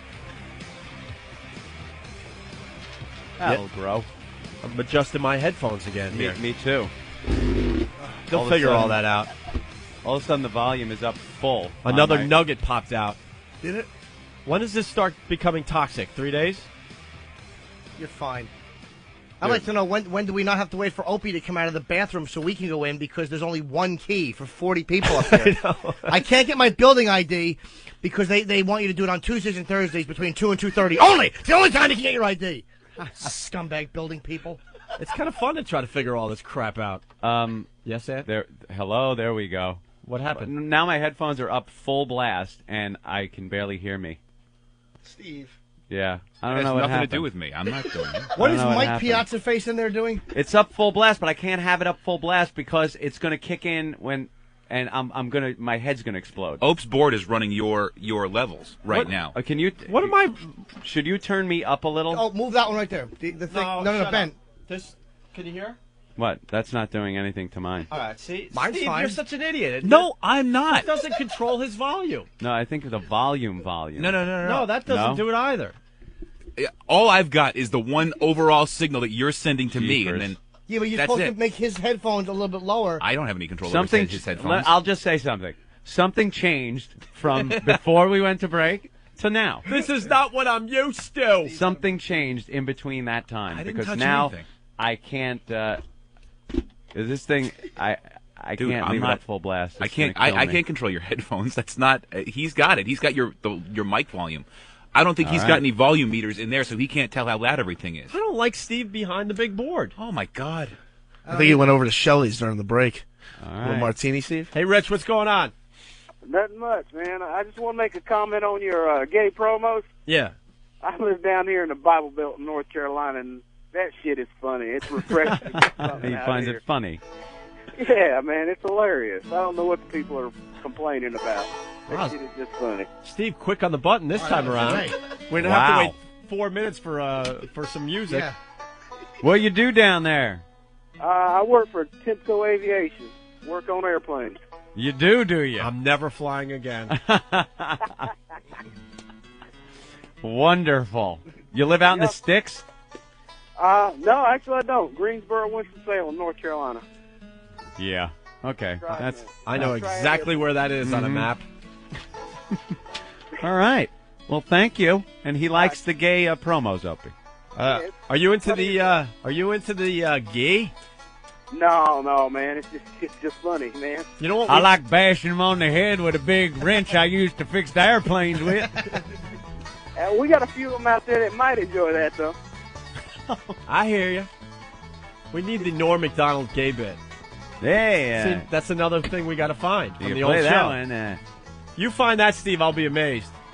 Oh, here comes Eric, Sex Bagel, who I think's still working for the show. I haven't seen him all day. Little blonde lad. Where is he? He's answered 4 phone calls, and he sits next to Steve. That's his job so Wow. far. All right, thank you, Rich. right-hand man. That's right. Y'all keep up the good work now. You Thanks, hear? buddy. All right. Sitting at the right hand of Steve. Yes, blonde Eric. You want to call up this girl from Michigan for the second version of Guess What's in My Pants? I would love to play that again. Yeah. All right. Also, I want to thank the guy. Maybe he'll call the show. He was on Fox and Friends yesterday morning when we debuted this mess that we call the Opie and Anthony Show on XM Satellite Radio. Right. And he was yelling and screaming in the background, holding up the signs and stuff. So it has begun. Yes. Yes, the invasion on the media. The guerrilla campaign. We love it. People that get in front of live shots on the news or through the window of a lot of the news shows now, especially the morning ones. They have that fun little window out into the public, and people wave and go, hi, hold up, happy birthday, Mary. You know, things like that. And we love when people just abuse that whole thing and put our names up there. It got so out of control back in the day that all the news crews had their reporters up on the news vans. Yeah, they knew what we were doing and put them all when So they were did doing remotes. their live shots from on top of the vans because they didn't know when the next Gumby was going to run out with the sign. Or the guy in the gorilla suit Oh, that the guy- ran out. That was during the nuclear plant leakage. Yeah, there was story. a nuke plant leak, and the news guy is trying to do a serious report on the danger, and some guy with an Opie and Anthony sign dressed in a complete gorilla suit starts jumping up and down behind him. It's hysterical. You sure he was in a gorilla suit and wasn't a golfer? We all got the golfer thing already. Just asking. I want to make sure. Yeah. Well, we had two famous ones. We had the girl that was topless on the Today Show. Yeah. That'll never happen again because now when you see those live shots outside the Today Show studios. Not quite live. That's all, it's on a delay because of us. And then we reamed it. And then the one that was a story that was pretty embarrassing to my mom was when we got the C word on TV. Oh, that was a good one. Yeah. Yeah, that was some fun reading at the Hughes household. The C word. It was on page 3 of the Post. What? My headphones just got louder out of nowhere. That? Out of nowhere. They just out of nowhere. I didn't see anyone touching anything, and they're back to where they were before the break. My hands weren't No, anywhere but I near saw the you board. fiddling with that thing. That was my What volume were you in fiddling the with? studio. I was touching my volume in the studio so I could hear you louder, but that was it. I didn't touch anything. Maybe on yours your and end. Nan's are the same volume. It might be the ghost of Scott Muni. Oh, it could be. Affecting us here in New York. Oh, my God, mine just got louder, too. What are you doing in there? I'm not touching a damn thing. Now it's too low. Mine is low, too, to be honest with you. What are you doing? Dude, I'm going to blow. Hey, could you keep those filthy Lebanese dick beaters off the volume? Could you? And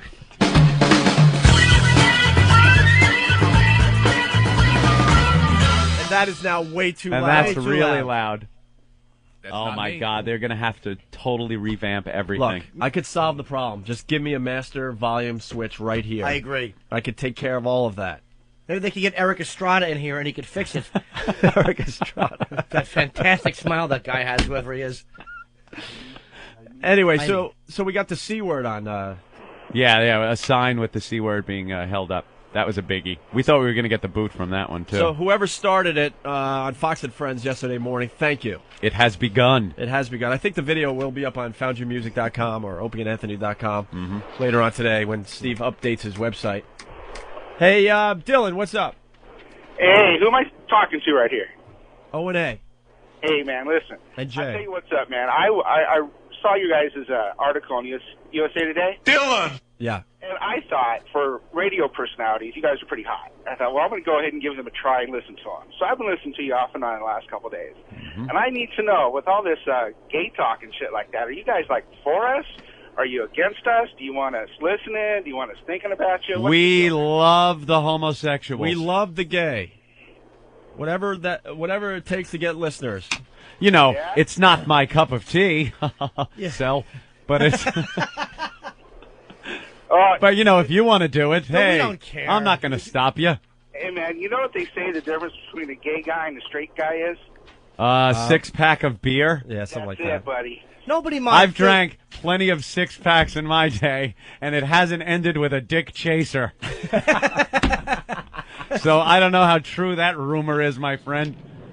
I even had the story of the treehouse, and I was drinking beer that evening. Man, live in my circuit, man. Sometimes it doesn't even take a six-pack. I had a best friend that turned gay right in the middle of me being a friend with him over the years because we were kids, you know. We were pretty young when we first met each other. And then, I guess, going through puberty and whatnot, he took a little different direction than me. Is this the Treefort story? Treefort with Richard. The Richard Treefort story. It was out in California.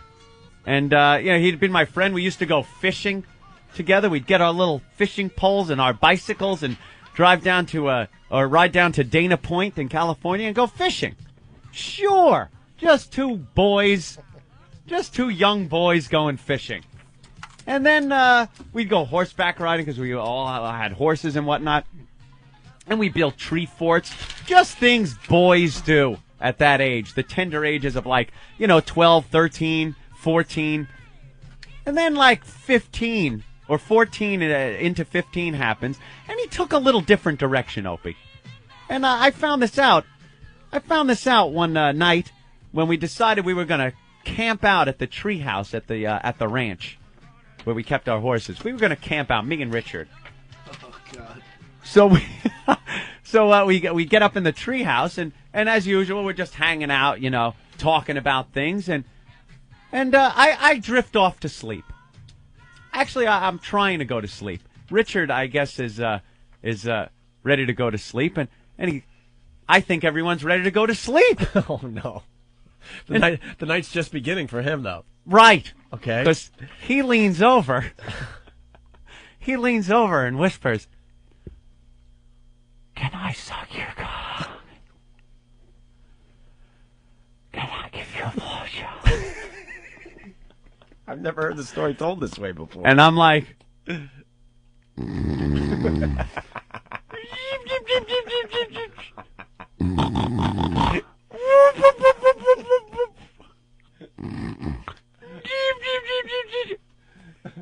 "Are you asleep?"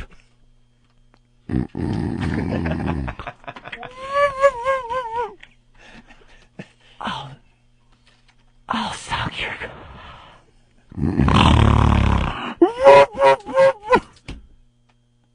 Right out of nowhere. Out of nowhere. We went from fishing and hanging out and just like two boys to all of a sudden him wanting to give me the oral favors. It's kind of like fishing. You wanted to put your trouser worm in his mouth. Hook him. Yeah. So I understand, that whole thing. That guy's talking about the gay thing. It's not my cup of tea, though. Hey, Dylan, you're in Tennessee? Yeah. You find a lot of action in Tennessee being gay? Well, there's a lot of action everywhere being gay. Oh, yeah? Yeah. So, that's, right now I'm in Tennessee, I'm just traveling through, but, I'm wondering if your buddy Rich there would come up with a different ending to that story. Oh, what? That I yanked it out and he sucked it?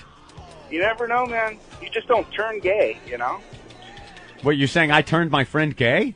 Well, I don't think you laying there next to him turned him gay. I think he's always been, obviously. No, he was pretty gay, believe me. But he was finally... In hindsight. He was finally letting Anthony know that he was gay. That's the point of the story. Yeah, but, the straight community, you just don't go down to Dana Point and just go fishing, buddy. I know that area quite well. You go to Laguna Beach and go fishing if you're gay. Wait, how would you know? Because that's where all the gay guys were. All right. Maybe Anthony was sick and that fever junk was bulging through his his young pants. Oh, yeah. All right, thank you, Dylan. Thanks for listening. You guys take care. All right, cool. The music stops the second the phone hangs up. Good timing, Steve. Thanks. All right, we got Jen on hold. We got to catch up with our comedy breaks. What? Oh, Frenchie wants to say something really fast? Oh, Frenchie. Bob's not going to like this. Potty mouth Frenchie. I don't know. Bob's against it. Our agent doesn't like Frenchie. How are you? Frenchie, our agent really didn't like your appearance on our program yesterday. You were the only thing he did not like about the show yesterday. Okay, well, he can go F himself. I don't care. Anyway, Billy Mack is the one who called me, not even 20 minutes ago. He said, "Hey, Frenchie, this guy, the agent from Opie and Anthony, he said he was bashing you on the radio. He says, okay, why don't we go out there and get him?" I said, yeah, why not? No problem. As long as I have you next to me, there's no problem. So we're going to go and take care of that. I have a question, though. Who's Billy Mack? Billy Mack, it's going to be... Billy Mack. How do you spell Billy? Yeah. Yeah, Billy. You remember Billy? Thanks for all that UN support. That went well. Yeah, I can do something about it, huh? I'm talking about your people as a whole. Oh, well, what do you want to do? There's nothing to do with those guys. Hey, Frenchie, what's wrong today? I just woke up, man. Oh, yeah, I keep forgetting we're doing morning radio. After a while, you feel like you're still in afternoon. Yeah. Doing the afternoon show. Just woke up. He's got to surrender. Yeah. Maybe take a little nap. Cook some French bread and then surrender some more. Is it hard sleeping when your white pillowcases are all on sticks? No, you have not at all. What do you think? You son of a bitch. You son of a bitch. You all right. goddamn pussy. Cook some strudel for some Nazis. Keep them nice and strong. Go F yourself. And I'm sorry, I was actually cursing a little too much yesterday. Yeah, you were saying the C word a lot yesterday. Yeah. I know, yeah. That's like the atom bomb to the chicks out there. That's what they deserve, so what do you want to do? All right, Frenchie, you have nothing today. Thank you. Yeah, well, I'm tired, and I just got up. All right. Well, could you give it a few minutes before? What's that? Suck it and die. It doesn't even. It's not. There's got no anger behind it. He's the mellow Frenchie. You're too mellow. You just woke up. You got to give it some time. Yeah, well, I have to just take a cup of coffee, and after that, I'll be fine. Maybe allow another European to walk into your home and just take it over. Over my dead body, you faggot. Yeah, apparently not. All right, Frenchie. well. This could be the end of your character. Oh, I don't think so. You were really strong yesterday. And Don't today- get him sad. I don't want to see him crying No. like that poor Oh, French yes. guy as they were goose-stepping down the major highways. Now, would you be a little more awake maybe if you were riding a bike with a little boy on the back and a giant piece of French bread hanging off? Hanging out of the basket wearing a beret. Yeah. Cute, isn't it? What's that? Isn't that cute? With that stupid little mustache that they all yes, have. exactly.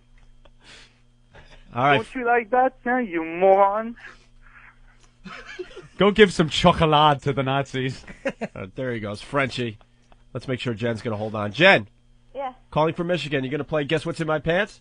I guess I am. All right, we're going to do that next if Steve is paying attention. Steve, I need to hit buttons here. Yeah, you really do. I think it was a mistake not having the full board right in front of you. It's got to be for Opie. You're the Now- boss. You're the guy. It's got to be you. They're gonna get angry because I think we suggested to them, Opie, that you get the half board. Well, I and thought the Steve guy gets that would half be a in board. the booth over there would be awake. Sorry, Oh. somebody was actually what? tapping me on the shoulder trying to tell me how to fix this volume issue. That's all. Oh, is that it? All right. All right, don't play the martini music. But I thought that there was no way to fix this from out there. I'm still not convinced there is. Sounds like a lot of lies coming from that little booth. I know, that little liar booth. That's right. Liar, liar, alcoholic beverage on fire. Guess What's in My Pants with Jen from Michigan next. Next. Staring at my shoes, trying to think of something. Opie and Anthony Show.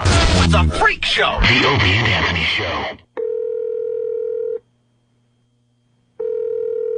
Hello, placement agency. Hi. Hi. Oh, I need a job, I guess. Great. What field? Accounting, clerical, data processing? I don't know. Maybe something in the glamour industry. The glamour industry? Yeah, you know, glamour. Like looking really, really movie star hot. Yeah, I know. But what area of the glamour industry? Oh, no, I don't really want a job in industry. Okay, wait, let's start over. Did you graduate? There's a school for glamour? Oh, hold on. I'm going to connect you to our glamour specialist. Oh, great. Okay. High school dropouts earn an average of 42% less than graduates. Hello? Glamour department? Some earn even less. Stay in school. Give yourself a chance. For more info, go to OperationGraduation.com. Brought to you by the U.S. Army and Ad Council. I'm here for the tour of your health club. Great. Right this way. Okay. This is our weight room. Wow, impressive. Nice. Our salsa class, very popular. What's that? Called a bird. That's a stork. Yeah. What's it doing here? I don't know. The merengue, possibly? No, come on. Really, what's it doing here? I don't know. Maybe somebody's pregnant. Sometimes a pregnancy can surprise you. So the March of Dimes recommends you take a multivitamin with folic acid every day as part of a healthy diet. It's not only good for you, it's good for the baby you may have someday. Folic acid is a B vitamin that may help reduce the risk of certain serious birth defects if you start taking it before you're pregnant. Some studies suggest it may help prevent heart disease and colon and cervical cancer in women. That stork's coming right at us. Correction. That stork's coming right at you. Are you sure? Oh, yeah. I'm pretty sure. Oh. Yeah. Oh. There you go. For more information, call us at 1-888-MO-DIMES or visit our website at modimes.org. March of Dimes, saving babies together. Parents, did you know that you can help keep your kids in school simply by encouraging them? It's easy. Listen, honey, I read your English paper. It was great. Wow, thanks, Dad. If that's not enough to motivate you, think about this. High school dropouts earn 42% less than graduates. Someone will have to make up that difference. And chances are, that will be you. That means paying 42% of their rent. Or I could just live with you. 42% of their groceries. Ooh, more candy. 42% of their trips to the dentist. No more candy. And 42% of the therapy sessions where they will discuss you. It's all my dad's fault.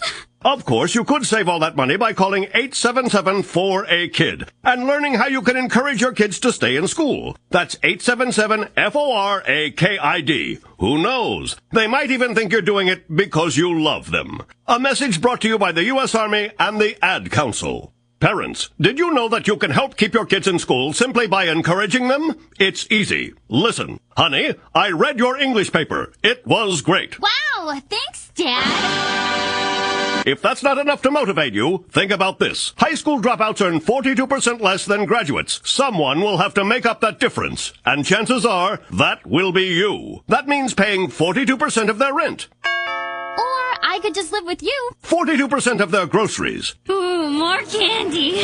42% of their trips to the dentist. No more candy. And 42% of the therapy sessions where they will discuss you. It's all my dad's fault. Of course, you could save all that money by calling 877-4AKID and learning how you can encourage your kids to stay in school. That's 877-FORAKID. Who knows? They might even think you're doing it because you love them. A message brought to you by the U.S. Army and the Ad Council.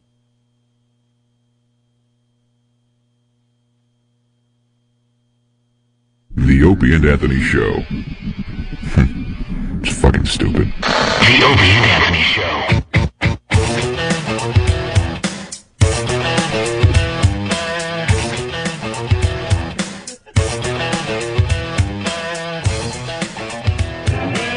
Steve runs a tight board, doesn't he? As tight as Courtney loves twat. Yeah, this is the Opie and Anthony Show. We're trying to figure out the volumes on everything. It's driving the listeners crazy as well. Yeah, people are going crazy. Guys, your sound levels are screwed. Whenever O and A are talking, I have to jack up my XM radio because I can barely hear them. When you play the bit or go to a commercial, the sound's normal. All other times, you can't even be heard. Great. Getting a bunch of those. Can't hear. Too loud. All right, well, hopefully we'll be able to hear this. It's Jen from Michigan. Hey, Jen. Hey. Are you a fan of the show, or did you just get turned on to this mess, or what? I actually just heard about you guys. Really? That used to live back in New York, yeah. And what, they said you got to check us out? Yeah, pretty much. He was listening to it on his CDs, and he was listening to an old show, and I just was like, who's this? And he's like, oh, it's Opie and Anthony. You got to check him out. Yeah, our stuff is being traded all over the world at this point. So. Yeah, he got it over the internet, I believe. There's a great website, oavirus.com, that has a lot of our stuff. Yep, that was exactly the one. Oh, very cool. So you want to play Guess What's in My Pants? Yeah. Yeah, we brought this bit back today. Slowly but surely, we're going to bring back all our bits. That's what's exciting about the satellite radio. And this is how the show's going to spread. It's like a virus, and it spreads from one person to the other. Okay. Do you know how to play Guess What's in My Pants? No, I don't. Still don't have the theme music that kind of explains it, and it's a fun little ditty that gets everyone excited for the bit. Eventually, we'll have that, too. If she doesn't know how to play, what are the odds she's not going to do it, Opie? You'd be surprised. Oh, okay. She'll do it. All right, what do you look like? Pleasantly surprised. I'm 5'6", really cute. Uh-oh. Red hair. Uh-oh. Well, they say really cute. There's always something going on. What's the problem? Big hips? What's the problem? Little belly? How much you weigh? No, I weigh like 150. Oh, okay. That's nice. Very nice. Nice figure. Nice boobies. I even got pictures. No boobies. That's the downfall. You got pictures? Yeah. On a website? Yeah, actually. Oh, really? Yeah. All right, maybe we should take a look. Take her off the air for a second to get the website so we can take a look without our listeners pounding it. All right. Hold on, Jen. Is this a website that's all about you? It's like a Yahoo group page, more. Ooh. More so. Okay. All right, hold on a second. And then someone get that web. Oh my God, we just hung up on her. Oh my God, you're kidding. I knew that was going to happen, and you know something? I was going to say, make sure we don't hang up on her. Oh my God, that was my fault. Call her back. Let's just get her back on the phone. Shouldn't be a problem. That was my fault. Not. It happens. John, what's going on? We'll get back to, what was her name again? Jen. Thank you. Michigan. And, yeah. John, what's up? Hey, what's going on? You guys are running some tight show over there. It's absolutely awful. I need more buttons in front of me. Yeah, this is bad for me to come in on this segment. Listen, I'm a Republican, and I heard you guys on Hannity. I was a big-time listener when you guys were on NEW. And, Anthony, I wanted to know, what do you think about Mr. over at K-Rock? And him talking out against the president 4 hours a day, every single day. Yeah, it's his prerogative. Whatever. I'm not a big. You know something? My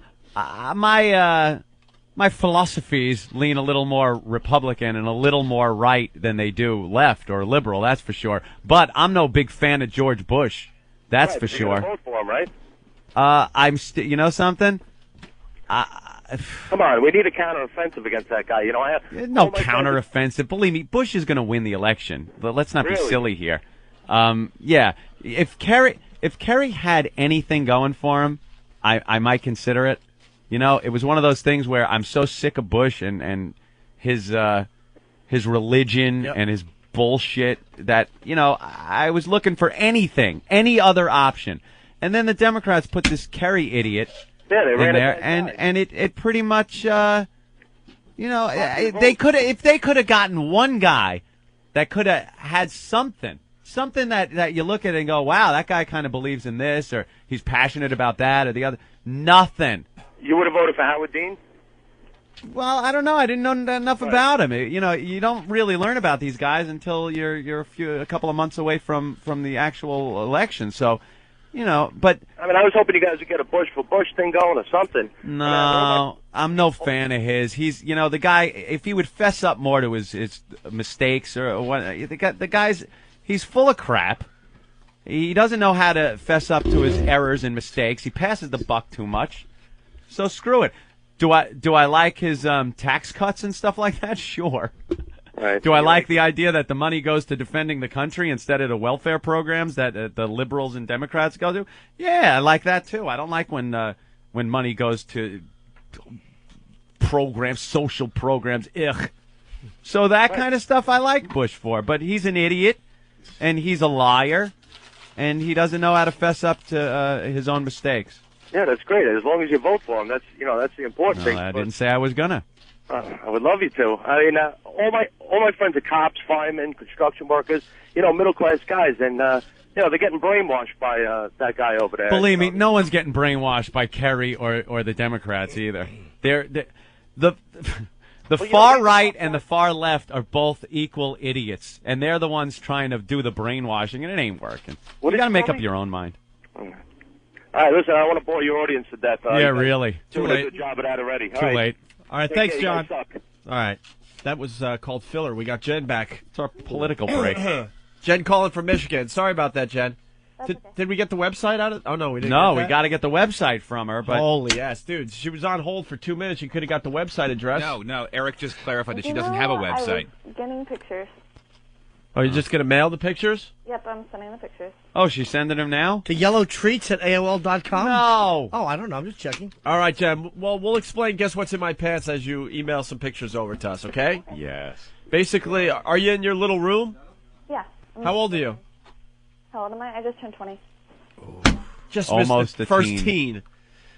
Just missed the first teen on the Opie and Anthony show. Almost teen. When did you turn 20?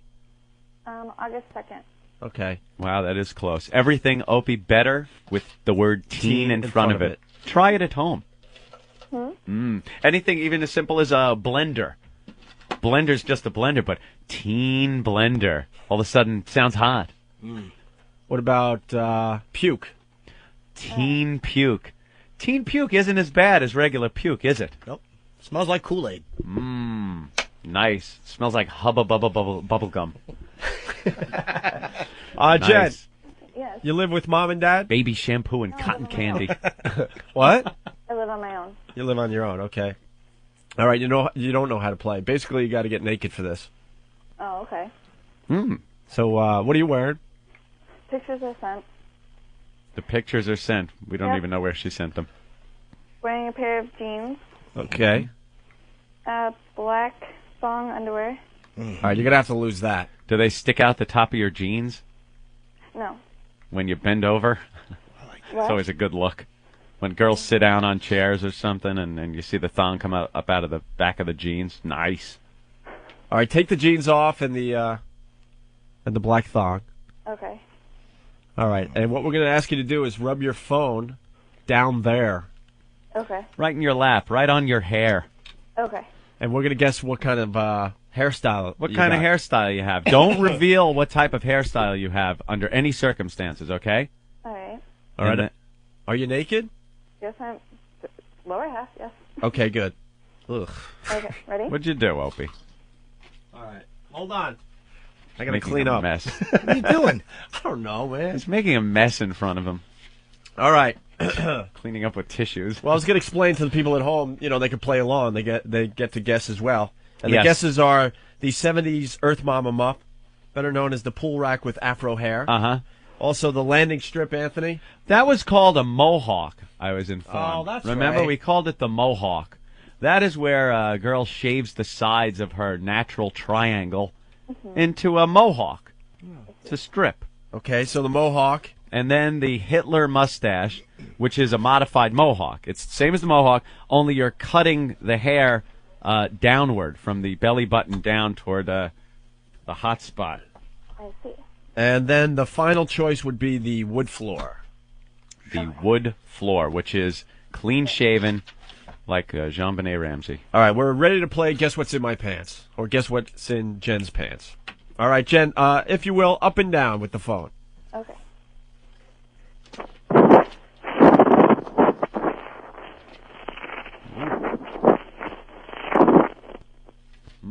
Very interesting. Very interesting. You get that, Anthony? Telling, yes. Okay, now we need you to do it side to side. Side to side? Okay.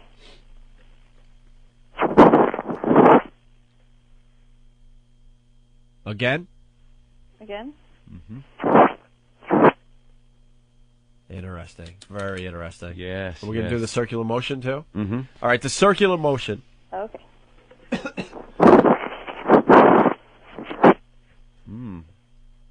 All right. All right. Okay, I'm looking at a picture.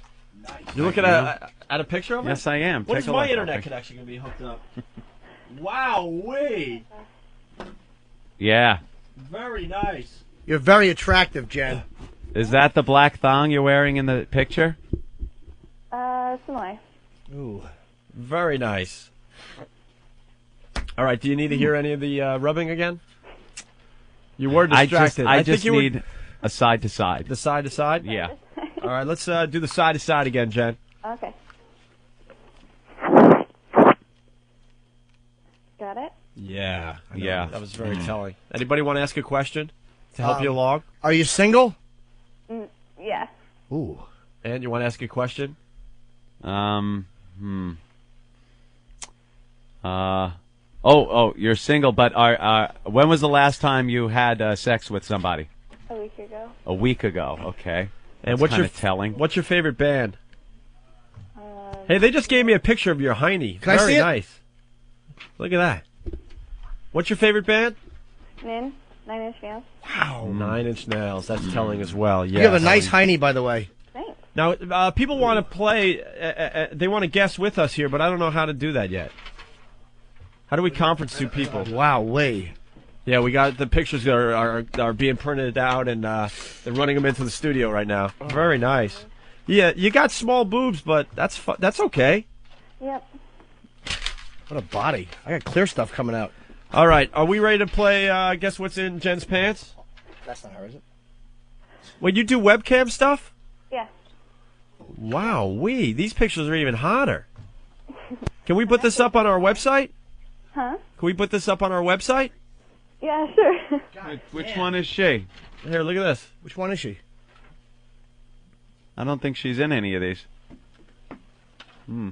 She does do you just webcam okay. stuff. Do you have sex on the webcam? Yep. You do? Yep. With who? With a few other girls that are in that picture in the. Oh, girl on girl action? No. I actually don't do any girl on girl. But you have guys come in there and have Norton. sex with you, and Norton, it's stop on the webcam? grabbing your ass. Yeah, friends. Can't help it. That's hot. She's a dirty You're girl. wrecking it, though, man. No one wants to see you grabbing your mule. I'm not. In the old studio, the counter was high, so we didn't know what you were doing.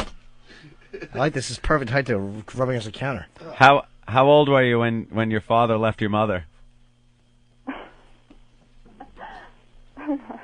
15? How old? I'd say 15. 15? No, younger. 12. Definitely younger. 13. I'd say 8. Maybe. It's so obvious what she's got. But why don't we do the circular motion one more time? All right. Go ahead, Jen. Okay. Oh, yeah. I know it. I'm saying my guess. Now, don't reveal it until we've all guessed and we ask you for the answer, okay? Okay. I'm saying slip and slide, definitely wood floor, jambonnet, clean as a whistle. I disagree. I'm saying wood floor as well. I say Mohawk. All right. Jimmy says Mohawk. I'm on board with wood floor. Wood floor. Don't you have to work?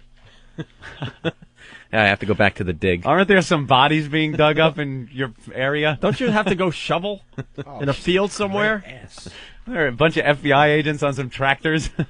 Get one crackhead says a bunch of bodies buried, and they start digging up the whole side of Brooklyn. Are they going to find bodies today? That's what they say they're going to find. I have no idea. Nice. Take pictures. 25 years ago. Old bodies. But let's get back to the 20-year-old body. Oh, nice. And that's happening in Jersey? No, it's in Brooklyn. Oh, Brooklyn, okay. Yeah. All right, so what did you say, Keith? I'm on board with the wood floor. A lot of wood floors. Yeah. What did you say, Jim? I said Mohawk. Kev? I'm going with Jimmy on the Mohawk. All right, we got 2 Mohawks and 3 wood floors. Jen, what's in your pants? Jen? Hello? It's Mohawk. It's a Mohawk. How do you know, Jim? I could tell because of the inconsistency when she went left to right. There was a slight break in the sound. It was like sound, different sound, sound. I didn't hear that. Yeah, that's why you guys can say what you want about me pushing my big, delicious member against things, but I listen. She certainly did listen. Very nice, Jen. Wow. Well, we're going to put your pictures up on our website, okay? Hey, how can we see you on a webcam? How can we see you on a webcam?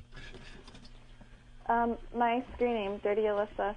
Dirty Alyssa? Uh-huh. Oh, I like that. Stop. Jim, Jesus. Look at her hiding. How grabbing nice himself. is that? I bet you should drop a log the size of Howie Long's forearm right out of that thing. All right, Jen, thank you so much. No problem. All right, we could hang up on everyone else because I didn't know how to conference anyone to guess. So. Oh, she was sexy, man. That was good. She was dirty. Oh, dirty Real girl. dirty girl. Little Mohawk. Turn the cameras on. All right, Keith, we're going to get the wiffle ball bat. I want to see what that thing looks like. Oh, yeah. And we'll do that next here on the Opie and Anthony show. Wonder how long it would take to get a taker for that, Ope. Those are usually reserved for girls that come down here live and have participated in some type of pornographic movie. We haven't had a live girl yet. No. Plenty of guys stopping by to say hi to the old boys. Great. Remember the one that stuck the asparagus? Madison? Remember her? The stripper. Yeah. Madison. Boy, you never see strippers named Madison, do you? No, it's rare. I saw one named Tiffany and one named Amber, but those were also anomalies. Yeah, you never see that. Yeah, she took asparagus and put it in her back door. It's great. Oh, really? That was a funny one, yeah. Yeah, but that was easy. It's still funny, though. It is funny. There's absolutely no reason to do that. No, here, just take this, whore. All right, take it out. All right, let's do what we have to do. Dumpster diving for ham scraps, you 6-piece chicken McNobody. An open letter to Opie and Anthony. Anthony, if your penis wasn't so small, I'd let you shove it in between my big tits. It's a freak show. The Opie and Anthony Show. You know, honey, I knew it was hot and sunny before I even got out of bed today. Ask me why. Say it. Say why. Repeat after me. Why? Because my balls were hanging low. Let's say that real tight. We're talking rainstorm. Half mask, cloudy with a chance of showers. That's right, honey. The penis thinks for itself. It's got its own brain. Why do you think the head's bigger than the rest? I could prove it's got a mind of its own. You ever get up in the morning and he's already awake? He's dressed. He's ready to go, right? He's in the kitchen making fucking flapjacks. You're in bed going, come on, Joey, 5 more minutes. And your penis is going, take me shopping. I need a new hat. But you remember when they first came out with the hard-on, huh? 3rd, 4th grade, you're leaning over like the hunchback of Notre Dame. Teacher calls you up to the board and you're like, I don't think so, honey. You're the teacher, you figure it out, all right? I got some kind of ligament over here, I don't know what's going on. This thing is like alien, it's drilling into the desk next to me. Call a cop. Maybe he'll throw a donut around. But you grow up, you learn to accept the hard-on, to deal with it. Accept the pee hard-on, you know? That's God's joke. You get up, you're late for work, you gotta take a squirt, and Joey's admiring the chandelier. You gotta stand there like a moron and talk him down. Come on, Joey, I dig you. We'll dot I's and cross T's later. Work with me. Yeah, the morning hard on. I'll put that up against that Ginsu knife any day. It'll slice, it'll dice, it'll pump your car up if you got a flat tire. See what I'm saying, Carol? Heather. Your wireless phone could soon double as a credit card. I'm Kevin Eby with Chip Talk. Since a fair number of people already take their cell phones with them everywhere, several companies are working on technology to allow those mobile phones to replace their credit and debit cards. It's called near-field communication technology, and it's in use to a limited extent in Japan and Korea. People there can load special cell phones with cash, a lot like a prepaid debit card. They can then wave their phones in front of vending machines to pay for their purchases. Sony, Philips, and Samsung say you don't really need to be all that worried about security. You would be able to set up your phone with a personal identification number, and you would not be able to make any purchases without entering that number correctly. And they say it is safer than credit cards. When you dine in a restaurant, for example, the server goes off with your credit card and could easily make a copy. With this technology, you would just wave your phone at a portable reader. There are no numbers to copy. You can read more about it through a link at chiptalk.com. I'm Kevin Eby. 100 channels of crystal clear digital audio. XM satellite radio. Radio to the power of X. In the groove. Opie and Anthony. Do some push-ups, fatty. This is the best show ever. The Opie and Anthony Show. Are you breathing? Are you breathing? Now, wake up, are you alive? Will you listen to me? I'm gonna talk about some freakies. Now, someone is gonna die. When you listen to me, let the living die, let the living die. Say, wake up, are you alive? Will you listen to me? I'm gonna talk about some freakies. Now, someone is gonna die. When you listen to me, let the living die, let the living die. Say, are you breathing? We're back with the Opie and Anthony Show. A lot of people bitching, Opie. About what? They couldn't hear the girl, the levels. Are you serious? Yeah. The sound goes up and down. Oh. We got some bugs to figure out here. No one heard the barely girl make rubbing out the what phone? the girl's saying.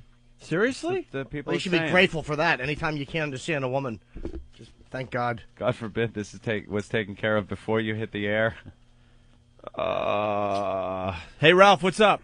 Hey, are y'all taking guesses on what kind of area she's got down there? Yes. We did that already. Oh, man, I got hung up on before. I tried. What were you going to guess? What were you going to guess, Ralph? I was going to say shaved myself, but... Now, were you able to hear her rubbing? Yeah, a little bit. A little bit. Oh, my God. Yeah, we got to, like... This has to be taken care of before tomorrow's show. I know it, man. It's bad. It really does. Anyhow, about 5 years ago, I had a friend in Florida that had me looking at your guys' website. I never heard you before up until yesterday. Okay. I was wondering who was going to be the first guys to come to XM. Somebody had to come sooner or later. Well, we really didn't have a choice. Well, somebody would have eventually came. We like being here, but... Yeah, right on. Good.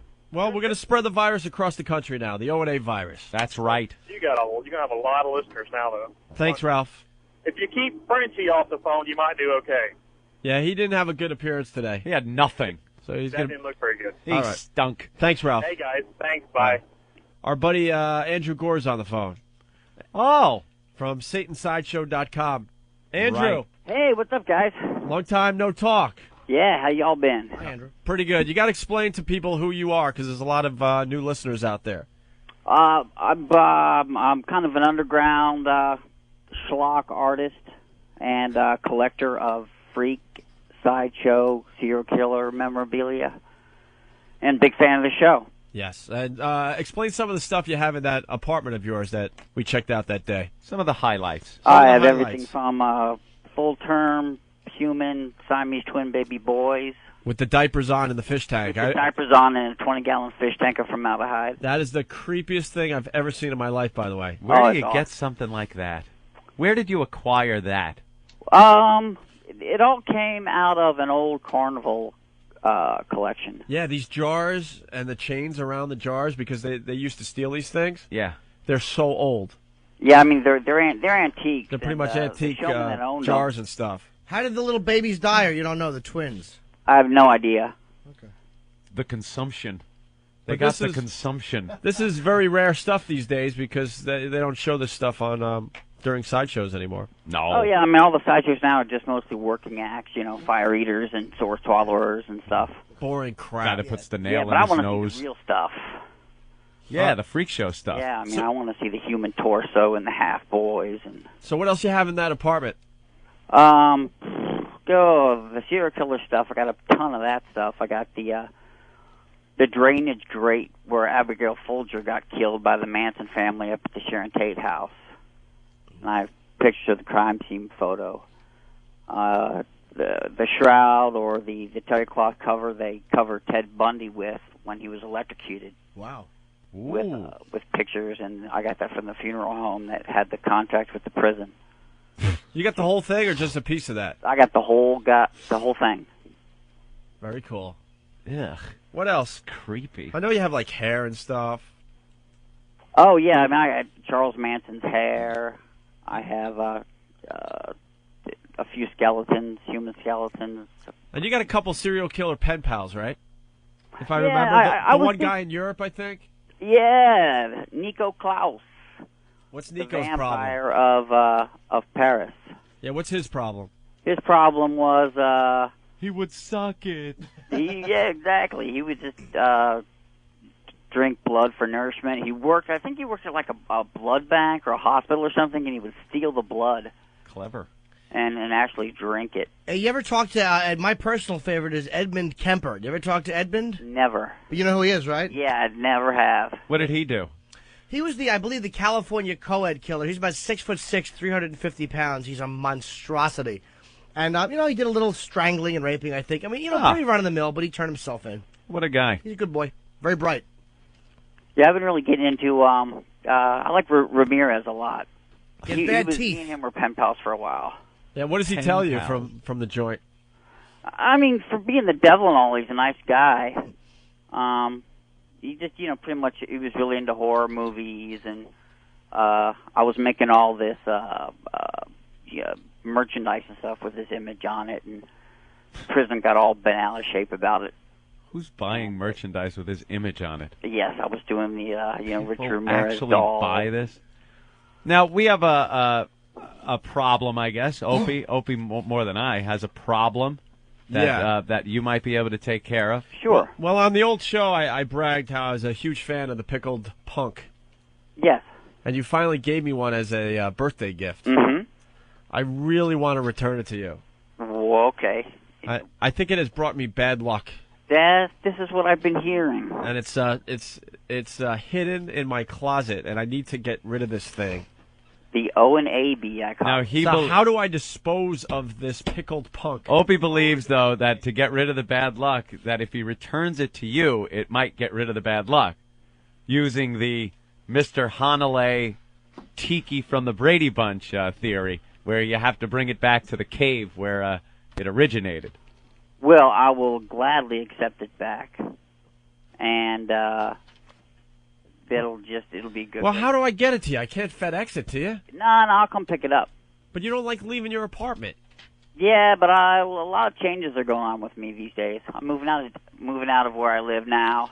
How are you going to move all that stuff? Oh my God! I just got to get out of this city. All right, where are you going to move to? I'm looking to get like a warehouse in Pennsylvania somewhere. What's the hardest part to move? The coffin full of dirt that you're going to sleep in? Yeah, probably. Or all the body parts. Well, the next time you're up here in New York, I got to hand this back to you. Yeah, I'll be up in New York probably this weekend. Oh, really? You're doing a show? Well, as well as all the weird serial killer and freak show stuff, I also have a huge collection of music and punk rock memorabilia. Right. You got some Ramones stuff, I think, if I remember correctly. Johnny just died, and they're having a benefit concert for prostate cancer. in the city. I think it's on Friday. Do you have his prostate? Nah. Figured he might. And I gave him a bunch of my Ramones collection to put on display. What a guy. All right. Sabbath or Ozzy stuff? No, nothing, huh? All right. Well, come by Friday, and I'll do the handoff. All right. Okay. Yeah. If I can't make it up there for some reason, I'll get in touch. Can I leave it on the stoop? Yeah. We should just leave it on the sidewalk. Nah. But you know what? That'll be a huge story in New York. Someone will take it, and your bad luck won't go away because it won't be returned. So how was it? How was it bringing you bad luck? Just. Not ready to get into it. I got you, sir. A lot of crazy stuff has happened. Yeah, I will gladly take it back, and it'll be a good story. All right. I'll frame a whole show around it. All right. Thank you, Andrew. All right, thanks. Nice talking to you guys. Welcome back. I appreciate that. Okay. All right. Keith the Cop? No? Yeah, real quick. I just wanted to check with you. Is there a way to get in touch with you? Because when we take down the Norton apartment, I'm looking to sell maybe some prostitutes or something to you. Maybe I can get a couple bucks. Severed bosoms. Hey, where's the wiffle ball bat? Yes, Ben? Can I just add something about Jim's apartment? I recently went to Jim's apartment, and how funny it is that you have pictures of yourself with celebrities all the way into the bedroom. And it's like he's got them at different eye levels. I can tell, like, he's got him with Kiss. He can explain this, though. The more famous the person, the closer you have to get to his bedroom. Well, it's also, I have a lot of good ones up there. I didn't know what to do in that little wall. Bought a little bookcase and some candles on the floor. But I decided to put some celebrity pictures up. He's quite the decorator for being the mess that he is, yeah. I'm not bad. And one main reason, to be very honest with you, this is going to sound very shallow, but I'm a nobody who poses for pictures with somebody. So when a girl comes over, you don't have to say, look, I'm a nobody and I annoyed them. Right. She just sees the picture, and she's much more likely to come into your room and be willing to take some seeds in the face. You think that builds you up a little? Yeah, I know it builds me up. I've actually had hookers stop and look at it, and I know they're not going to rip me off and play games. They think I have money, and they're going to be a regular with me. I'm telling you, it helps. I was actually shocked at how nice Jim's apartment was. Yeah, clean, nice clean. view. Little Asian people clean it. Oh, wow, there it is. Oh, wow, look the at that. famous wiffle ball bat. When we There left it WNEW, that was a yellow wiffle ball bat. I see that it has a tint of green on it now. Ugh. Look, compare it to the brand new wiffle ball bat. There's a definite color change. It's in a glass case. This is the famous wiffle ball bat from many wiffle ball bat challenges. Look at all the lines on the thing. Yeah, the marks are still on it. Why are you putting on the gloves? I believe you're going to handle the bat. He's going to yeah, take it out of its I did case. bring the proper protective. Andrew Gore would love this bat. He would make a whole display around it. Now there are marks on it, depending on how deep it went inside the girls that were using it and involved in the contest. And I remember a couple of girls actually did backdoor with it. Yeah, with the hitting end too. Yeah, with the hitting end, which is the fat end. Look at that line. Look at where this one is. And it's, wow. And it's marked A. Wow. As in A's. And they were screaming. Remember when Stinky went to administer it to one of the girls, and she was like, "Ow!" And he's turning it. He was turning the bat, trying to get it to go deeper. What a trooper. So what are we going to do with the old bat? You got to display it in here somewhere. Everyone has to look at that. All right, and put it up on the window, one of the window things. I agree. Maybe up above Steve. Yeah, it could go there. Yeah, let's put it over there. That is true. So when he comes in, maybe when the guy comes in, he's spinning shooby dooby doo. He has to look up at that and fight the urge to vomit. Well, the wiffle ball bat is in the house. Oh, that's great. I think it's going to take a while to get a girl to. Why you just hold break the the thing? ice. I would hold it. What's the problem? You'd hold it with your mouth, you disgusting mess. Oh, he's... Oh, there's... Jimmy's kissing the fat end that was used. That's right. That just skeeved me out. I can't wait till we pull it out and it's got corn on it. John, what's up? Hey, how are you? Hey, buddy. Listen, before you guys give that back, you got the pickled punk. I think you guys should do. You should take it out of the jar and throw it at some hot chips. No way. It would probably fall apart. Yeah, I'm not touching Yeah, that. little arm would fall off and land on the console and fuck the volume up even more. You guys aren't curious on what it smells like or anything? No, not at all. I have no curiosity about that stuff. I just want it gone. It probably smells like formaldehyde. It's been, It didn't have any odor to it, I guess. Just a medical smell. It's deeply disturbing. Artie from Yonkers wants to know, are you guys going to talk about GTA 4 before GTA 5 comes out?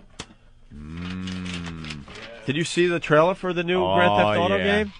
Thugs. It's like a Compton-based, L.A.-based game. Unbelievable. It's L.A., Vegas, and San Francisco, right? West Coast. West Coast, basically. West Coast. I wish we could say what we want to say and about that game. And it's supposed to be more violent than any of the other ones. We've talked to people involved in the game, and they're saying they're going to try to pull this from the shelves in instantly. Instantly, yeah. Yeah, I love those games, though. Well, they got the drive-by shootings and all sorts of stuff happening in that game. Multiple players. I start doing the missions, and then after about 5-6 missions, I'm done. And then I'm just going around beating people over the head. It's all about the motorcycle jumps. Yeah. Yep. Well, I like the cars, too, taking the cars over the jumps. And I try to get as much money as I can by running people over and then taking their money. That's fun. But yeah, I like the single shot. There's a little bit of skill. Single shot weapon, like a pistol or something. Direct hits to the head, so the head pops off and the blood comes out of the neck. You can't beat that in a game. Love the headshot. That comes out October 26th, I think. Yeah, I think later so, this month. I've been waiting for good games to come out, and in the meantime, I've gotten tied up in this goddamn online poker. Oh, my God. Oh, that's right. You're not gaming as much these days. I can't get off the poker. I'm kind of, addicted to it. Traitor. I play that online, and no, because it's real money. You play for real money. How do you know you're not being ripped off like a slot machine? That's what I asked. am getting ripped off. Oh. It's not like anybody. I figured out, because as I'm playing, I'm going, now, how do they rip you off? Because I got my little account, and it's got money in it, and I play my poker, and if I win, more money goes into this little account and whatnot. But then I'm like, I understand how you never take money out. You don't go, oh, I won. Can you now send me a check for this money? You just keep playing, and you will keep playing until you lose your money. So it's not like you're winning anything. I'm saying you're playing against a computer poker. You're not playing like... No, you're playing against other people. But the computer is still distributing that. Right. So how do you know they're real people and not a couple of computer-generated people that is actually the company? I have no idea.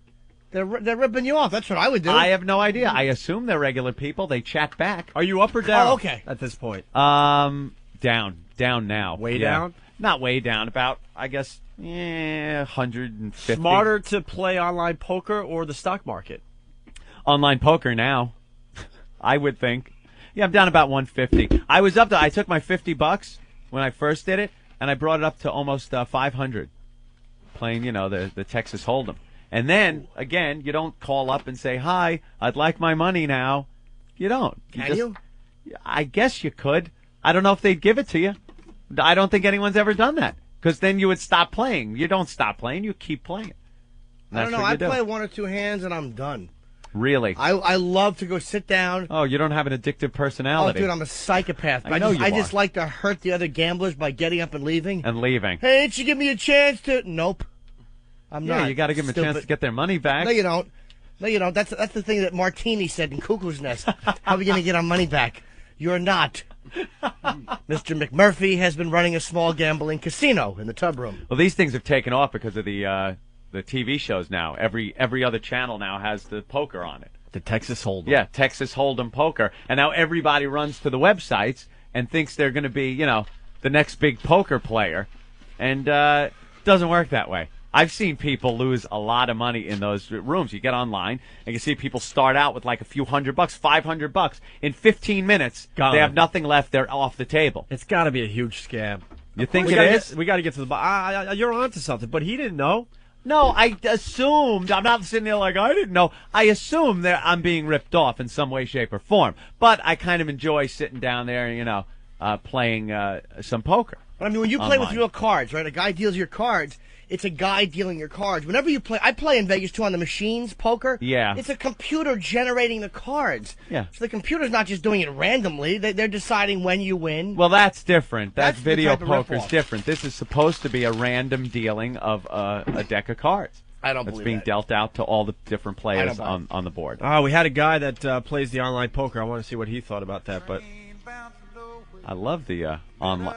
Is Steve drunk? He's drunk. You're drunk, Steve. He's playing. And it's too Kenny low, so no one Rogers. can really enjoy it. Out the window at the That was dark, right on time. This is wacky. boredom overtook us, and he began to speak. I need all my buttons. You are back. gonna. You tried to get out of it, Opie. I need all my buttons back. You Gotta have tried your your best. You said, "I don't want to be." Now he's making decisions. Yeah. He needed Kenny Rogers in the middle of that break. Right. No, it's gonna have to go back to Opie controlling everything.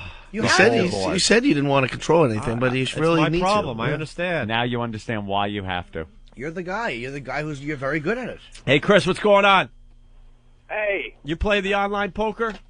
yeah, I play online poker, all kinds of different online casinos, and you actually do get paid. Last year I took about $10,000 off an online casino, and this year I've probably done about $5,000. Wow. What do? You play? You make some money and then withdraw it and keep Yeah, playing? you withdraw it. They've got all these different sites that you can use to pay for your online gaming, and then sometimes they'll withdraw. Oh, I know how to put money in. I just don't know how to get money out. Sure, but you're addicted. You win a couple $100, you withdraw it, and then 2 days later you're putting more money back on there. So you're playing just as much Yeah. as you're winning. I just don't take the money out. I just keep playing with it. Oh, sure. But Kinda when fun. you win like $5,000, you think you're something. You 5,000. What rooms are you going in? What limits do you play? Oh, I play all kinds of different things. Anything from blackjack, poker. Oh, he's playing blackjack online they got too. on there. Blackjack isn't worth playing online because basically blackjack's a pretty boring game. I like playing blackjack in the casino because you're in the casino and it's kind of fun, but it's pretty much a boring game. Poker's kind of fun and there's things you can do with it. It's not just like you're Right, because poker, you've got all the different types of poker you can play. It's not all the same. and you could play with it. It's not like you're at the mercy of the cards you get. You can bluff and stuff with blackjack. You're just at the mercy of those crappy cards. Yeah, but they've got you. When you get hooked by winning a couple $100 or a little bit better, they've got you right there. So they know they're going to give you, you're going to get your money back to them. Somebody writing me on immediate feedback, Opie. Immediate feedback. Saying that he's a heavy party poker player online, and there was an article on MSNBC about how computer programs have infiltrated internet games. So, yeah, I'm sure it could be getting ripped off, but I'm just kind of paying to play the game, I know, Well, but just You know what? It's actually illegal for us to be playing it here, but the government pretty much hasn't said anything about it, Yeah, you're not supposed to be doing it online. Yeah. Are you saying they turn a blind eye to it? Perish the thought they'd not get their tax dollars. All right, Chris, thank you. Thank you. Okay, let's go to Mike. Hey, Mike, what's up, buddy? Hey, how you guys doing? Pretty good. I was just curious, what the fuck is a pickled punk? Oh, good question. Wow, he doesn't know what a pickled punk is, and we've been I guess talking we didn't about really explain it. It's pretty much a fetus in a jar. A fetus in a jar? Yeah, it's a fetus Yes. that's been in formaldehyde. In the old days, that's where all the abortions went, into jars, and then they went to the sideshows. Don't you remember? You ever see The Godfather when Sterling Hayden says, "I frisked 1,000 pickled punks"? Shit, yeah, I heard. I never even knew what the hell it was, though. All right, there you go. Now you know. All right, man. Thanks a lot. A new segment on the O&A show. Now you know. Tom from Niagara Falls. What's up, Tom? Morning. Hey. Morning. Welcome back. Thank you. Hey, guys, listen, I made some tapes of the old show, and I'd listened to them while you were gone. And there was this one episode from a couple of years ago where Laverne and Shirley were doing the VMA Awards. Oh, we love that one. Oh, yeah. Right. And they're talking to some rappers, and they're telling them about how they're the Yin Yang Party, or the Yin Yang Twins. And now here it is, 2-3 years later, the rappers stole their Yin Yang rap. You're right. Wow, Little Tom. John. You mean Little John, right? Right. Tom, you they just call killed this themselves the segment. Yin Yang Twins, right? You're right. Good I call. think you did have a point. Sorry about that. All right, Yeah. thank you. Is it true that Lady Di and Marion went to Scott Muni's funeral after they left here? Yes, Scott's a legendary New York disc jockey, Scott Muni. He died last week, something like that. We love that guy. He was great to us. And they had his funeral yesterday at St. Patrick's Cathedral. And Lady Di and Marion left here and went to his funeral. To pay their respects? Like they knew the guy in Did they any get in? way, shape, or form. Yeah, they got in, and they poor Earl. I mean, say what you want about Earl, but Earl was pretty close to Scott. So Earl was, going through a tough day yesterday. They followed Earl. He used to out. drive him to the stove. Yeah. They followed Earl, and they, come on, Earl, how you doing, Earl? How you doing? Oh, so sorry, driving Earl But nuts. how do you get? Do you mean did Lady Di and Marion get to sit next to McCartney and that? I don't know. They were in the church with I They got guess all in. the celebrities that went to go see Scotzo, and they got in, and they're hanging out like they're celebrities with at Scott's funeral. Whoever it was probably figured they were just too awful to not be celebrities. Like, these two are too awful to be real people. This has to be a thing. Pay my respect. Pay my respect.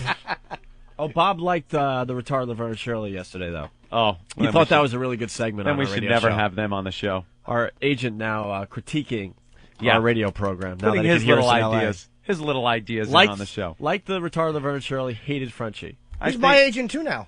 I know. So right. between all of us, he pretty much figures he has a 30% say on the show. Pretty much. Is that what he's doing now? Not really, because that would imply that your 220 and my 10 were somehow equal. And financially, I don't think it works out that way. But Bob, also known as Melatonin, has been doing a good job for all of us. Hey, Josh, what's up? Hey guys, how you doing? Welcome back. Calling from Miami. What's going on? Not much. Just calling about the party poker. Yeah. And save your money. I can't tell you how many times I've been on with a 4 of a kind, 4 tens, 4 jacks. Person always has one better. I don't know. I've won some pretty good hands. You're the one with the one better, but never happened to me. So the one better, you think maybe a computer thing generated by somebody who works for the company? Yeah, without a doubt. They're suckering in a couple of people because I think they get paid on the losses, a percentage of the losses per hand. Yeah, because I couldn't figure out how they make their money. If everybody sitting at the table is a real person subscribed somewhere, and they all have their own money, all you're doing is pretty much trade money back and forth with different people. make So how sense. does the company itself, the website, get its money? Is there a sign-up fee? No, I don't No. think there was. But I think every time that you lose, I believe they get a percentage of that loss. A very, very small percentage, but Where does the money come from? the money comes from you, from your loss. But my bet, if I lost $20 in a bet, a percentage is supposed to go to the website, but that $20 is going to somebody that just won the $20. But that person that just won might have just won $19.99. Now, I'm not 100% sure on that, but I'm most positive that's Not how it worked on the one I was playing on. No, you're obviously playing against a computer game. Believe me, I won some pretty good hands and, won the money and I've won everything. too, but I've lost more so than not by 2 people. Me and another guy going in battling each other. I have 4 tens. He has 4 queens. It happens. So are you saying that you think there's a bit of chicanery going on? Chicanery? Are you being hoodwinked?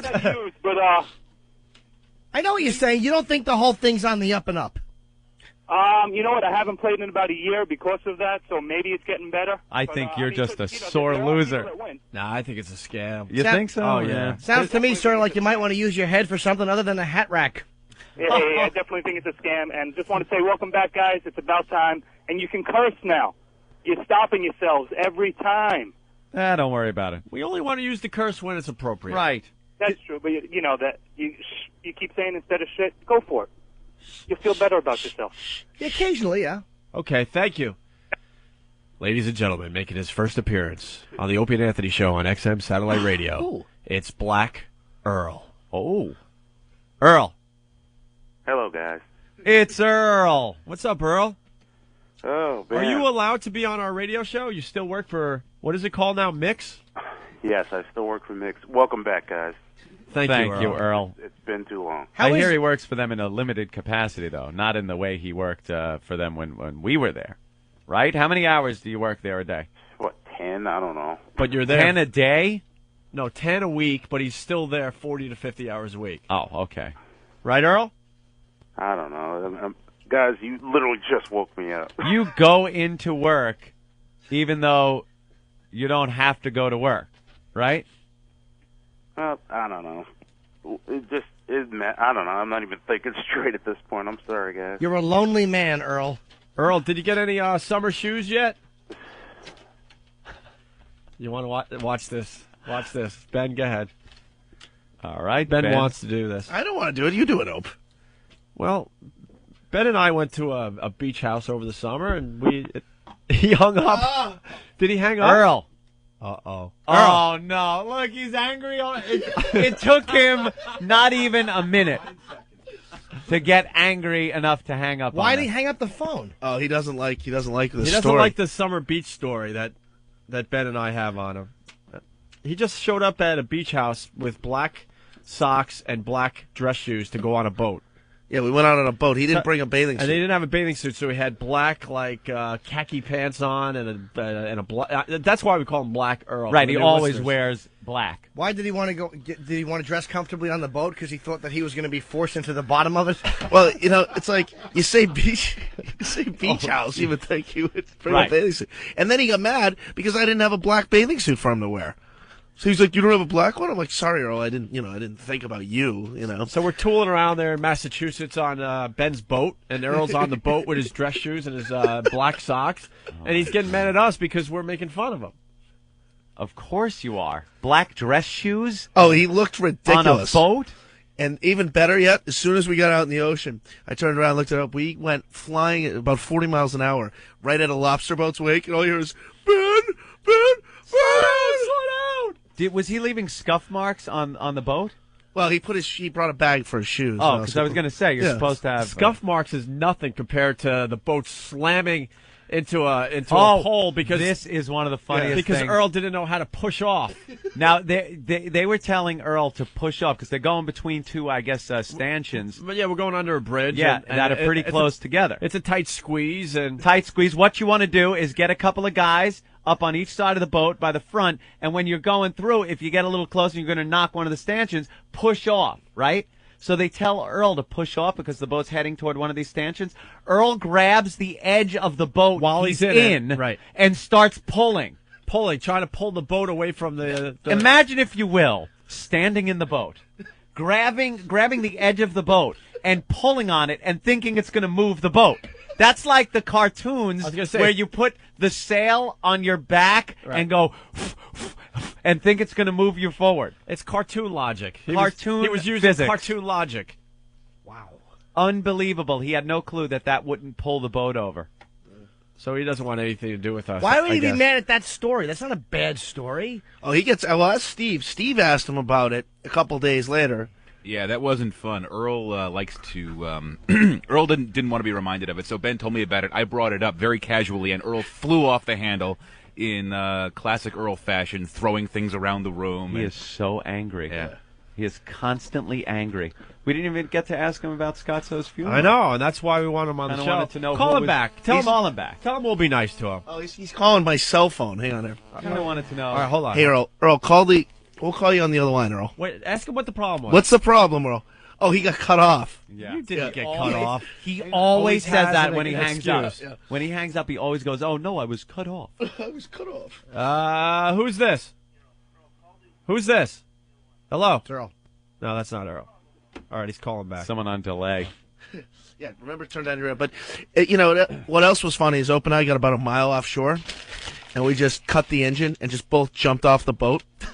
Earl's like, what am I supposed to do? I don't know how to swim. And the boat's just, just going along. Really with busting the time. apart those stereotypes, not Yeah. knowing how to swim. Even better, Ope ordered oysters at lunch in fabulous Situate Harbor there in Massachusetts, and Earl was afraid of the oysters. He's never seen seafood before. What? Yeah. He was like, what the hell are those things? What kind of a homoerotic time did you and Ope have together? Going on the boat and ordering seafood in Massachusetts? Did you take a little flight to the Cape, you fucking Marys? What, to P-Town? Yeah, we picked up Parento. Earl, what happened to your phone? I have no idea. Did you hang up on us? Be honest. No, you woke me up. I'm just sitting here. All right. Well, Exhausted. we just told the beach story that gets you all pissed off for some reason. I don't know why. Oh, there's no reason to really get pissed off. I had no idea we were going to spend the day on a boat. Earl, it's Steve. You remember when I brought that up at NEW and you freaked out? You started screaming. You were yelling at me. You were yelling at Fabby. Remember? Can Earl hear you? Earl? Nah, I didn't hear a thing, guys. We really got to figure out all these buttons. We got to figure it out. Steve was talking to you, Earl. All right, forget it. How was the funeral yesterday? It was as far as funerals go, it was very nice, except for when the funeral actually ended. And who was there? What kind of celebrities? Honestly, I mean, I just saw a lot of old friends, but there were two people I really did not want to see. The retarded Laverne and Shirley? Oh, yeah. Were they causing a scene? Not causing a scene. It was just like, you know, you're leaving. It's this highly emotional moment, and you're trying to catch up with people you haven't seen in years. And just trailing me like, you know, like bad tissue paper is these two mutants. Hey, Earl, I got to bring up an observation. I think Ed's going to be with me on this one. You sound extra black in the morning. Does it take a while to get your white voice going? No, I mean, like you hear I his... woke up. I know, you sound a little more... You sound extra black in the morning. Extra black? You know, that's one of the funny Anyone else? Do you notice that, Ed? It might be because he's not hanging around with us anymore. You know? I think what Ope is saying is basically that when you wake up, there's a shiftless sound. Oh, my God. That's what Ope is saying. I'm not saying that. I think That it's is horrible. Hey, Earl, we're trying to get you a job at XM Satellite Radio. Well, that would be nice, guys. What would you like to do here? The public file? I have that doesn't have to be done? You know, the studio needs decorations. Maybe you can hang some pictures for us. You have experience at that, Earl? You guys are just extra awful now that you're on XM, aren't you?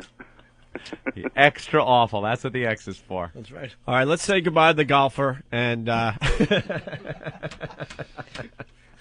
how's the Black Rock Coalition coming along? Oh, it's going great. We actually we have a show tomorrow night. You do? Yeah, at Joe's Pub here in New York City. Oh. Meet Earl. All right, Earl, you just brought the show to a screeching halt. We thought you had a little more for us today, but I'm sorry, guys. You literally just woke me up. I mean, I've just had the God forbid you get up before 9:30. You know, I just had the longest week of my life, and I'm just trying to like start over. All right, hang in there, Earl. We'll talk to you soon, okay? All right, guys. Welcome to XM.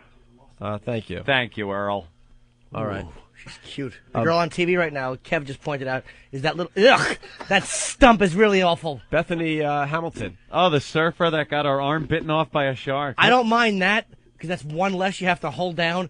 But my question is, can you have to wear a tank top with that awful... Wow. It looks like a giant thumb on her shoulder. That really is bad. Horrendous. I like her brace face, though. Yeah, I like That's braces. nice. I like them.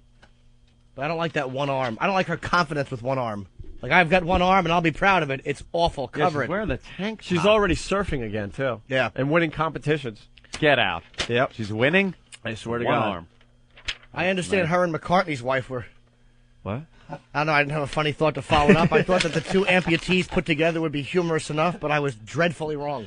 All right, with that, we have to... I don't know why we have to take breaks if we don't have any sponsors. I don't really get that. To get used to it, it's a timing thing, I think, that the company wants. Oh, really? I have no idea. I just wanted to All right, add something. we got this feedback thing. You can get to it through opieandanthony.com, and I think we're ready to play What Did We Learn on the Opie and Anthony Show. Oh, it was an educational show today. So we'll read some of those next. Dude. 6 monkeys at a turd throwing party.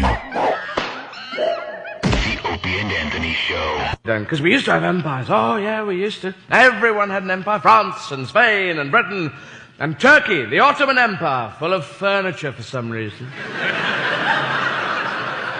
and the Austro-Hungarian Empire, famous for fuck all. All they did was slowly collapse like a flan in a cupboard. And the German Empire, very Prussian, very organized, always building an empire, build an empire, Einstein, build an empire. And then they'd celebrate with the World War and then lose the whole fucking empire by the end of the war. Then the 30s, Hitler, Czechoslovakia, Poland, France, Second World War, Russian front, not a good idea. Hitler never played Risk when he was a kid. Because we know it was impossible to hold on to that Asia, Eastern Europe area, wasn't it? You know. In Risk, 7 extra men. We've all played it, 7 extra men at the beginning of every go for that Asia bit, but you could never hold it, could you? Azerbaijan would fuck off somewhere, and then fucking Siberia. Come on, Ukraine, hang on there, fuck it. Australasia, that was the smart move, wasn't it? The purples, get everyone on Papua New Guinea and just build up forces saying, fuck off to everyone.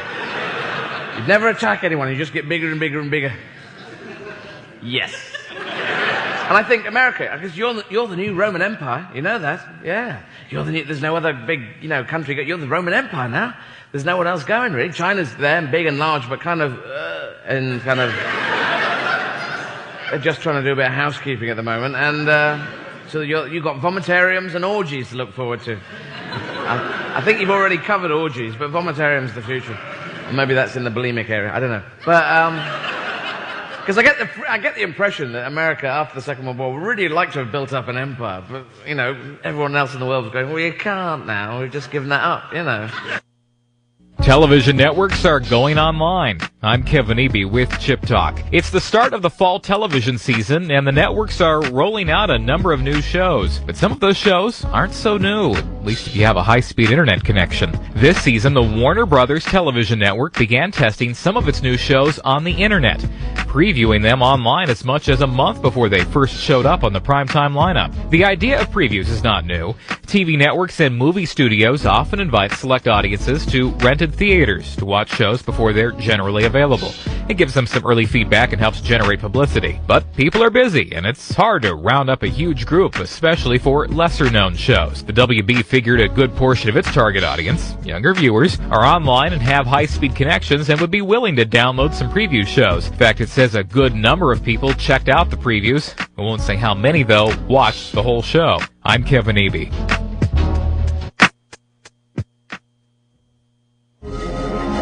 Spirit is invisible.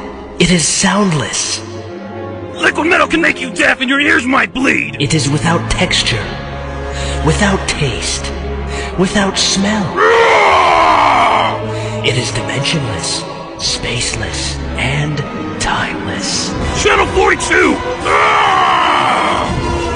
Ow, my throat hurts. Liquid Metal, one of 100 channels on XM Satellite Radio. XM 46. Moments after the Jimi Hendrix Experience reduced the stage to ashes at the Monterey Pop Festival in 1967, it was clear Jimmy's incendiary guitar playing had finally converted the American audience to his electric vision. Jimmy first took up the guitar in his early teens, religiously jamming to blues heroes Muddy Waters and Robert Johnson. The Jimi Hendrix Experience. Top tracks, XM 46.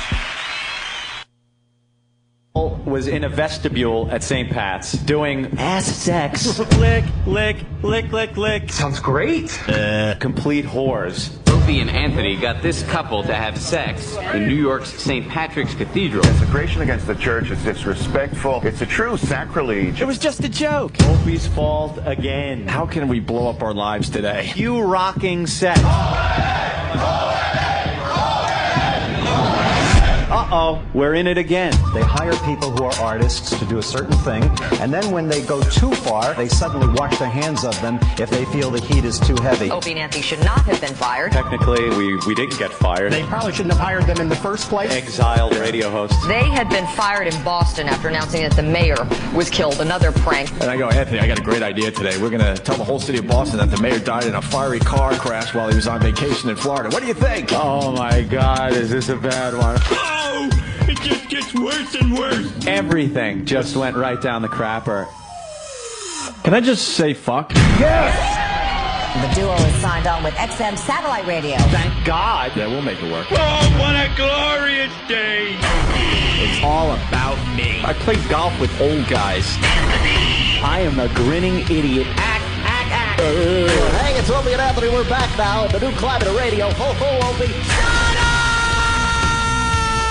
Thank you. You don't go to CNN for dick jokes. Don't come to O&A for hard-hitting news. Я обожаю Опи и Энтони. 私はOpieとAnthony毎日聞きます。Opie's хуй, большой и красивый. I don't know. Your mom's box. We stink.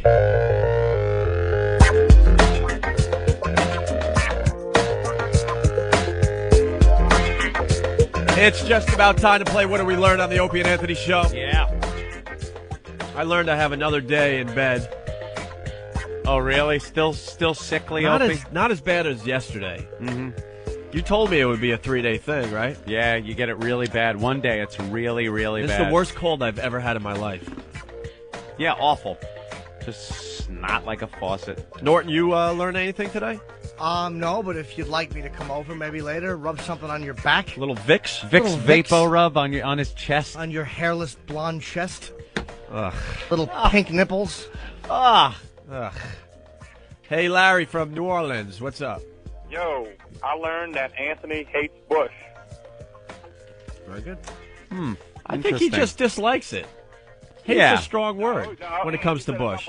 I hate Bush. Oh, you did it? No, I didn't really say I that. think he hates Bush.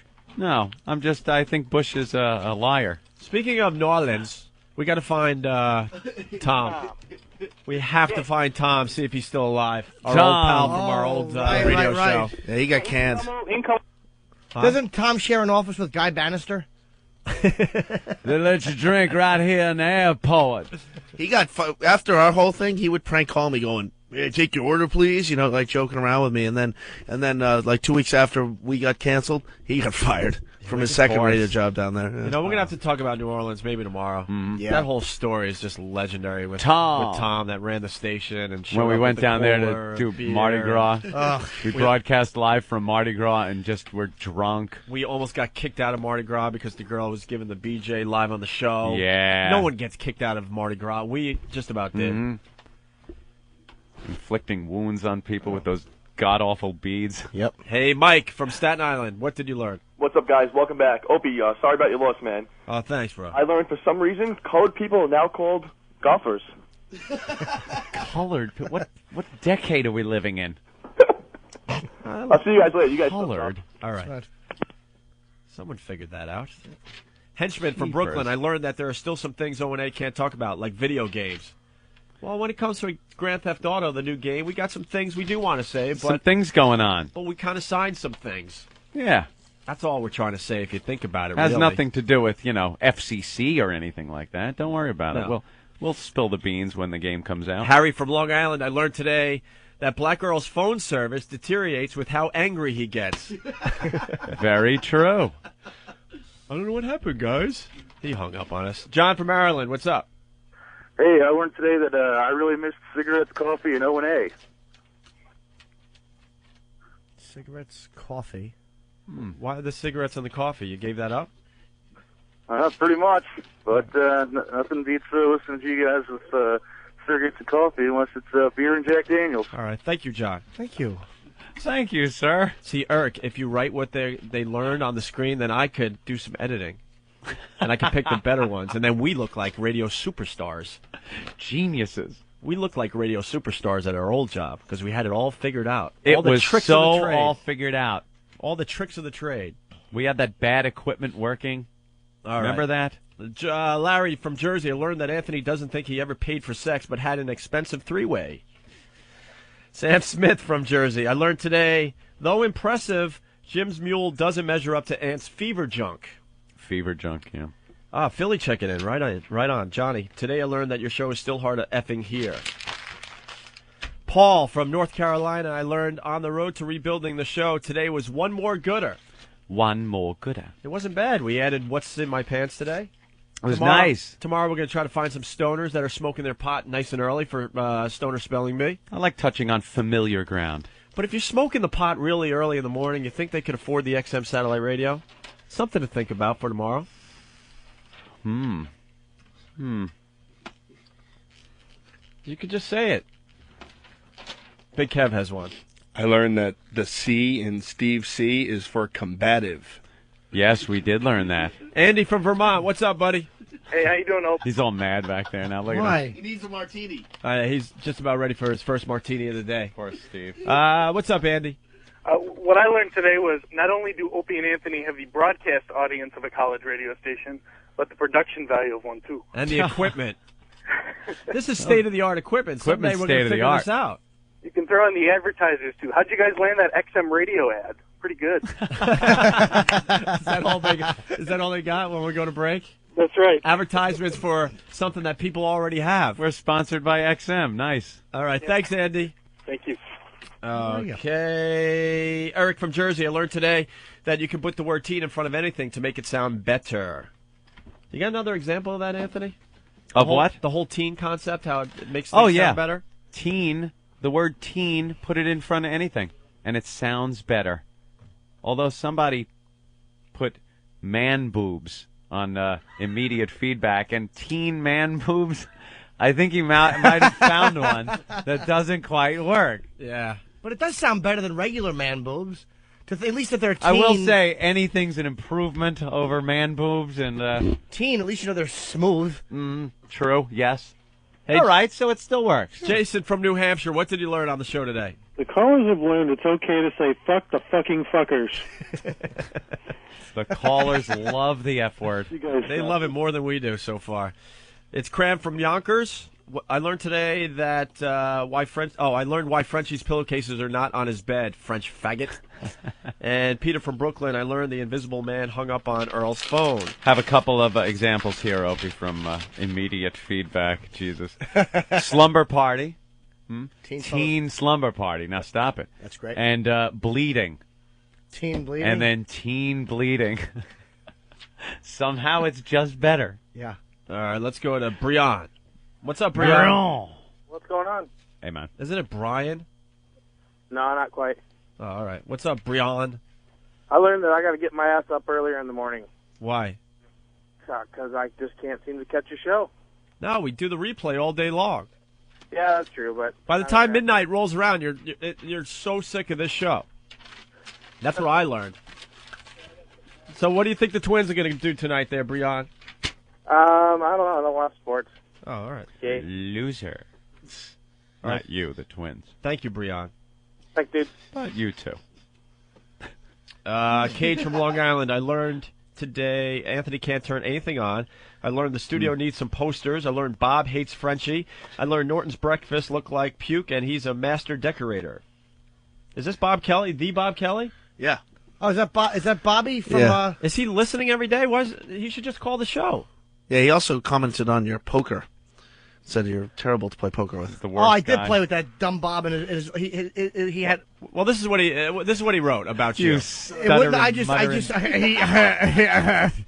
Fucking nervous, thin-lipped idiot. He should just call the show with this instead of writing it on the feedback. Bob doesn't, he's just like, all right, I'll call. Bob eventually. Kelly writes, Jim Norton is the fucking worst person to play poker with. He wins one big hand 5 minutes in the game and cashes out all his chips, runs upstairs to use your money to pay a hooker to drop logs on his chest. Oh, yeah. By the way, RobertKellyLive.com. That's Bob. Self-plugging jackass. That is him. And STD from Long Island writes, I learned that Michael Jackson is smart. The young boys are extra hairless with cancer. Excellent. Are we about done with this thing? We have a few more minutes yet. I'd hate to cheat people out of a few minutes of the show. Here it goes. Go ahead, Jim. I don't have anything to say at all. Yeah, you do. Don't you have something to say about Albany? Who cares about Albany? Dude, I'm about being with you. That stupid Palace Theater gig in Albany on Friday means nothing to me. Do I care if you can go to Ticketmaster and get tickets? Big deal. Me, Bobby Slayton, Jim Florentine, who gives a shit? Rich Voss, you stay home in Albany on Friday. Forget the Palace Theater. AG from you're D.C. sincere. He learned that O&A are brought to you by George Carlin. A lot of George Carlin bits today. Yeah. I'm sure they'll fix that in the replay. And it'll be all dice I bits think or they something. change them or something. They do change them right in between. Yeah, someone replays. told me. Yeah, so when we comment on them, when we come back, we sound like idiots. Yeah. Which we do anyway. Cringe box from the Empire State Building. I learned that streaming the show to hillbillies can have unpredictable results on the phones. Phil from Philly, I finally learned why my sack looks like 2 hard-boiled eggs in a wet sock when I'm sick. Hey, that's good, bro. And Tom from Paramus, I learned today not to go fishing with your friend and then go to his house for a sleepover, no matter how straight you think he might be. There you go. All right. I think we're done. So tomorrow on the show, Whip 'em Out Wednesday. Our first Wednesday back. You know, we got to start the whole Whip 'em Out Wednesday phenomenon from scratch again. All over Because we again. don't have the WOW stickers. They promised me WOW stickers, I don't know, a month ago. Yeah. There was supposed to be something right on the XM Radio website where you just leave your address and they would send out the WOW stickers. I don't think that's set up yet, is it? No? No. All right, so we're going to have people make their homemade signs, I guess. And if you don't know what Whip 'em Out Wednesday is all about, you'll have to tune in the show tomorrow, right? Yep. Okay. Jersey Ollie writes, I learned amputees and tank tops are easier to hold down. Doughboy from New Brunswick, I learned that Opie's first dump in 2.5 days was only a nugget. I've popped 2 nuggets so far today. Bill from Northern VA, I learned that Black Girl is blacker in the mornings. And what else we do? We're going to try the stoner spelling bee? Yeah, I think our top priority, though, is getting these sound things right. We got to get our sound levels right. Well, they're going to work on it. Look at all these guys around here. One guy's Are they climbing all ready into to the go? ceiling. Yeah, they're ready to run in here. And What does the Gary Shandling-looking guy do who kind of runs the whole place in the blue shirt? What does that psychopath do? We're going to do the IDs at 10:30, and he smiles at me, and I walk away. He's an uncomfortable, weird guy. Who is he? That's Bruce. He's going to kick your ass, bro. Bruce has been very nice. He's a very nice guy, but I don't know who he is. wanna He's make frightening. I want to make it clear that I haven't made fun of anyone that works here yet. Neither have I. I just want to know who he You made fun was. of everybody. You made fun of the Frank's Place guy. That guy's terrific. I have nothing against him. You made fun of Bruce. I like Bruce. I just didn't know who he was or what he did. I just know that he I made fun of the building guy. All right, Steve is saying we got to get the hell out of here. So He was just pointing Like up. he knows. I thought he was ordering a drink. He put one finger up. I thought he was saying bartender. That's what the C stands for. Could I please have another? We'll see you tomorrow at 6, or if you missed this mess and you're just tuning in, stick around. We're going to replay the show now. Sure. All right. Opie and Anthony. I saw them in the hall once. They looked like they had small packages. This is the best show ever. The Opie and Anthony Show.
My parents never taught me anything about sex. I remember when I had my first wet dream, and it was a real legitimate wet dream. No masturbating. I didn't even know what masturbating was yet.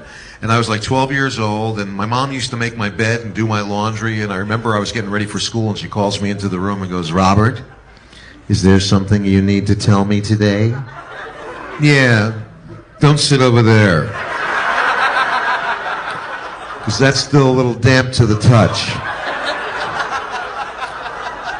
And my mother goes, "You know what happened? You had a nocturnal emission." "A what?"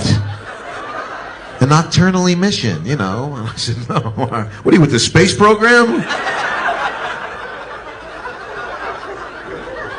I'll tell you the first time I heard about masturbating. It was from my friend Alan. I was 13 years old. I was at this kid's house, and out of nowhere, he admits to me that he jacks off in his socks. Oh yeah, look, girls are going, "Ah," and the guys are like, "Yeah." So.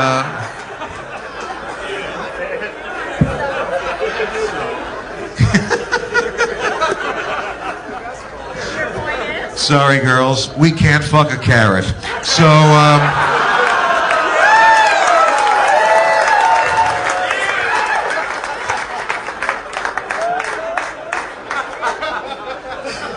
he says he fucks his socks. And I'm thinking, I'm very open-minded. I really am. But, you know, how do you get in the mood to fuck your sock? I mean, what are you, on the bus on the way home from school going, "Hey, wait till I get you in bed later. You're going to get it good, you Argyle, you. Take it down to the heel, you sweat sock." And you don't know me, but, you know, I'm very particular when it comes to sex, and I ain't fucking a sock I just took off my foot. So that means I gotta go to the dresser to pick out a clean sock to fuck. Forget it. It's just too complicated. Because you don't know me. I'll be standing there going, do I want to fuck something dressy or something casual? And You know, do I got to wear a tie if I'm fucking the dress sock or?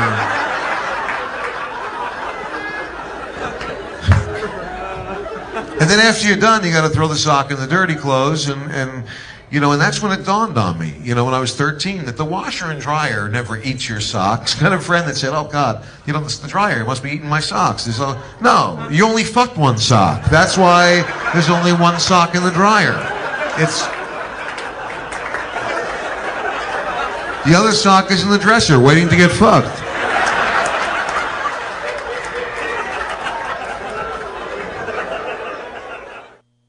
.100 channels of crystal clear digital audio, XM satellite radio.